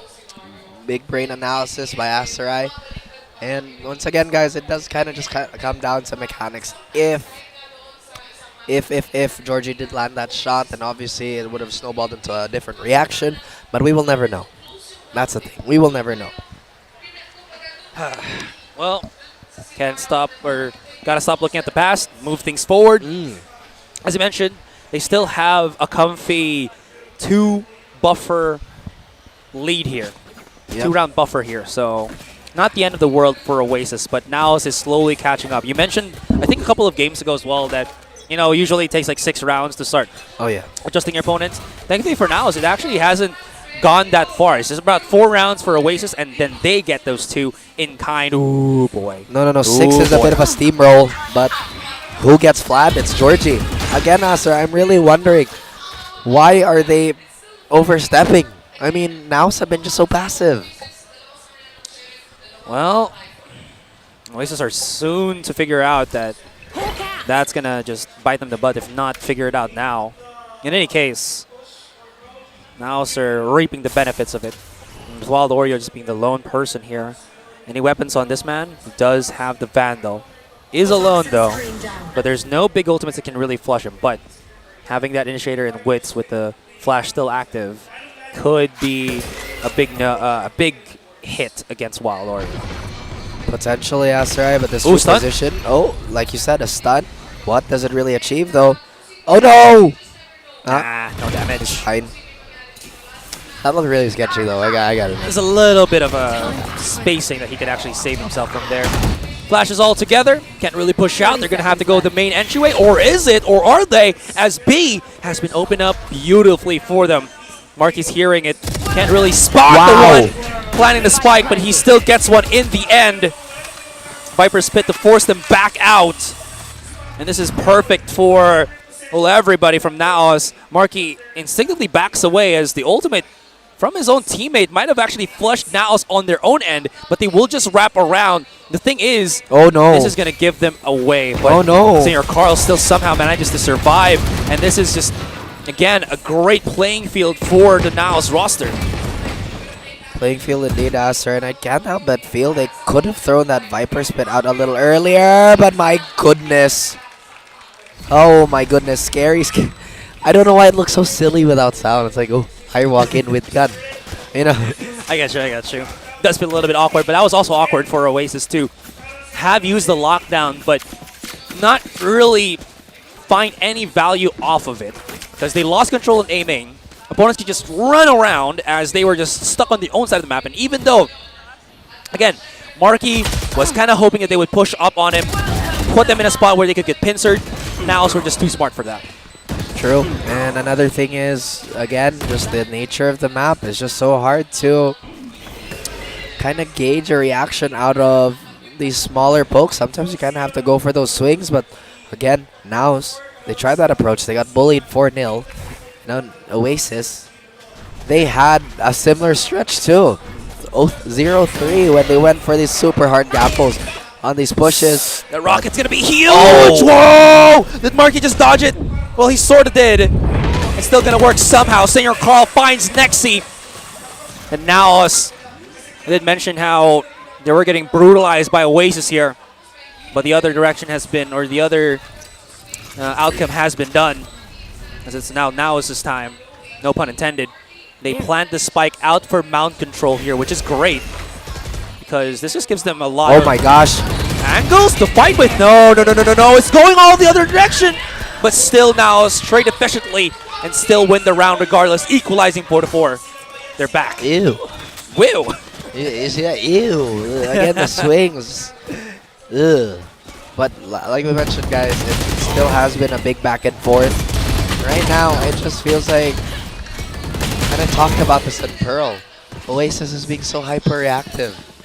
They're just, again, there's been a lot of fakes that NAOS has been doing, or not, again, not the most obvious side fakes, but these small flinches that they've been capitalizing on. If this was basketball, it's one of those times where, you know, your teammates on the bench are going to be screaming at you, stop jumping on the fake. You're getting caught on the fake. And now look again. Oasis, they try to do the same thing. Georgie fairly deep, but Senior Carl's going to make a lot of noise.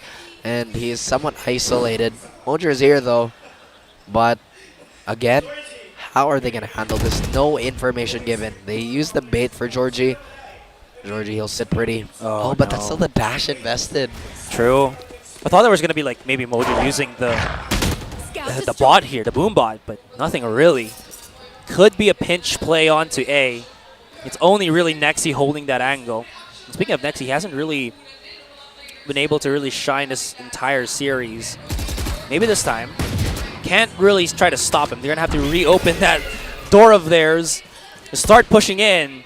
But this is only 3, if not the 1 defender. They've been baited out. They were thinking maybe it was a fake, but no, it's the full commitments. And here comes the rest of NAOS using their utilities first to clear things up. Alarm bot, a little bit of coverage. And whoa, I honestly thought Nexi had a shot there against Mojer, but no, Papi Chulo is great on the swing and on the save for his teammate. And that's going to be a plan on the spike on the A side. Man, the crazy thing is they avoid the hero vandal. But here comes Xavi here, recovering. But who is it, Asterai? We talked about him. He had a bit of a quiet game in the last one. He's slowly but surely regaining that fire. Georgie's here. He dropped. Talk about fire, though. That's a sound. That's a lot of rapping. Oh, no. Bit of a mix-up. And Ja. Hey, man, I'm sorry. I questioned the Killjoy pick. Question it. Again, as I mentioned, Ja's very versatile. Can play any agent you drag him on. For a certain time as well, right? SBE or even NAOS, he was playing as the Astra for a very long time. And you were wondering, when are you going to bring Ja as the duelist? We don't really need to. He can just do whatever is needed of him by the team, and he's still going to show up. That's true. Absolutely. As NAOS wrestled the lead away. Oasis still looking for some sort of solution here. They're going to revise their defensive strat. They're going to put a little bit of pressure towards Mound. This time around, though, I'm not entirely sure if NAOS are going to commit to this. Uh-oh. That's scary. That's really scary, Asterai. And this pandemonium might continue. Well, those pop shots not going to find Georgie. Pandemonium ends at least, but that one time that they actually try to check it is the one time that it gets punished. Not ready yet. So, with that in mind, now we're now going to encapsulate this once again. They got the lead now. It's just 1 round lead, but in this tug of war, it's a big thing that's still in. Witz is so good at these shots, but this time it gets just gobsmacked, and George is holding the angle perfectly. And now they're just going to have to abandon all hope and try to see if A is going to be a tad bit better. At least if they lose this, now has money to, well, purchase again for the next round. At the very least, they do. But again, that bamboozle play they wanted to go was just met with Georgie. 30 seconds and left. it does look like it's going to be equal. 5v2, doable, yes. Difficult, absolutely. But look at the reaction. They go to B. Still, they're crawling these small nooks and crannies to just find an opening. But again, exits might be the name of the game here. Spike down A. It's just Ja to remain. This is down 35. There it is. Savvy just intercepting very quickly. Blocks him. You shall not pass. Good sir.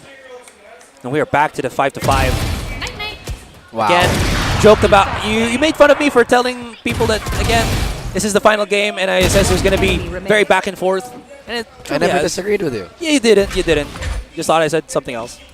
Just wanted to reiterate this as well. But that being said, though, did not anticipate that it was going to go this this razor thin in the margins of error as well as success. Once again, they walk on the knife's edge. Asteroid, one slip, lose a limb. NAOS once again reset to this type of default. Oasis, I'm pretty sure they've had the read at this point that they don't want to be too reactive. Like the next, he's going to be plastered here in the center of the map to just kind of cut off any would-be mix-up. And now still chilling in the back here. A lot of utility being traded. Not entirely sure who has the advantage in terms of utility too. I'm pretty sure he's going to be very wary of that corner now, but no, they still don't check. And maybe they're just so certain of that the fight is going to happen on site. And again, Oasis playing very compact. Yeah. It's a great use of the dog though, because again, it clears up a lot of the C site. That's going to be the ultimate. Once it actually spots a good chunk of where the players might be, that's when they start moving in. The thing is, that dog only spotted Papichulo. Could still be a C opening here. Lockdown, I feel like, isn't going to have that much impact on a 30-second round. So that being said, they have to play the contact here. But Paranoia is available for Marcus, so they're going to get caught into things. Thankfully enough, Marcus at the corner, but that nade, that satchel from Mojo is just perfectly placed. So as I mentioned, no need to use a lockdown. It's all about the contact, and Mojo delivers. There we go. Rolling Thunder. Mojo indeed. But no, Asterai. It's Oasis waking up and retaliating. And the numbers are dwindling. What's in your call? Oh! I was focused so much on the players on Ben, but C-Long has already been extracted, dealt with, exterminated, and plenty of time to defuse that spike, as well as just break down through the lockdown. Man, Mojo tried to go to infinity and beyond, but he was the one flying without wings, and he gets clipped. Here we go. Again, I thought the snowball could have potentially happened there, but you did mention that the flank was completely exposed. And everybody just basically could not take that fight. Again, in double initiator, not a lot of staying power, but the impact is going to be a very, very heavy hit. I think this is a timeout on the side of NAOS, and they have to reassess. What do they really have to do here to get a consistent offense? It is pretty close, but the rounds that they've lost to Asteroid were also very, very, I guess, apparent that it was a huge disparity. True enough, especially with Wits on the operator. Has got like a couple of picks. But Oasis were quick to adjust, were fair to deal with it. And again, they're keeping this game terribly, terribly close. So that being said, now it's timeout. Very well merited. Papichula's going to have the Odin once again. It did work that one time against Georgie, but I feel like that was more of a great catch because Georgie couldn't really choose. But in any case, Odin is even better on certain situations. There's actually the trade room on A. Every place there is wall-bangable with the Odin. That's true, but this is banking on the fact that Oasis is going to play forward yet again. And with the way things are looking, that could potentially be the case here. See a little bit of a few markers on C, or rather on where the hotspots are going to be. You still see one red one there on the side of NAOS, lingering on a site. But Georgie, look at this. He has an operator. He has been discovered though. That's the backpedal. The NAOS, they get that information without losing a body. Perfectly executed for them. Could look for this B-side take. Smokes are being prepped already. It's Savvy. It's not going to supposedly get spotted, but great use of the Paranoia, and Wild Oreo got tracked and traced. Can they plant a spike in time, or will Oasis stop them dead in their tracks? As next he tries to re-encapsulate, not going to work. Left into the hands of Marky, but he's stuck on rubble. Last round in, he's got to make something happen. Form the shadows used by his counterpart, but yeah, I think more they know where Marky is going to be. He uses his own ultimate for that bit of information. As he tries to get close, does he have Paranoia? Yes, he does. He fights. Oh, man. He contacts. He gets one, but gets immediately dealt with by Senior Carl. So now, as I mentioned, double initiator gets a lot of value on the attacking side, but the inverse is also true for NAOS. NAOS is going to have a field day waiting for Oasis to push because their utility is going to be in so much. rather active for so long, and it's gonna truly obscure the clarity that Oasis has been operating on. Well, at least there's a possibility of doing that. I agree. I don't know who's gonna win this, man. Like, I could guess. I had a prediction that maybe it's going to be NAOS, but now it's all up in the air, to be honest. It's always been up in the air. True. But yeah, still, I just, it's just my personal opinion. Sometimes it doesn't matter, sometimes it does. This time it might not. Any case, 5 versus 5. Pistol now beginning. And seems like Oasis is not wasting any time to start making things work as they use the dog from Wild Oreo to clear things up. Dory's already on the contact, preparing his dash here. Tries to go closer, but he has it cleared out. The pressure at the back of the site. That's going to be Senior Carl holding strong. Marky stops the reinforcements, but still, Carl is just dealing so much damage, and Mojer not letting his teammates' heroics go to waste. Ew, again. He dropped down while still shooting, right? Yeah. Ooh. That's buddy. a confidence boost. That's a confidence boost.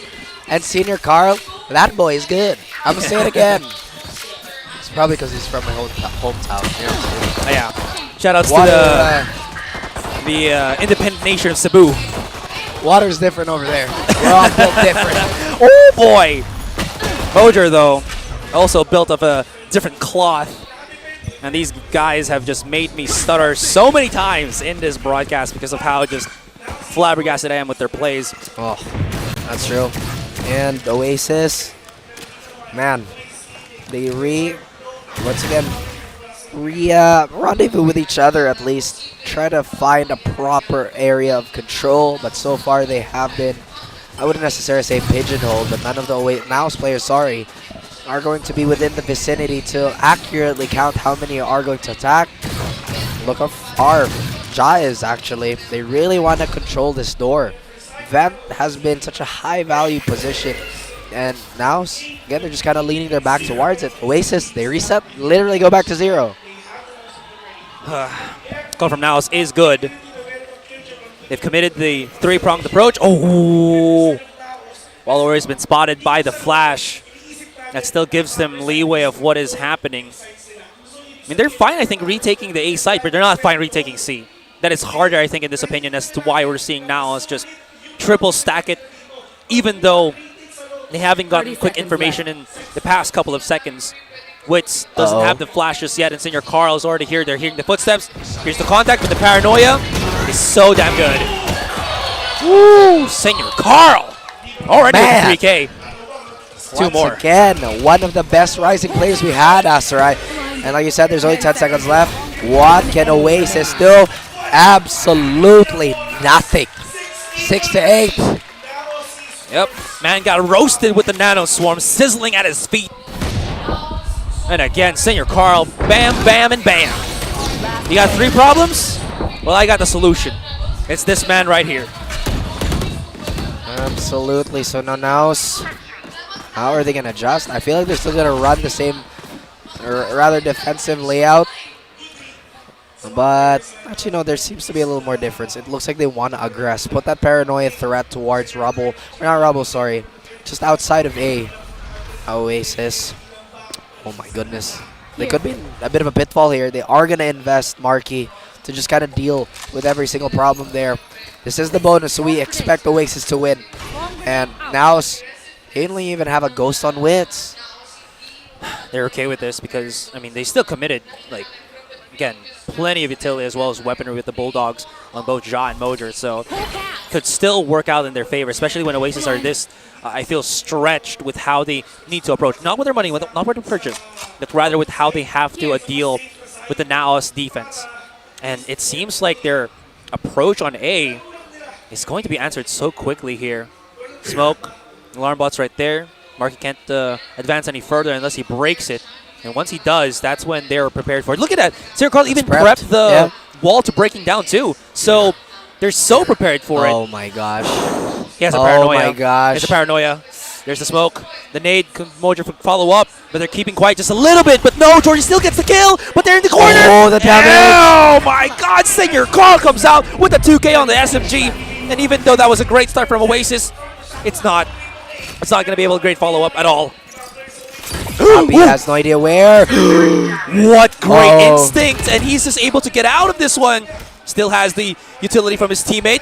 There's the flash. They can wait. 4 versus 3. It's still not yet anybody's game. Spike's been planted. They swing out, and they're fighting. Senior Carl and teammate. And Senior Carl can get the ace, but no, Nexi finally steps up with the classic 7-8. Oh boy. That's right. We talked about it. That was the acorn. That was the bonus round. Oasis were meant to win that. But how expensive was it? What cost? Truly. Oh my goodness. I gotta give it up to Oasis though, man. Their ability to just kind of get that momentum is insane. That was some great POV. Despite NAOS taking, or rather inflicting heavy losses, Yeah. Oasis, they still come back, and they're going to come back swinging. Now, the question is, how ready are they to replicate that type of patience? Because we saw a lot of movement on those rounds that they won. Now NAOS, they're going to do the same thing. They're going to have a lot more command over Rebel. They're a little more wary of Wild Oreo here. Wild Oreo has reconnected with his team. So now, NAOS, they eliminate one more key point on the map here.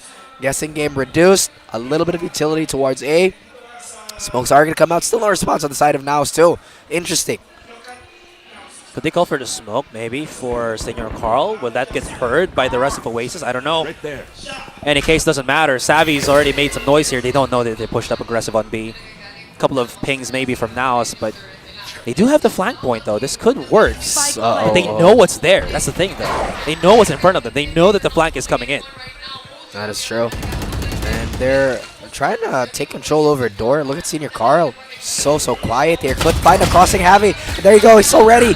But the defuse has already begun. Not again. Not again. Don't tell me. Oh my goodness. I can't believe that just happened. Out of nowhere, it actually... And Wits goes out with a 3K banger. How did that... So Senior Carl got their attention. They wanted to break the door, yes. And then the snake bite from Papi Chulo basically forces them to fight in a position where Oasis couldn't really, well, fight. And then, obviously, they still had to swing out of Link just to even look at the spike that was already getting diffused in front of them. Gods be damned. It happens again 3 times in one series. Oh no. NAOS, if we can't win the gunfight, let's just win the round. I was so surprised as well because they broke the turret at the flank and nobody from Oasis looked like they were going to challenge it. Were they thinking that they were going to maybe help us Senior Carl actually push out through rubble as a whole and then push out of B-Link? Whatever the thought process was going on Oasis, that was a huge punish. That was a huge round because it's not just the 2-round deficit.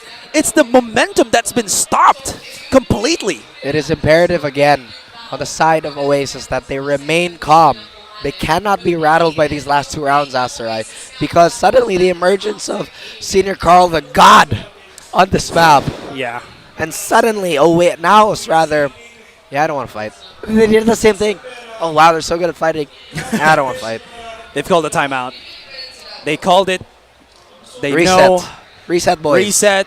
They made the great mistake. It's not yet over, but in 3 rounds it might be. That's the thing. It's close to the finish line. It is close to Ascension being taken away by their greatest rivals here in the Philippines. The greatest rivals since NAOS. They want a taste of that Ascension. They want to go. They want to really put their back into an Oasis. They're no different. They're hungry. The fire is there. But once again, they can't let that overheat. They can't let that fire be a little too wild. And Georgie, they go for a quick player. Tempo maybe again. And Georgie gets the kill on Ja. Wits and the rest of the gang get absolutely obliterated. They definitely do. And Papi Chulo, they just can't believe that he just lost all of his teammates. Georgia might be able to finish off this round. A little bit expensive. Seekers does spot out where Papi Chulo is. But they should have gone. They should go to Oasis, no? In any case, 50 HP. And him just not knowing where the opponents will be fighting from. It's a hard task to give even someone as experienced, someone as effective. It's Papi Chulo in this situation, excuse me. That being said, well, he's just going to save. Good call, honestly. Again, Georgie too. Speaking about uncontainable fire, that's him. It's just so difficult to actually just completely stop him. Sometimes you can only really slow him down. And the game continues, Asterai. The lead gets cut down again by 1 round. I wonder if NAOS is going to call their own timeout here. I'm not sure either. Yeah, in any case, it might not be the worst of calls because they have weak buys right now. Usually what we do see teams is, again, when they have those pistols, when they have the weaker buy, they call it so that they can also call about what's happening in the next round. Timer has stopped. Tech pause or tack pause. Any case, it's a pause that, again, NAOS might want just because they can't allow Oasis to run away again with the lead because we saw how that happened on Bind. It was 8 rounds, there were 6, and then there were 8 rounds, and then there were 13. Well, again, the swings, they have just been so unpredictable. We have Seekers here on the side of it. I really do hope they don't use this to supplement the weaker buys. I really do hope that they save this for a proper gun round. And again, just even if they have that, the ultimate economy is definitely leaning towards Oasis. If Javi explodes here, then that's just going to tilt the balance even more. I'm not even sure if they're going to commit anything here and just go ham. Again, Oasis, that's the beauty of them, right? Sometimes they just go in. Again, the tempo, the speed, just outright frightening. It's the battle of the Philippine Titans. Well, battle of the monsters here. Kaiju, or rather Godzilla and Mothra. I'm going to put it out there. In any case, it is getting quite heated. Right now is the back and forth, the push and pull. Very much. Tagalogasters calling for claps, for applause. That's the plural form, claps, applause.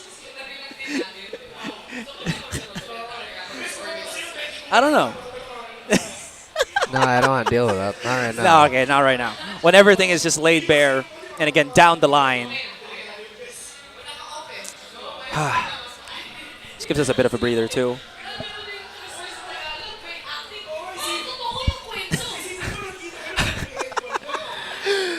You know, again, we're just having a bit of a treat listening to our co-broadcasters. Yes.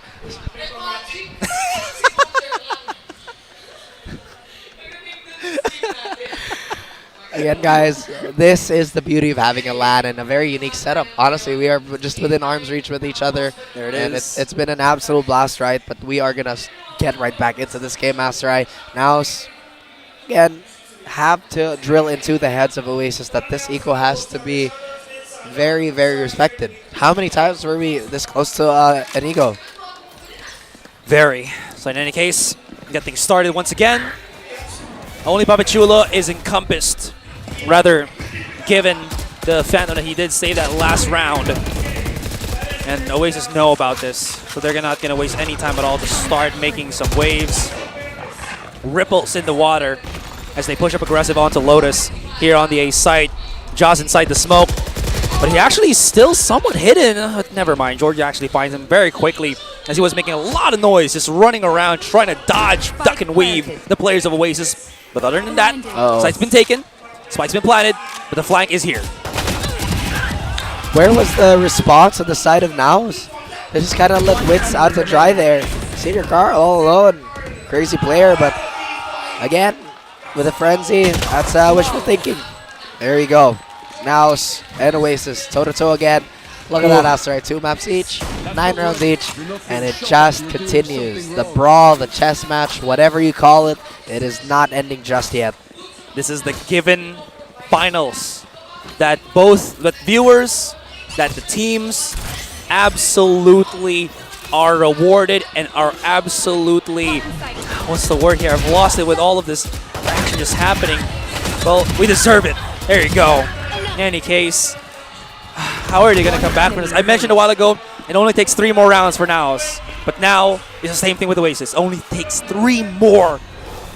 And Ascension is just in arm's length. Arm's length, Raph. True. And now Oasis being a little more careful here. Not a very common wall on the side of NAOS. I wonder what they have cooking.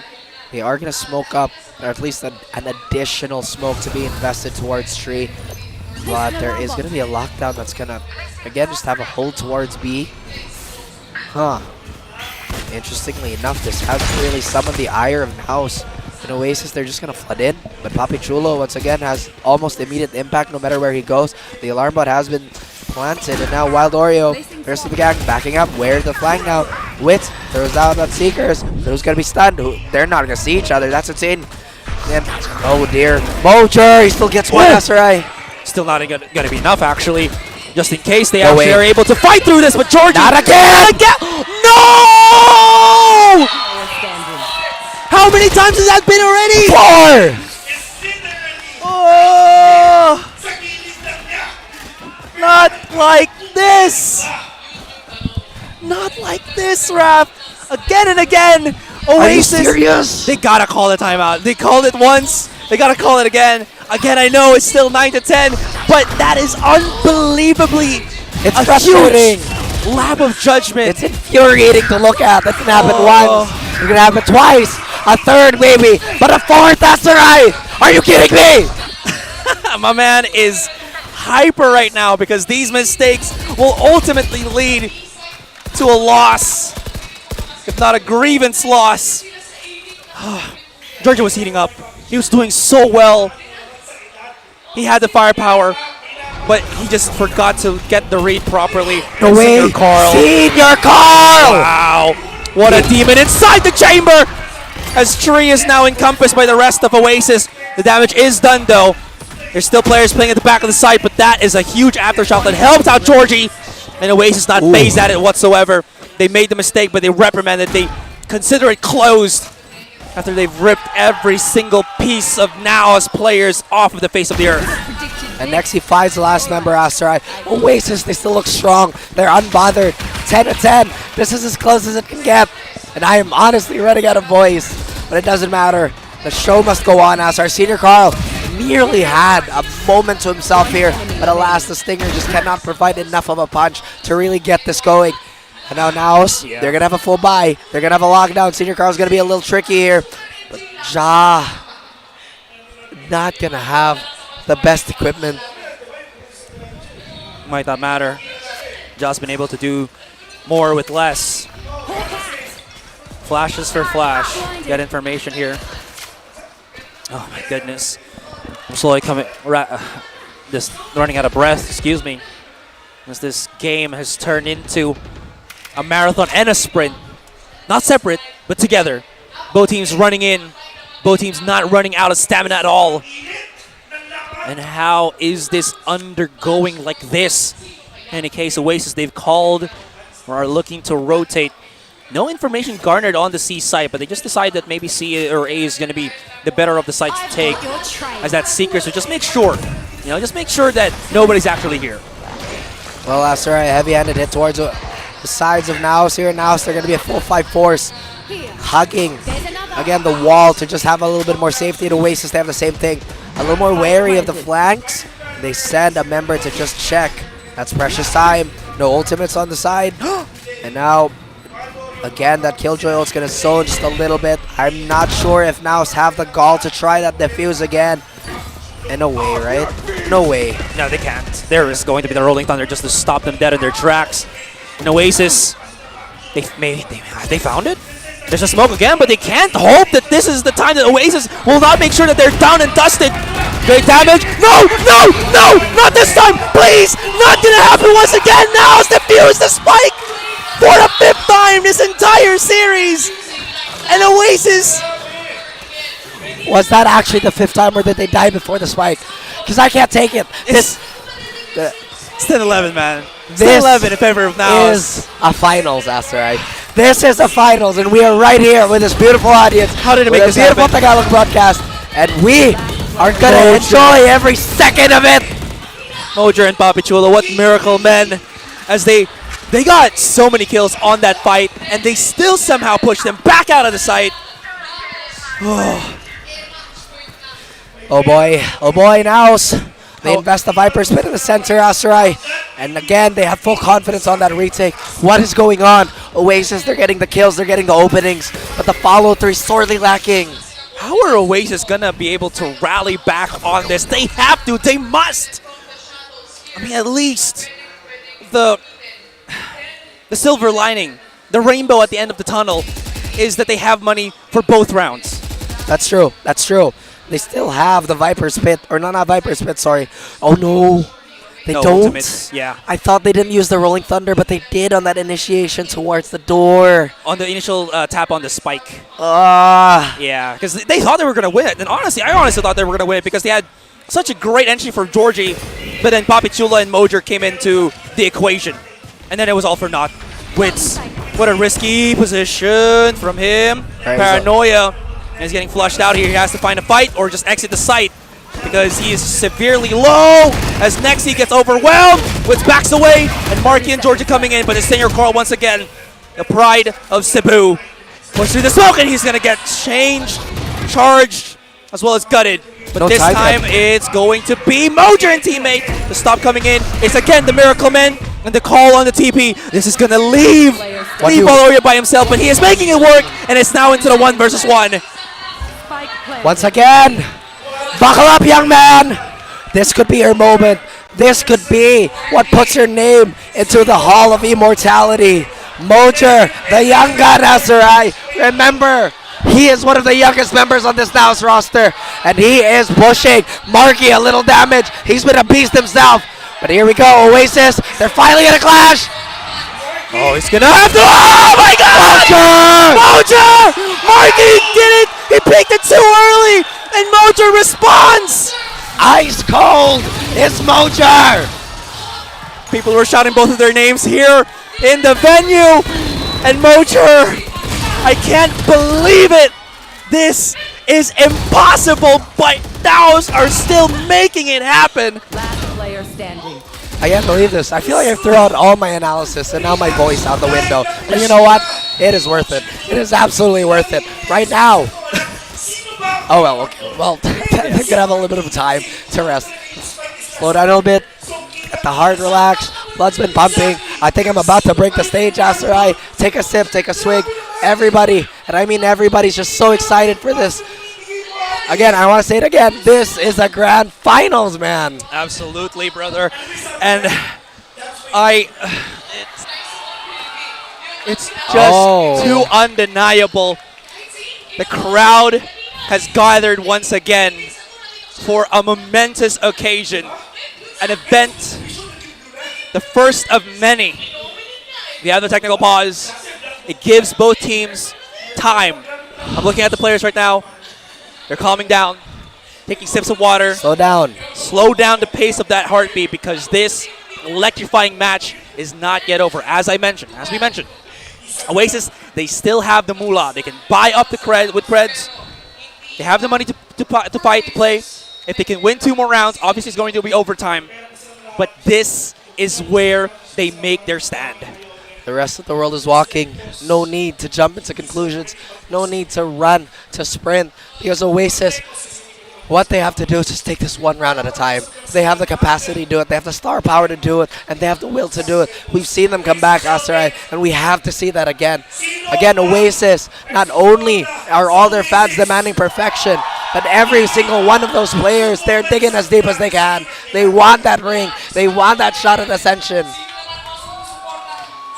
To be able to just oh my God, raise the flag high for the Philippines into another international event. It's been done multiple times by Team Secret, but now another team is following in their footsteps. Who is it going to be? You mentioned it, Oasis and NAOS, but NAOS is they're at the end of the finish line, and Oasis is at the knife's edge. One more push. One more push. the crowd is amazing. I can go all day. Keep going. Anyways, round counter is resumed. We're about to get into it. 15 more seconds, and fate may be revealed. Oh my goodness, I don't want any of these teams to lose, but that's the nature of the beast, that's the nature of the tournament, and the show must go on. The round starts, the round is start. started, excuse me. As Oasis is outside A site. It's going to be Senior Carl. Ooh, boy. Ooh, boy. Did not do any damage, but does get tagged himself. Oh boy, Doors opening. They go for it again, Aserai. I can't believe they have the bravado to do this again. Nexi, that's going to buy some time, but nobody's getting caught out by this utility. Such a great adjustment on the side of NAOS. Senior Carl, he still has that reposition. Georgie, once again, he has to take this back. Mojer throws a nade. It's the double satchel, Aserai. I think he's thinking about it. Double satchel's in. He spotted Georgie there. He tucked him inside the side. Oh no! 3 more plays to go. Wild Orius fighting back. Next There's the exchange. showstopper!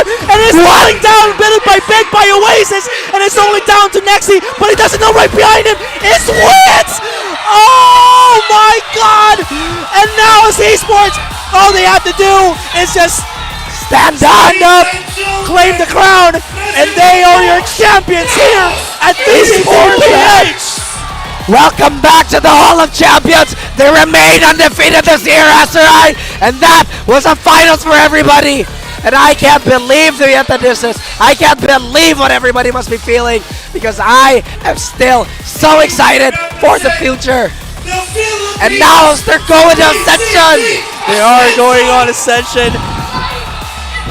Jumping up and down. Pure joy for this team that has been working so hard to reach the finals, to be the champions here again on VCTPH. Wits is in tears. Ja, everybody is celebrating right now. They're back. They're back indeed, and they're going to show their talents on Ascension. But I can't help but feel for Oasis. They were so close. They were so close to remain uncrowned after so long. But again, I have to reinforce the fact that every Oasis fan out there don't have to be worried. Because Oasis, they have a long way to go. This is not the end for them, Aserai. I am certain of it. True enough. But the unbreakable, the unhingeable reality is that this was the tournament for the year. This was the entryway into the international scene. We would see more of Oasis for sure, but for now, NAOS is our victors. And honestly, looking at the players, at just how hard they have fought, at the reactions of both NAOS and Oasis, it really is a different type of experience. We can talk about the highlights, but at this point, hey man, what a game. What a game. Once again, guys, everybody gave it their all. Everybody should also clap for Oasis, because the evolution, the improvement that they had to go through to even get to this point was insane. They got and dominated that upper bracket match, Aserai, and now they got the run back. But once again, give credit where credit is due, because the king returns and the throne remains undisputed. Congratulations to NAOS Esports for going to Ascension, Aserai. True enough. Oh my goodness. And that means that we're going to be seeing Wits play on the international scene once more to bring what they've already gotten. And honestly, we could keep talking, but I have no more words. I can only express my gratitude to being able to watching these teams progress, to watching these teams grow, and to watching these teams perform at the highest levels. If not, we would not have gotten to a game number 5 where all is laid bare, and we almost went the absolute distance. And of course, just to finish things off, he's going to be giving a performance supposedly later. It's Wits delivering the win with Grab Unlimited. And now everybody's requesting Wits to do the Ocho Ocho for an hour straight. I think it's only valid, honestly. I think that Wits has to do it. But you know what, guys? This has to be... it has been a pleasure. And again, guys, once again, give it up for everybody. Give it up for our champions and give it up for the contenders, because this would not have been such a banger without them. And Oasis, once again, my heart goes out to them, because this has to be such a, well, for lack of a better word, a painful and a heartbreaker. But Aserai, I will say it again, they will be back. This is never the end for Oasis. They're going to only get to come back stronger. They really are. Anyways, we're readying ourselves to give it to the panel. Anyways, thank you so much for watching, and hopefully you enjoyed the English part of this broadcast, as well as the Tagalog side, if you watch it, guys. In any case, we're going to be throwing it to the panel in just a few moments to talk to the rest of NAOS as to congratulating them and, you know, having that interview. Anyways, my name is Asarai. With me now is Raph. We'll see you on the next one.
Ngayon nagkaamino na sino ba talaga ang pinakamatangkad. Oh, yun. Yun nga, maraming salamat sa inyong lahat. Wala na Yung kayong sinasabi boses. natin kanina, this event will be possible without you guys suporta sa pagmamahal sa mga teams na kasali. Yun nga, kita-kits tayo susunod. Kita-kits tayo next year sa darating na VCTPH again. Shoutout din pala sa ating biggest fans, si Dax tsaka si Black and Blue na nandyan. Hello. Yan. Hello. Si Dax tsaka si Black and Blue. Si Dax tsaka si Black and Blue. Thank you so much, guys. Thank you so much to our casters. Pero of Grabe course, yun. Nawala ng boses si Naraf. oo nga eh. Pakinggan na kayo, please. Isa pa nga, hello ka ulit. Hindi na talaga. Wala na talaga. Pero now, ladies and gentlemen, our Valorant community, let's welcome your Split 2 champions, NAOS Esports!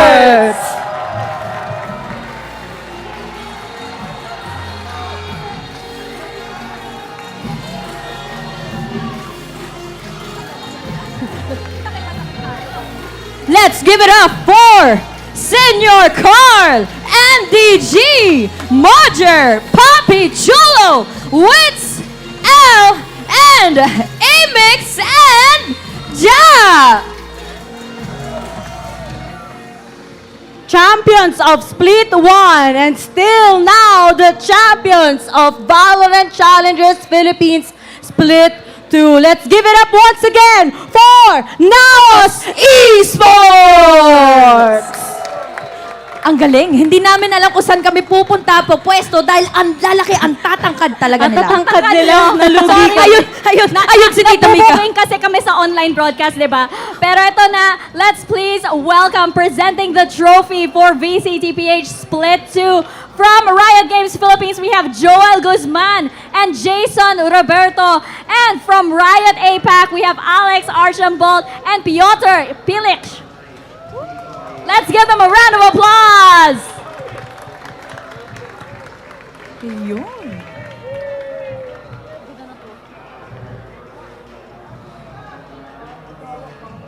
After so many games, undeniable ngayon, Ray Honey Glaze. Grabe Kings talaga. of PH. Totoo. And imagine mo, from the lower bracket pa. Kaya nga ang dami nilang pinagdaanan, ang dami nilang nakuhang strategiya para lang din makabawi, para lang din mag-come on top, and they are our champions. Once again, magkasunod na split pa. Oo nga, talagang dami nilang pinagdaanan nung unang roster nila at ngayon nga dito, they finally made it. Ito, 3-2 against Oasis. Kaya nga 5 maps. Diba? Para siyang roller coaster ride kung saan hindi mo malaman kung ano yung mangyayari. Kaya naman ngayon, they have finally stepped on top. Congratulations sa NAOS Esports.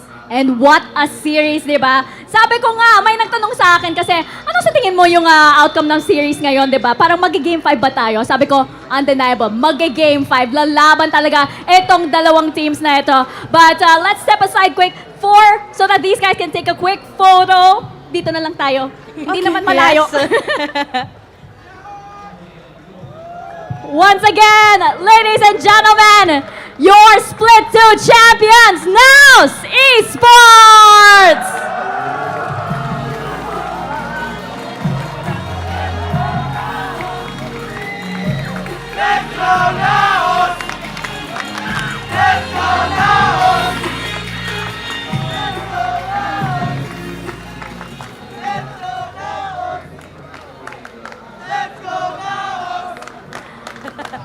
Naririnig niyo yan? That is your crowd right now. Champions of PH, thank you very much. And let's pull the team aside for a quick interview. Thank you very much to our rioters for presenting the trophy. And of course, syempre, hindi mawawala ang interview section natin dahil may utang pa pala si Wits. Pero, Etong hinihintay natin eh. May Yun na nga pre-namis. May pre-namis sa atin si Wits. may promise, Okay. diba? Pero teko lang. Okay, sige. Seryosong interview muna. Seryosong interview muna dito. So, guys, kayo, coming from the lower bracket, diba? Kamusta naman yung feeling nyo stepping into CONQuest today, knowing na grand finals, galing pa kayo sa lower bracket? Oo, ikaw. Actually, wake up call sa amin yung talo namin sa upper bracket finals because kinailangan namin yung experience sa stage being a new team on LAN. And we've proven that we can be relentless and this is what relentless is. This is what Relentless is! Grabe naman yun. Ganda naman ng sagot na yun. Good job. Ang Miss Universe. Hinanda niya, sinulat niya yun kanina, sure ako. Kasi naka-laptop din siya. Oh, tsaka may naka-ready na notebook. pala, no? Oo. Yun pala yung ginawa niya ng tech pos. Pero ito na ba? Tita Mika? Ito na ba? Pero ito naman, for you guys, for Wits pala, syempre, this is the opportunity to compete on the international stage once again. Ano yung nararamdaman mo ngayon? Actually, sobrang emotional ko ngayon kasi grabe yung dugot pawis na binibigay talaga namin dito para makuha talaga tong championship sa PH. And syempre, hindi pa rin tayo titigil dito. Tuloy-tuloy lang. Next stop, franchise naman. Ako may question din ako, syempre, para kay Coach Imix. Palakpakan naman natin si Coach.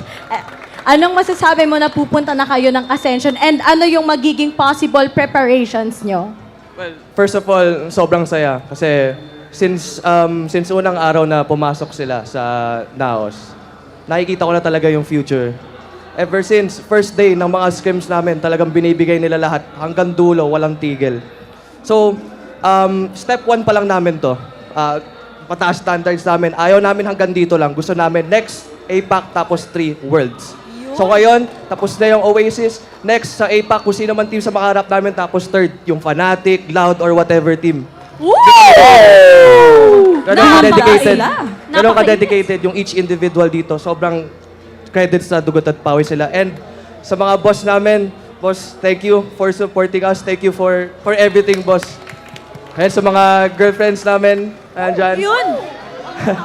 Thank you Matamis. for the support ever since. Taas kamay ang mga better half dyan. Yeah! Yun, no?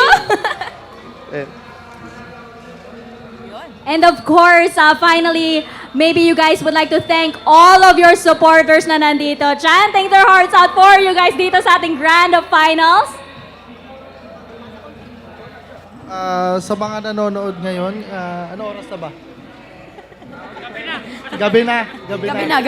Sa mga nanonood ngayon, thank you so much sa inyo sa walang tigil na pagsuporta and lalong-lalo na dun sa asawa ko na support talaga hanggang dulo eh. Kumbaga, yun. And sa mga boss namin nandito ngayon, shout out sa inyo boss and sa sponsors namin. Yan. Sponsors namin, ito. Mary Mart and MTech sa kabila. Hotel 101 Delta. Thank you. Very good, very good. Okay, at least may listahan sila, di ba? Man of few words talaga ang mga champions natin ngayon. Shoutout sa girlfriend ko and sa mom and dad ko sa mga Yun! Thank you sa inyo. Tayo ka daw. Tayo. Tayo daw! Nahiya. Okay lang. Thank you sa inyo guys. Yun lang. El. Ako pa ba? Sige. Shoutout sa kila Boss Jappy, sa buong NAOS, sa bebe ko. Bebe ko! Sa family ko and sa fans ng NAOS. Thank you. Ayun, gusto ko mag-thank you sa lahat ng pumunta dito para manood ng VCT. Yun, sa NAOS, sa mga boss namin, thank you so much. Kung wala kayo, wala kami dito. And also, syempre, sa pagsuporta ng girlfriend ko sa akin. kay Ian Mercado andyan. Ikaw yung inspiration ko. Kaya, ayun. So, thank you.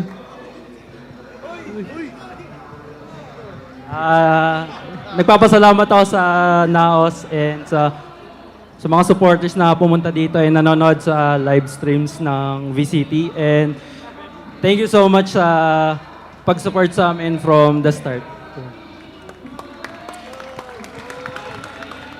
Ang tamis! Galit na yung mga single dito. Okay, pero before we conclude this interview portion, may utang si Wit sa atin. Pero wait lang, Tita Mika. Parang gusto kong hindi lang si Wits yung may utang sa atin, di ba? Kasi parang gusto ko kapag madami sila, di ba? Oo, the more the merrier. Di ba? Oh, nasa na yung 8-8? Hindi namin marinig. Isa ngang 8-8 dyan. Uy, 8-8! Naging cheer na yung 8-8. Thank you very much, NAOS Esports. Please take center stage and take a bow. Yon, muli nating palakpakan na ang NAOS Esports.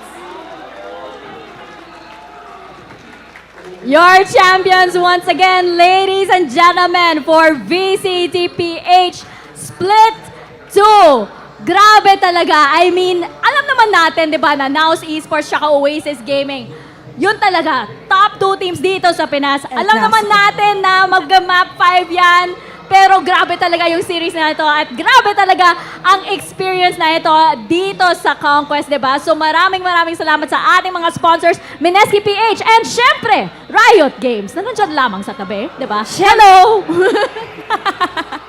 Siyempre, let's celebrate great wins with great food together with Grab Unlimited. Libre lang po ang first month nyo, kaya naman magpa-deliver na kayo dahil free yan on your first month.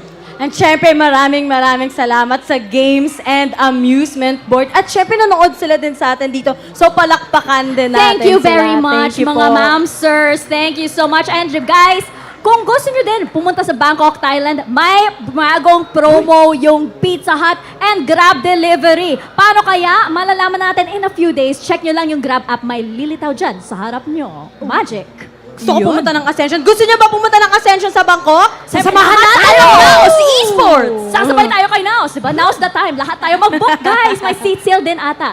Anyways, bago sa seat sale, thank you all so much for being here sa pag-support ng VCTPH First LAN event dito sa CONQuest 2023. Maraming salamat. I've been your host, Mika Fabs, si Honey Glaze, and si Ray Ray. And on behalf of all of the casters, Dax, Black and Blue, Terror, Vil, Azurai, and Raph, maraming salamat po. We'll see you on the next one.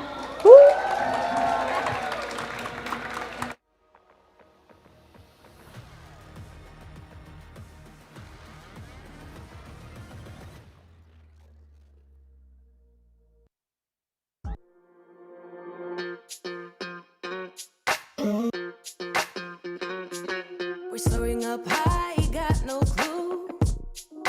How do I know what I mean to you? Yeah. Say it out loud, spill the truth. Tell me how I'm gonna get close to you. Yeah.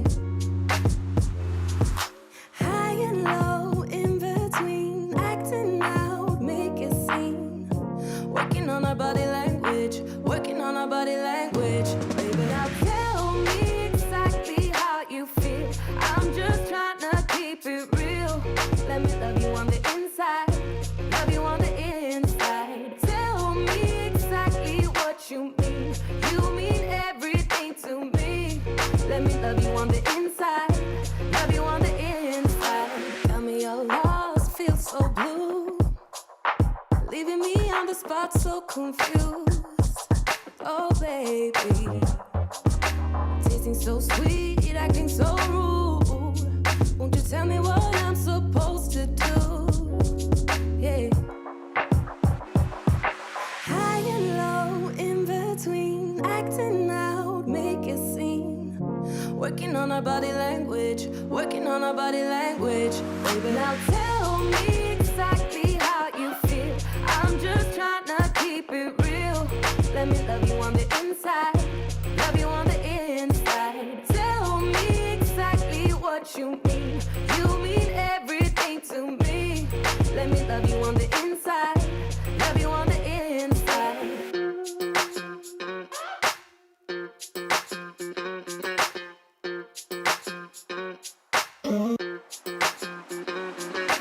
Dance on the beat. I don't want no excuses. You keep me feeling so clueless. I'd like to dream. Keep on dreaming about us, baby. Hey. Now tell me exactly how you feel. I'm just trying to keep it real. Let me love you on the inside. Love you on the inside. Tell me exactly what you mean. You mean everything to me. Let me love you on the inside.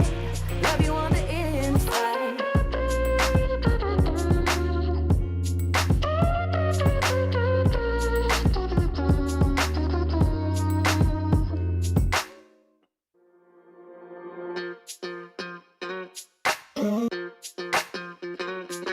We're soaring up high, got no clue. How do I know what I mean to you? Yeah. Say it out loud.